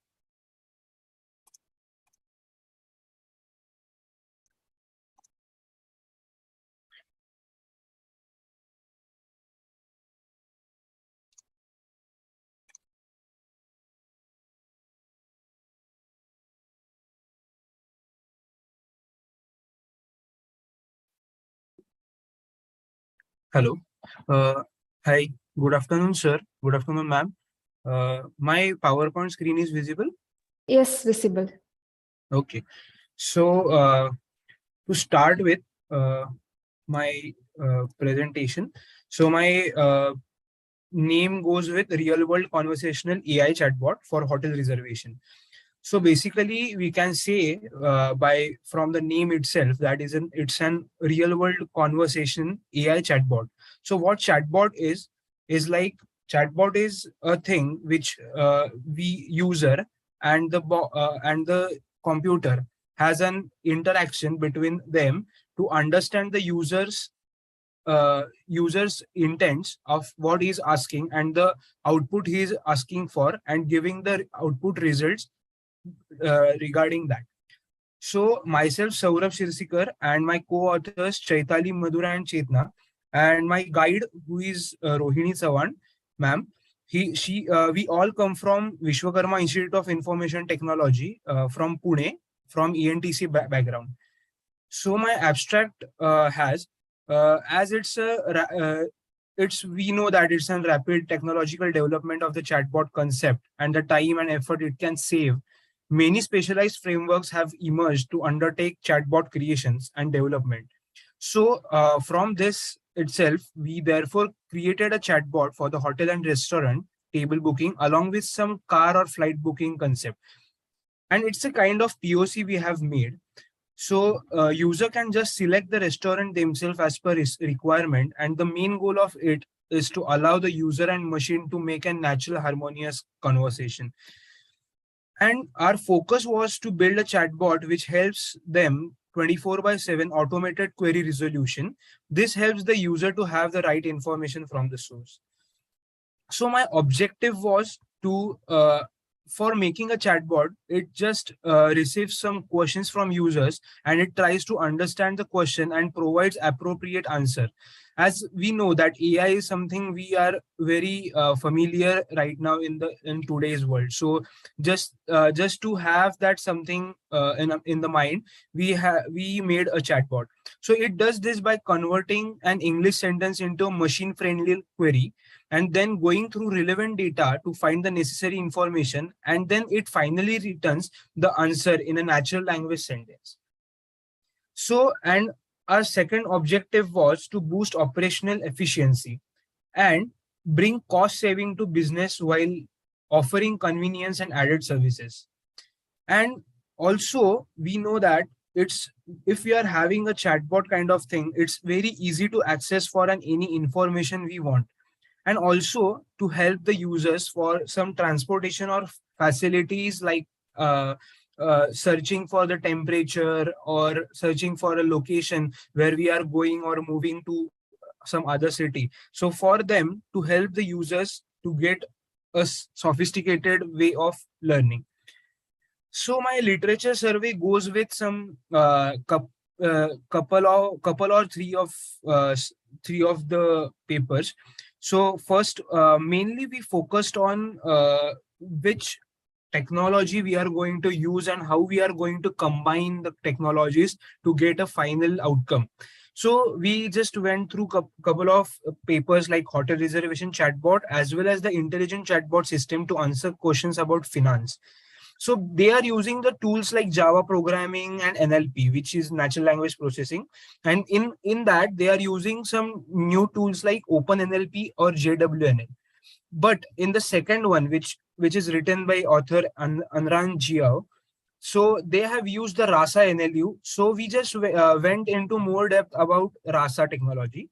So, and we have also implemented RASA in our project as well. So why RASA we had was just a simple thing that it is an open source, and it's a very good for beginners to understand that concepts through that bot framework.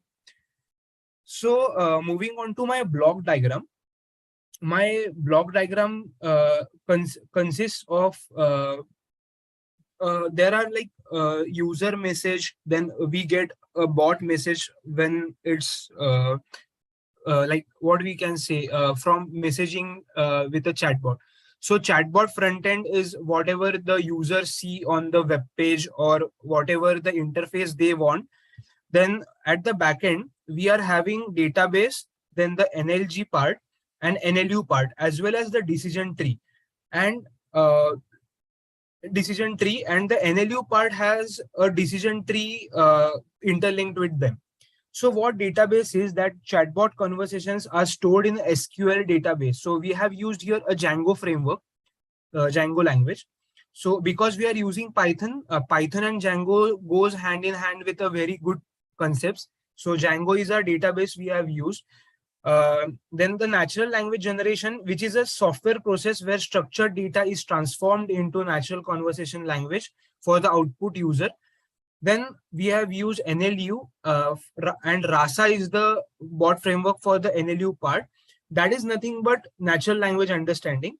And for the decision tree, which is nothing but also known as the rule-based chatbots, we can say, so that it understands the particular user input and from it gives to NLU, and then the intent is understood by the decision tree and it's given to the front end or the user we want. So these things are, this is the basic chatbot block diagram we can say. Then we have used 5 to 6 softwares, or we can say some frameworks in this project. So programming languages like Python for backend, and for the front end, we have used HTML, CSS, and JavaScript, as well as we have collected these things in the React framework for the front end.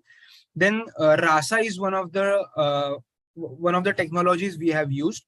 Then Microsoft Bot Framework for the collection of all data, we can say, or what I say is like kind of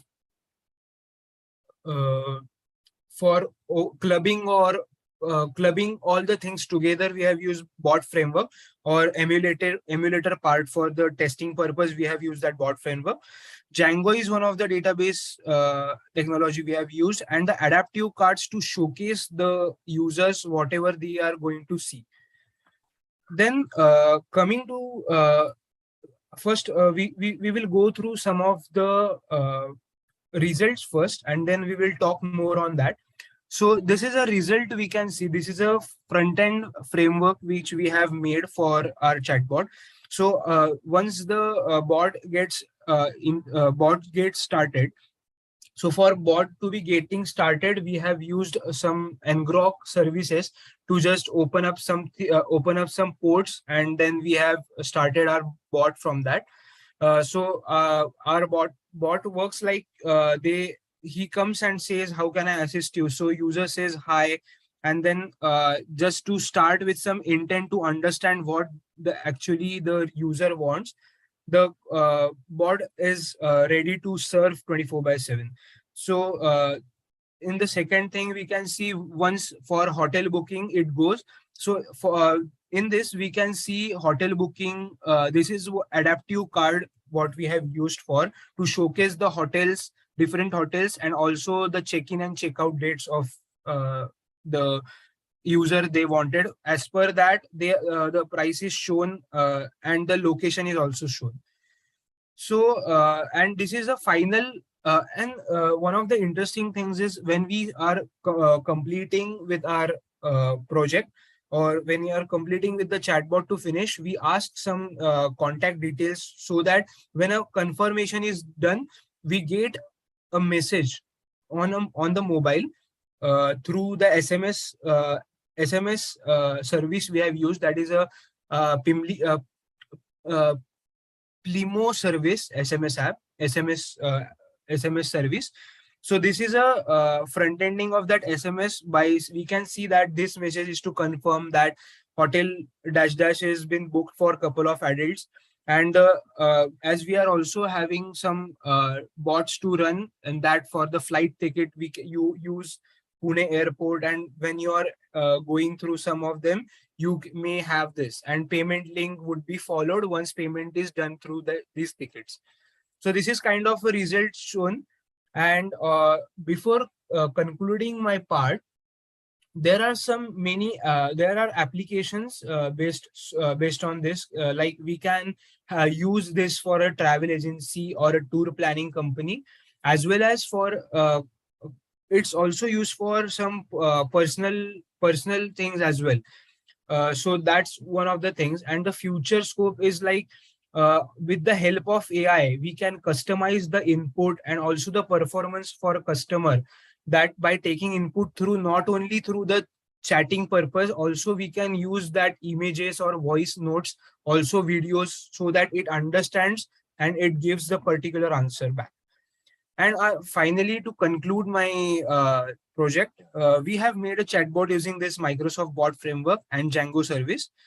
A chatbot is one of the simple ways to transport data from a computer without having to think for proper keywords. Because as in the backend of the natural language processing, the thing is even if we mistake some writing part, like when he's saying hi, if he goes some wrong keywords, it understands that whatever he's saying is something kind of that part. So natural language basically goes hand in hand with machine learning.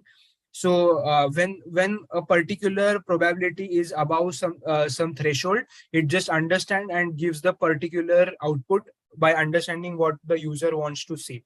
And we have also integrated backend and front end with Python and React framework using, and also for NLU, we have used Rasa. And it proves to be a great model for hotel and traveling arrangements. So that's it. Thank you. And any questions, I am ready to answer.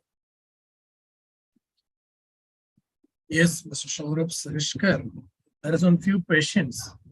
Actually, the project title is Real World Conversational AI Chat Bot for Hotel Reservation. Nowadays, actually, we are having so many softwares like booking.com, makemytrip.com, or those things, right?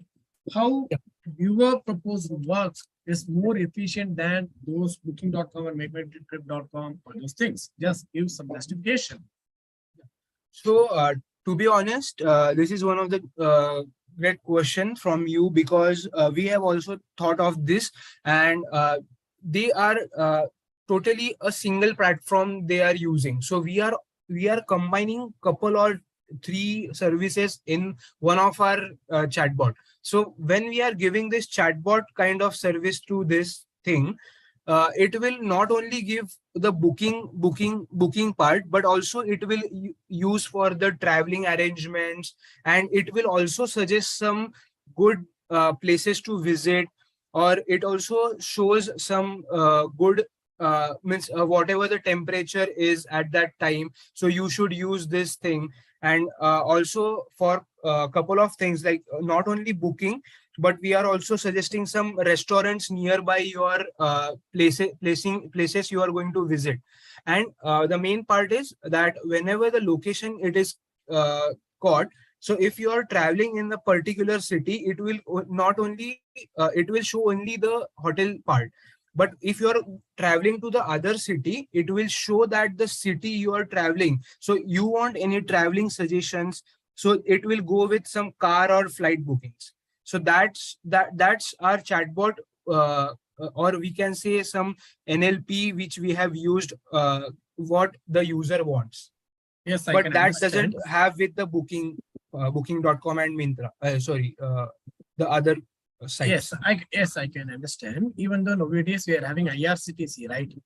Yeah. In IRCTC, you are having provision to book train. You are having provision to book flight. You are having provision to book hotels. All those things. Even though if you are going to book hotels, it will give some good suggestions. Whereas, for example, if I would like to book a hotel in Mumbai, it shows some comments like where you want to visit in Mumbai. Like that, for example, Lonavala, Pune, where you want to visit, which place you are going to visit. Like that, it gives some suggestions. The chat board, what you said is, it gives some suggestions. How far your project and the current existing project is comparatively good or not?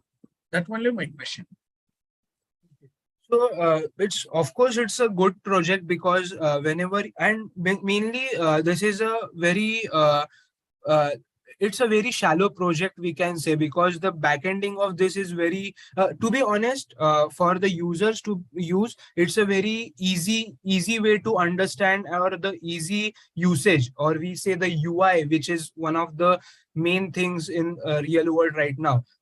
If the user interface is very easy, then the users will use it very efficiently. So I think on my side, my chatbot is a very sustainable part, and my user interface is very easy to understand for the newbie users. So that's what, and mainly this is a chatbot which I can transfer it for an app or an web service. So it's a dual thing. Okay, fine. Thank you. Thank you. Thank you for your presentation. Thank you, ma'am. Have a good day. Yeah, you too. And next presentation by Sadhguru Nitin Kulkarni, and the topic is monitoring, controlling, and protection of three-phase induction motor using IoT. Nitin? Yes, ma'am. Thank you. Yeah, you can start your presentation. Okay, ma'am. Excuse me, madam. Now Yes. the time is merely 2:55. Please kindly extend up to 3:15. We will confirm by 3:15, ma'am. Exactly. Yeah, sir. Actually, two more person is there, Prince and Nikita. Yeah, one more person is also there for presentation. That is Nikita, yeah, right? Nikita only, Yes, sir. ma'am. I added. Okay, sir. Fine. Mm. Thank you.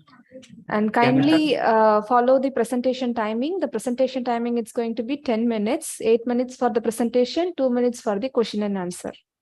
Okay, ma'am. Yeah. Can I start? Yes, please. Good afternoon, sir. My name is Sadhguru Nitin Kulkarni. Now I'm presenting my paper. My paper name is Monitoring, Controlling, and Protection of Three-Phase Induction Motor. And these are group members, and Professor P.S. Mai is my guide. Biography. Then abstract. This plan is implemented to prevent breakdowns and to identify preventive maintenance by continuous monitoring a permanent magnet synchronous induction motor, for which we use the voltage and frequency speed control method. This will increase the machine productivity. This study provides the information on IoT handled, controlled, and monitoring techniques for essential motor fashionable diverse industries for health, safety, and economic reasons. These limits like temperature, dribbling, outdoor moistures, RPM, and automatic load current and voltage exist.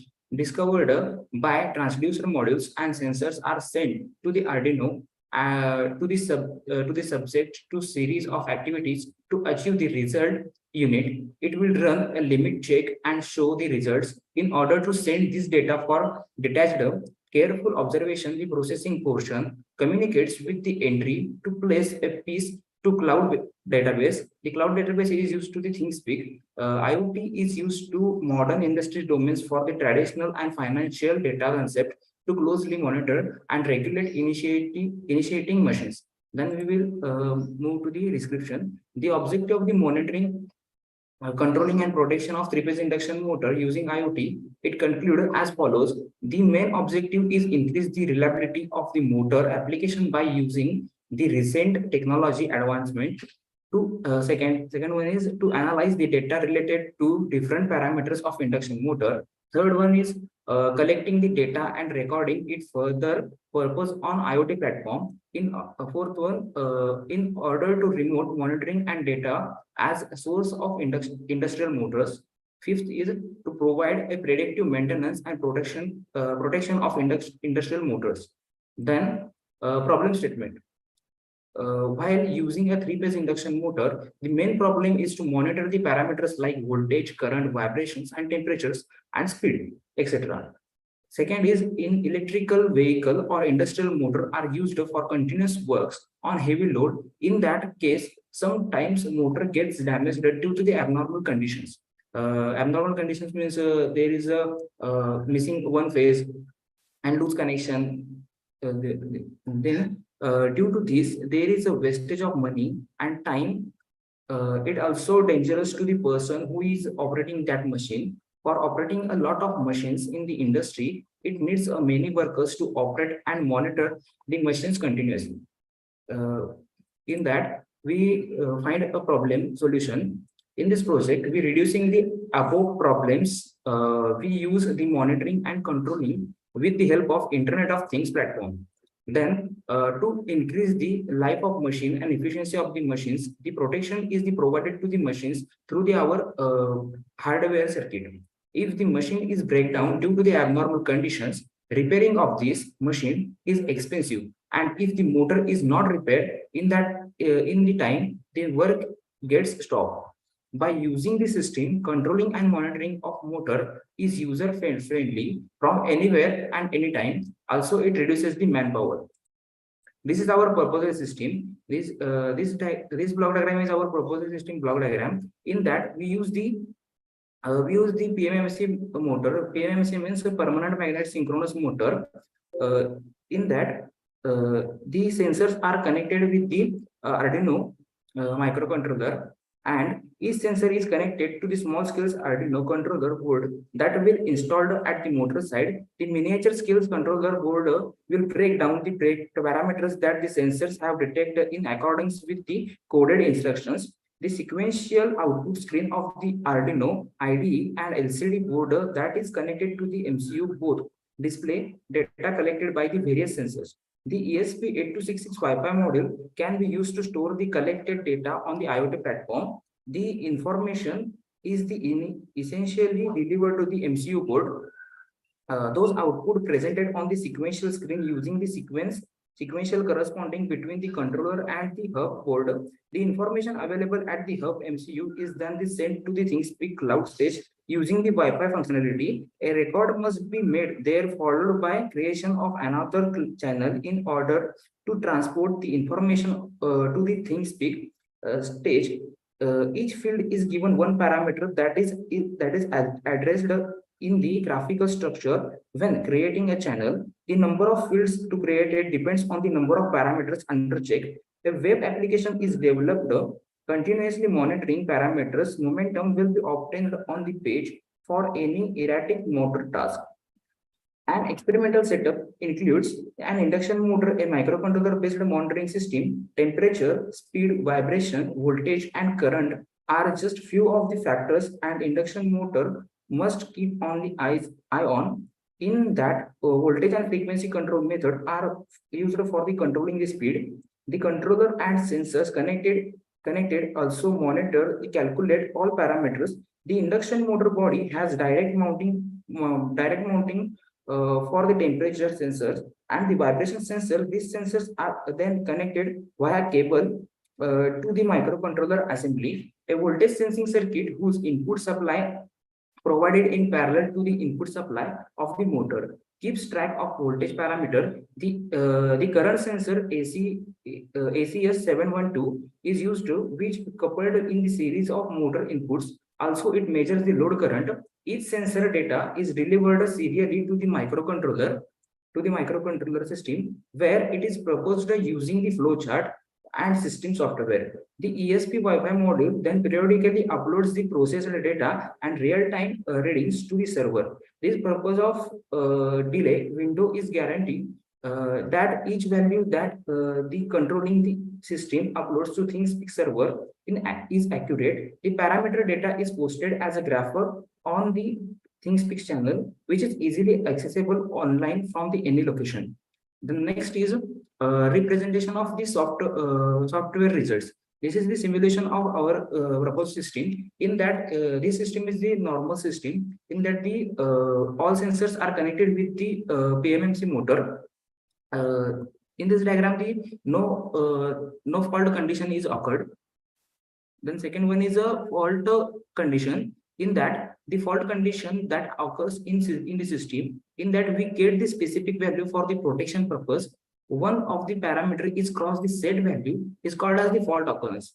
Then these are the results of our simulation system. Speed. First one is speed. The speed is gradually increased after starting the motor and its set value for 1500 RPM and gets synchronized. Second is current. The above figure shows the induction. It draws the high starting current and then it is constant. The next is torque and voltage. This is our hardware module. In that figure, the actual connections with the sensors are connected, such as the current sensors connected in series with each phase of the motor, and vibration temperature sensors are mounted on the body. Then these are the parameters is shown in the hardware display, and these parameters are also seen in the website page. This is our website page. ThingSpeak. First is a line-to-line voltage. Second one is a total current. Then vibration, temperature. Then speed. And this is our conclusion.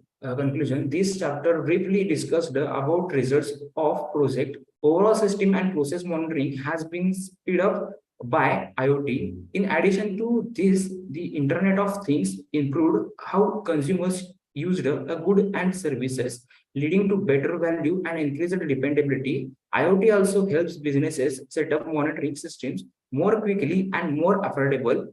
Post-fault clearance times, for instance, can be sped up in electrical distribution network with the use of monitoring system. Autonomous system like air conditioner, lightning, thermostat, and other speed up daily routines so that people have more time for other activities, as shown by the use of IoT-based devices in home and offices. An IoT-based system can easily monitor and manage remotely, even in the challenging operational and whether conditional IoT-based systems are consequently more efficient, quick, precise, and accessible and safe.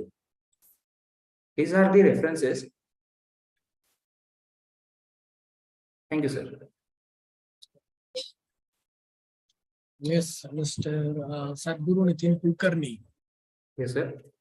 There is a small question regarding a project. Actually, we are given a three-phase induction motor. Generally, we are giving the high voltage for induction motor nearly 440 volts, right? Yes, sir. Yes. Then how you are going to reduce the speed of the motor by using IoT?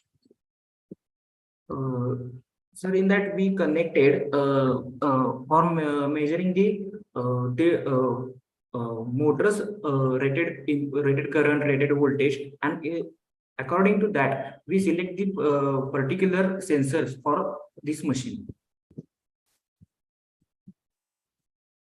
Okay. But that much of voltage you are given to input to the motor, then how you are going to reduce the speed by using IoT, because you have to give very small amount of voltage for IoT devices, IoT kit. But how you are going to interface with that? No, sir. In that, we programming according to that when the fault is occurred, controlling means no on and off from IoT side. This is the protection for when we sense a fault, then we will trip directly relay. And do you use any kind of algorithm for this? Yes, sir. What kind of algorithm you are going to use? Means, sir, wait. First we'll start the hardware. Then second, we will initialize the all parameters. Then we will check the reading. According to the our programming. Then the data is sufficient. Then the data is sent to the server with the using of ESP module. Then next step is then we will compare the value. The rated value is the provided value is greater than or less than the value. Then in that within a range, then we will runs the motor continuously. And if the value is crosses the set points, then we will trip directly motor. Okay. Thank you. Thank you, sir.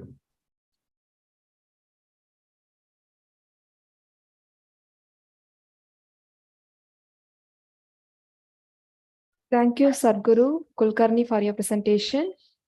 Thank you, ma'am.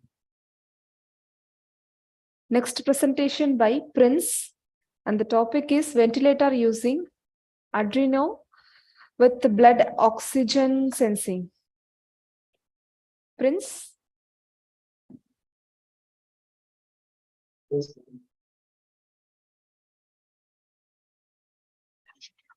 Good afternoon, sir. Yes, very good afternoon, Prince Panjit.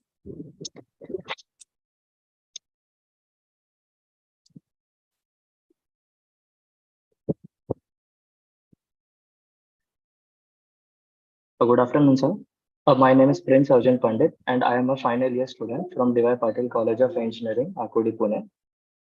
And my project title is Ventilator using Arduino with blood oxygen sensing. And these are my group members. And we have worked under the guidance of Mrs. Swati Aswale ma'am. And the abstract is a ventilator device are the external devices that are designed to assist a patient to perform a particular task. It is used to keep up or improve a breathing ability of a person if he encounters problem in his own breathing. Ventilator play a vital role in human's life. It is a piece of equipment, software program, or product system that is used to increase, maintain, or improve the functional capabilities of a person with disabilities in breathing period. Our system makes use of blood oxygen sensor along with sensitive pressure sensor to monitor the necessary vitals of the patient and display on a mini screen. Also, an emergency buzzer alert is fitted in the system to sound an alert as soon as any anomaly is detected. The entire system is driven by Arduino controller to achieve the desired result and to assist the patient in COVID pandemic or any other emergency situation in hospitals or clinics. And the type and domain of our project is it is totally based on embedded and IoT. And this project is a real-time based application as we can use in emergency situation where there is unavailability of beds in hospitals. And the scope of our project is, as a project is a portable ventilator, we can interface this project with IoT, where if the condition of the patient get critical, then it will inform all the nearby hospital. We can also make a spatial digital platform where we can check and book the bed for the patient. We can also use the GSM module as India is now trying to make a digital health card where every individual medical history and previous health report are available. So we can store this data in the microcontroller. So in emergency case, we can provide this data through GSM module to the nearby hospitals and clinics. And these are the literature survey. These are the papers we have seen that, and these are the papers that for the past years, a design of ventilator using Arduino for COVID pandemic. And this paper is a detailed explanation for producing the low cost open source mechanical ventilator for the patients. This is at the early stages of design and need further development. And another paper is a partially repairable automated open source valve mask based ventilator. And the third one we have seen is a low cost open source mechanical ventilator with pulmonary monitoring for COVID-19 patients. And the fourth one is a novel methodology for the design of portable ventilator. And we have gone through these papers. And these are the block diagram of our project.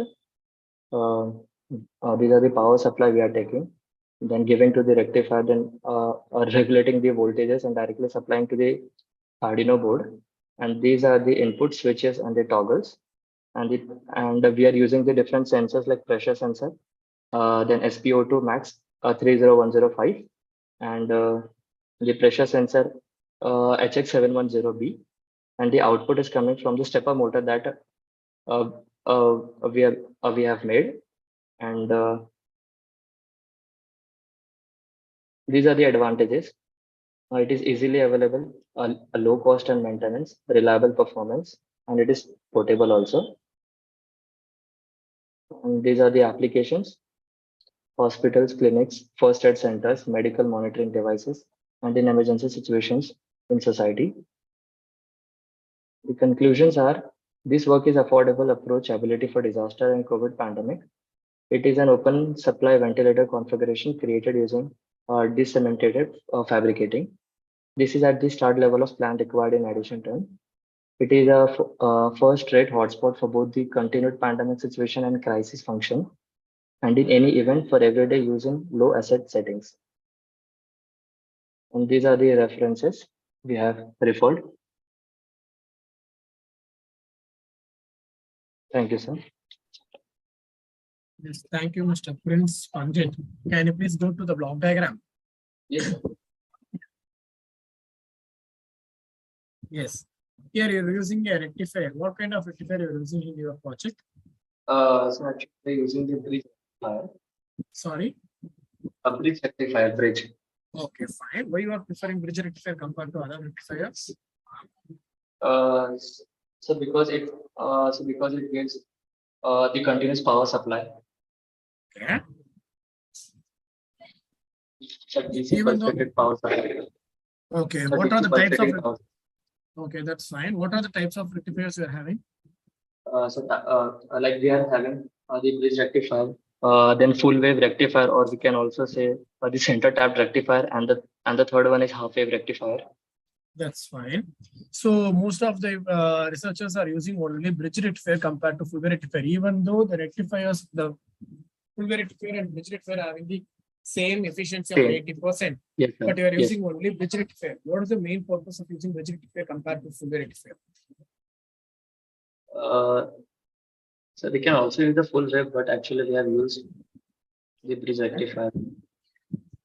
Okay, that's fine.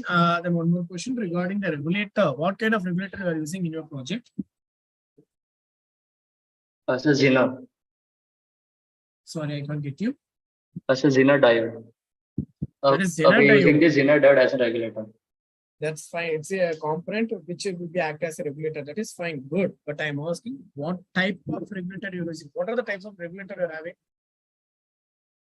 I think there are 3 types of regulators. What are they? Types of regulators, sir? Yes. Like actually we are converting that fluctuating DC supply into a constant one. Okay. So you are connecting directly to the display. So it gives some voltage. How much voltage you are going to give for display unit? That's a 5 volt. 5 volt. 5 volt. That's Yes, fine. Then what kind of regulator are you using here? Now tell me, you are going to give 5 volt supply. Now what kind of regulator are you using? Going to give here? So actually, we are supplying the voltage to the microcontroller board, and from the Yes, fine. microcontroller, we are giving the supply to the LCD display. Yes, fine, good. Just see, okay, you are directly connected to the microcontroller board now. How much voltage you are going to give for microcontroller? So we are giving like 9 to 12 volt in 9 between. to 12 volt. Oh, that's good. So you are using, okay, thank you. The answer is you are using IC regulator because IC regulator only gives the constant voltage of 9 to 12 volt. So you can use either 7809 or 7812 IC for giving the constant voltage to the microcontroller. Okay, Thank you. sir. Okay, sir. Thank you, sir. Thank you, sir. Thank you, ma'am. Thank you, Prince, for your presentation. The last presentation by Nikita, and the topic is hybrid model of vertical axis wind turbine solar power generation. Yes, ma'am. Nikita, you can start your presentation. Yes, ma'am.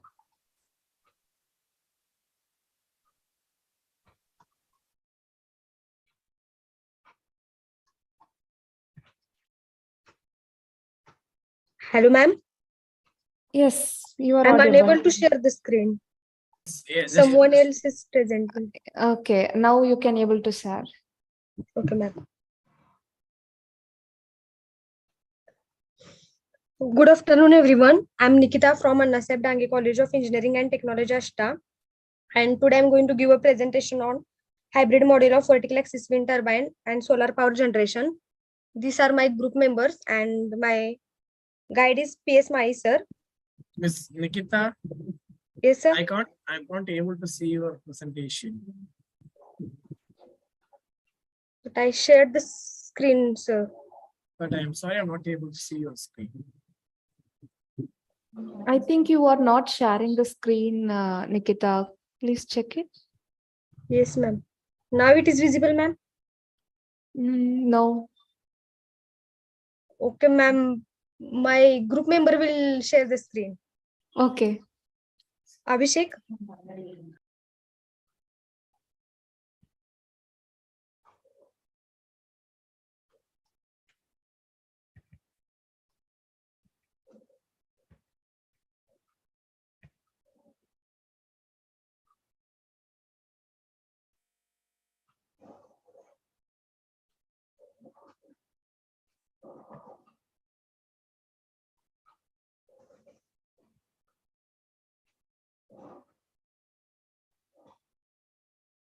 Nikita, who is sharing? My friend is sharing the screen. Abhishek. Abhishek, okay. Ma'am, please give me 2 minutes. Okay. Yeah.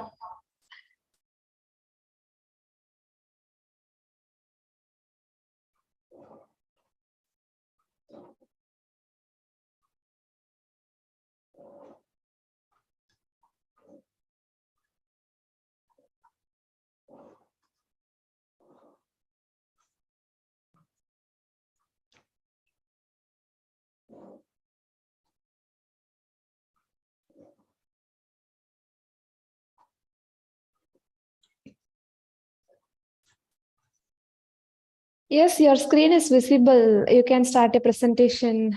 Okay, Nikita? ma'am. Good afternoon, everyone. I'm Nikita from Department of Electrical Engineering from Annaseb Dange College of Engineering and Technology, Ashta. These are my group members and my guide is PS Mai, sir. Now, I will first of all, I will discuss about the abstract.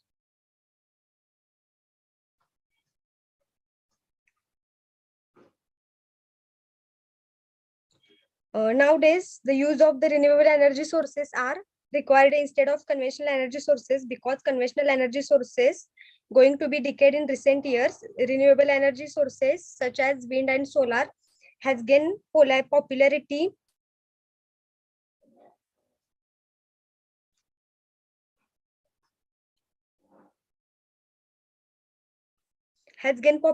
and demand over the last decade, but output of these sources depend on the weather condition. Therefore, if combined this is two sources, then we can produce desirable electrical power.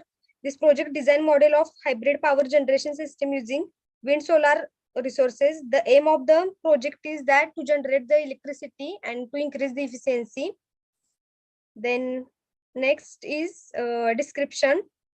that is objectives. The objectives of this project are to design and develop the prototype of the hybrid energy system and to implement a new control system to increase the efficiency of energy generation and to evaluate the performance of the hybrid energy generation system. Then problem statement, due to increase in the power consumption, conventional energy resources depleting day by day. Output of renewable sources depend on the weather condition, that if one of the source is not available, then we can use second. Therefore, they are depend on each other. The electrification using hybrid power system are worldwide varying promising in the recent years. Solar and wind power are considered as the renewable energy resources due to their high reliability and safety, as well as they are zero emissive. Also, the nature of the hybrid power system is environmentally friendly, that can be depicted from the annual emissions. Hybrid straight light system can be used to generate electricity in hilly areas where it is quite difficult to transmit electricity by conventional methods. Long lifespan and less maintenance are plus points for this project. From the study of the model characteristics, it is clear that this hybrid power system provides voltage stability and automatic load sharing capability. For this reason, the system is very much useful to provide good quality of power. Then block diagram.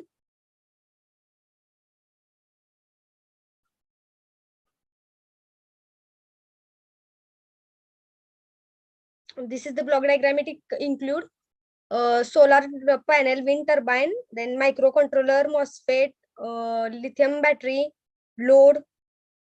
First of all, microcontroller will get voltage and current from solar power and solar panel and wind turbine, and also it will get voltage and current from battery.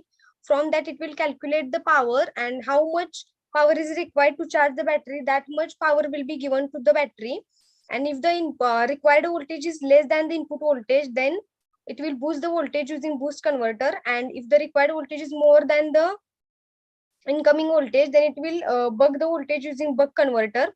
So a microcontroller has inbuilt a buck and boost converter. Then required energy power required to charge the battery will be given to the battery through MOSFET, that it will act as switch. Then it from that it will be given to the load, and everything will be displayed on the LCD, that how much energy is generated, how much power is generated. Everything will be displayed on the LCD. Then simulation results. This is the simulation diagram, that it consists a hybrid model of vertical axis wind turbine and the solar panel. It is combined system. Then these are the simulation results, that is PV voltage, PV current, PV power. Next.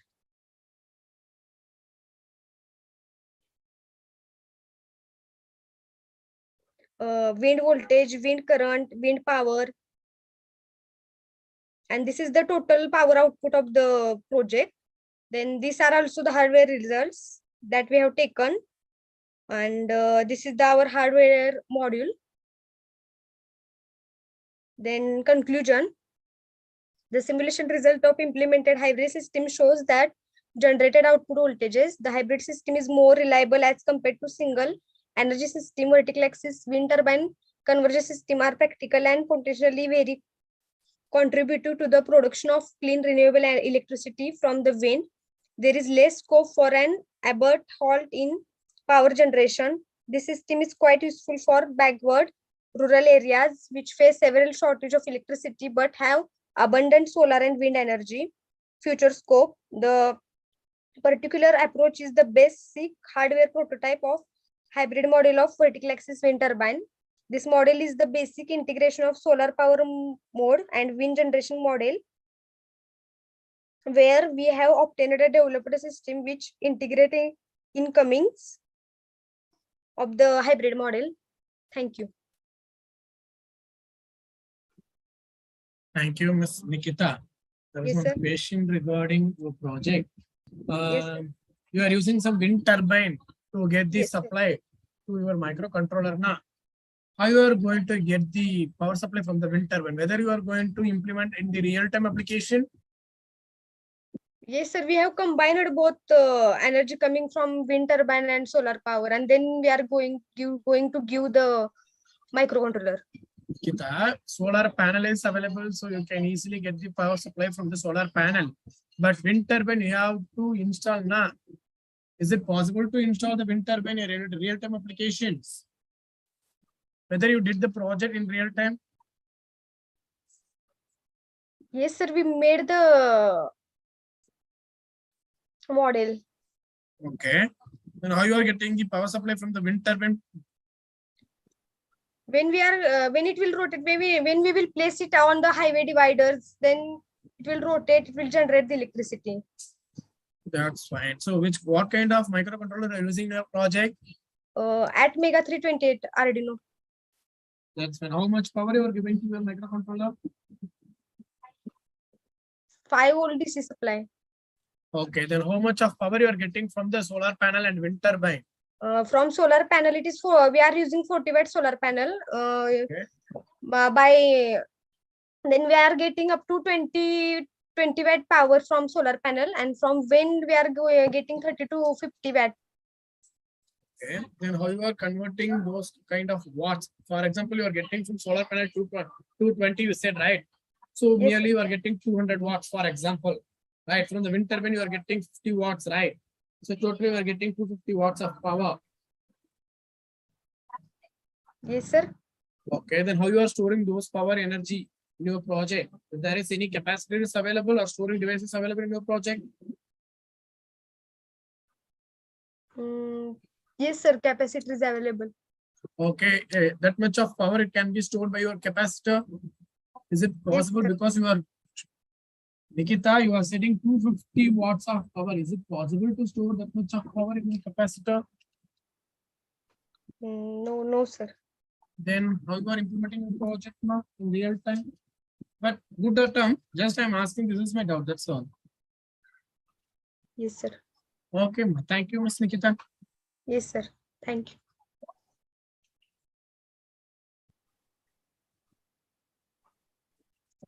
Madam. Yeah, sir. Thank you, Nikita, for your presentation. Ma'am. Okay, and now we move on to the end of the session. Thank you so much, sir, for being here today and make the session more interactive with the participant.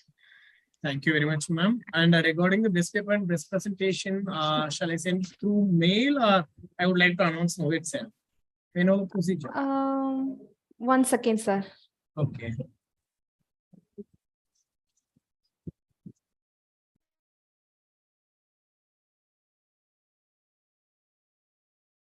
Yes, sir. You can announce now. That's fine. Very good evening to one and all gathered here in the pleasant evening.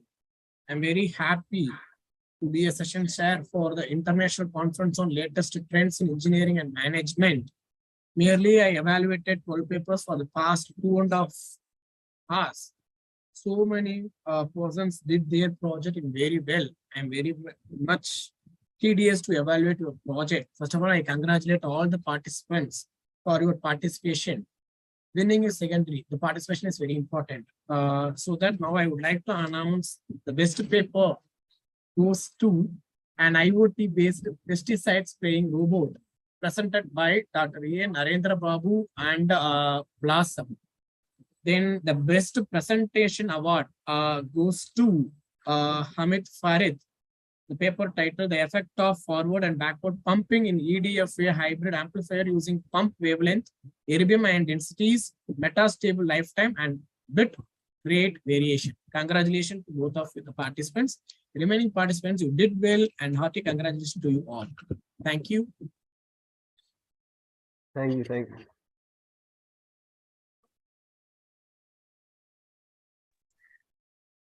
Thank you so much, sir. Thank you, ma'am. Yeah. And I thank each and everyone for being here today.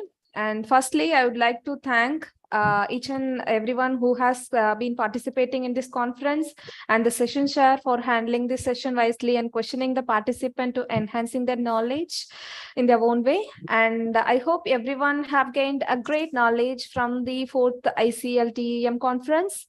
Now, I would like to announce the best research paper and the best presentation for all the sessions. A kind note for the participant, if we have missed any session, kindly contact the concerned coordinator to know about the winner list. So for the morning session, the best paper has been won by Jayaprada Somala and the best presentation by Rugved. And for the SNH and MBA department, the best paper won by Akshay and the best presentation by Gulruba. And thank you so much for each and everyone. Have a great day. Thank you. Thank you.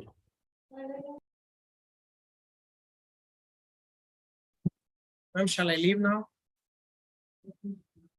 Yes, sir. Okay, That's all. thank you. Yes, Thank sir. you Thank very you much, so ma'am. much. I will call you. Thank you.